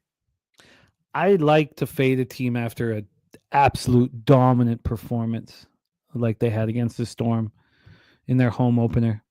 Now they're going to have their second game home. It just kind of fits the MO. I'm going to make a move on each game here. Now I'm just 2-1 on the season. All our records are, will be up and at them, throughout the year. Everything that we do here will be, up, and we'll be accountable and transparent for it. I think I'm going to be on the Lynx full game. I'm going to be on Golden State and probably lean towards full game because that's the market that I'm talking about. Brizzy's moved on Sykes over 7.5 rebounds and assists, and Valkyrie's first half team total over 39.5. And then I'm going to be on the Sparks first quarter. That's going to be my action here. I'm not going to live bet the under 9.5, even though it probably makes sense to do that. I'm not going to. So there we go. Nuke Worker going to get more involved in WNBA moving forward. I look forward to that. I look forward to rocking with you. And Brizzy, thank you so much for all that you do for us, my man. We'll talk. I'll be in touch with Brizzy about getting him involved more days on our show. But I'm going to pop his X handle in the chat. Please support our guy Billy Brisbane, one of the stars of the Locker Room Talk podcast. Please support him. Brizzy, I'm going to pop your X handle in the chat. Any last words for the Capper Sport in the show? Yeah, can't wait. WNBA season's finally tipping off underway. We get a nice couple of added games to the slate, and it's really not that hard of a league to follow. I mean, there's only 8 fucking teams, only about 2 to 3 games every slate. And once the summer comes, we'll have some afternoon action. So, just get ahead of the curve now and get hot for the end of the NBA season. NBA plays Jalen Brunson over 27.5 points, -130. And haven't moved on the over in that game yet, but definitely going to sit with the over for a little bit. But more than likely, we'll be on the over. Jalen Brunson's points prop, though, definitely will be bet. Respect, Brizzy, my man. There he is, Billy Brisbane. Let's put a bow on the show. A lot of action to get out, a lot of decisions of what we want to do live. Jose Bouquet back in business with us. Jose was a miracle casher on the White Sox first 5, now 4-4 in the bottom of the 6th. The under 11 That felt good. one. Say what, my man? That felt good. Yeah, that was The great. immediate home run after. And your live bet, yeah, I was thinking beauty. Yeah, that felt nice. I wonder if I bet you I rue. Oh wow, who's that? Oh no, that's not. That's I thought someone was warming up in the Royals bullpen. No, it's just what's his name? Lynch getting ready to go. I probably should have moved on the under 9.5 there, but I had some concern about the total anyway. So just because it's 2 runs better, why would I move it? Isn't it wild what happened, Jose? Were you listening? With Logan Yeah, Webb? the 1-0 already. They're still threatening. I mean, I'm not watching the game, but it looks like they're still threatening. I'm sure he's gonna. I'm watching the game. I'm sure he's gonna get out of it. He's just a phenomenal pitcher. He did. Yeah, it's just funny that under. It's like all you need was 1 run off of Webb and just 3 runs from the Royals in total, and you're probably going over. The idea that it wasn't a slam dunk is what we talked about. It wasn't. The market was not implying it was worth even betting, and then the first 3 guys get on, and Logan Webb allows his 3rd run. I mean, it's just crazy. It's just absolutely nuts here. Yeah, and I'm starting. I've had success with 2 of these first 5 live bets, and it feels like it's kind of reinforcing the fact that if you cap, like we kept first 5 is the funky line there. If you're gonna bet it live, you have to bet what you like, that line that you capped or whatever. Like I bet first 5 because I knew first 5 was the thing that I wanted there. I'm a little pissed off I didn't take like +0.5 or money line, but I'm not gonna get greedy. Just accept the win and move on with my life. Yes, it was this. It's this is a real battle that we have chosen and that we've dreamt of and that we want, and it requires a ton of focus and pre-flop action, and then focus on the game, and then I'm telling you, is the live action this year that saved me. Like even in the 6 weeks of the horror show, it was the live action that was the only way I was still okay. It's been huge. It's so crucial to success because especially in baseball, that you hang one curveball, it's a 2 or 3 run jack. Now you have a wonderful gambling opportunity if the pitcher's been looking good, except for that hanging that one. Exactly, especially because in our first innings, Shane Smith only gave up 1 hit, and it was the home run. Yeah. So I agree wholeheartedly there. And by the way, you're on the Orioles too, right? No. Okay, well I'm on the Orioles, and they're trying to make me sweat for my fucking money right now. So As they do. All right, let's review all action and put a bow on the day's proceedings. In the National Hockey League, I'm not on anything. It's okay. I don't like. Let's go oil. I know we're trying to create, content. It was a good thing that Brizzy here, but I pushed you guys so hard all year long to move with me on Oilers and Dallas Stars futures, and to see them playing in the Western Conference Final is doesn't. I know I still got to get to the finish line, but it feels good. We have the Pig Milk play today is Guardians money line. That's game 2. Gorky on the Reds and Giants money line and the Pacers money line. Spooner cashed that Astros raise over 8.5 very easily. Cardinals money line is in danger, and then he's got the Mariners -1. We got to go into the late games now here. The first 5 plus a half on the Nationals. I'm going to join. I'll let Jose go over his action, but Jose's on. I'm going to join. Overs in Mets, Red Sox, and Rangers, Yankees is what I expect to move on. The full game over in Philadelphia, Colorado, even though I do want to test Taiwan Walker, but I'm going to study a little more, and it's important what Matt Randall said. A's -1, the over 10.5. Again, we're going to look live if that first inning is scoreless. And then overs, I got over 9 in Arizona, LA Dodgers here. Spenny Pettybombs gave us his NBA action. I am going to move on the Knicks, but I'm going to wait. I expect to get a 4. And Nuke Workers got the tie here. I expect, I just have to put my money where my mouth is. I think it comes down to that. I think this angle is enormous, absolutely enormous. And if I'm going to talk about it like that, well, then I got to bet it. I mean, I did with the Thunder and I did with the Panthers. I guess I fear the Pacers. And when you study the game, you want to back them. And that's why almost everybody's on them. So we'll see. Play today in WNBA for Ronnie Crawford is the Sparks. I'm going to be on them first quarter. I'm going to be on the Lynx, I think, full game. And I think I'll be on the Valkyries full game. I'm definitely going to be on the Valkyrie in some form or another. That is my action. Jose, my friend, please let us know your action. Yeah, easy recap. Nationals first 5 plus a half and both New York teams I'm on. So that'll be a whole lot of fun to watch and see here. 1 strike away from starting out 3-0 here today. So that'd be a nice little bounce back. You did not get the strike.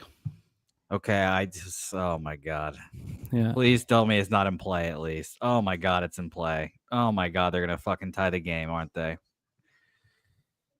All right, let's end this show. The Orioles hate their fans. Yeah, I agree. I agree. And Felix Bautista looked like the best closer in baseball, who was going to be a guy to worry about for the next 5 years, and blows his arm out after 1 year of overuse. Dunzo. God. Yeah. Don't get walked off in front of my face, though, please. don't do that. Please. By the way, Guardians Twins game 2 started. Good.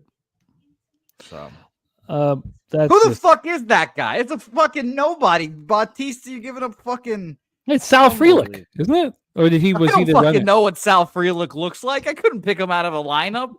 No, he's good. The only Brewer I can pick out of a lineup is Christian Yelich. That's it. Oh, it's Spooner. He nails it. Spooner's so funny. All right. That is our show. Nuclear says Orioles hate the fans and the fans hate the Orioles. Shout out to Lil Domo in the house, my man. Hope Chill Will. Uncle Mike, all doing great. Shout out to all of you guys. Thank you so much for your support here. Lots of work to do. Lots of work still to do. And then the card to work on tomorrow. Well, Bobano rocking with us.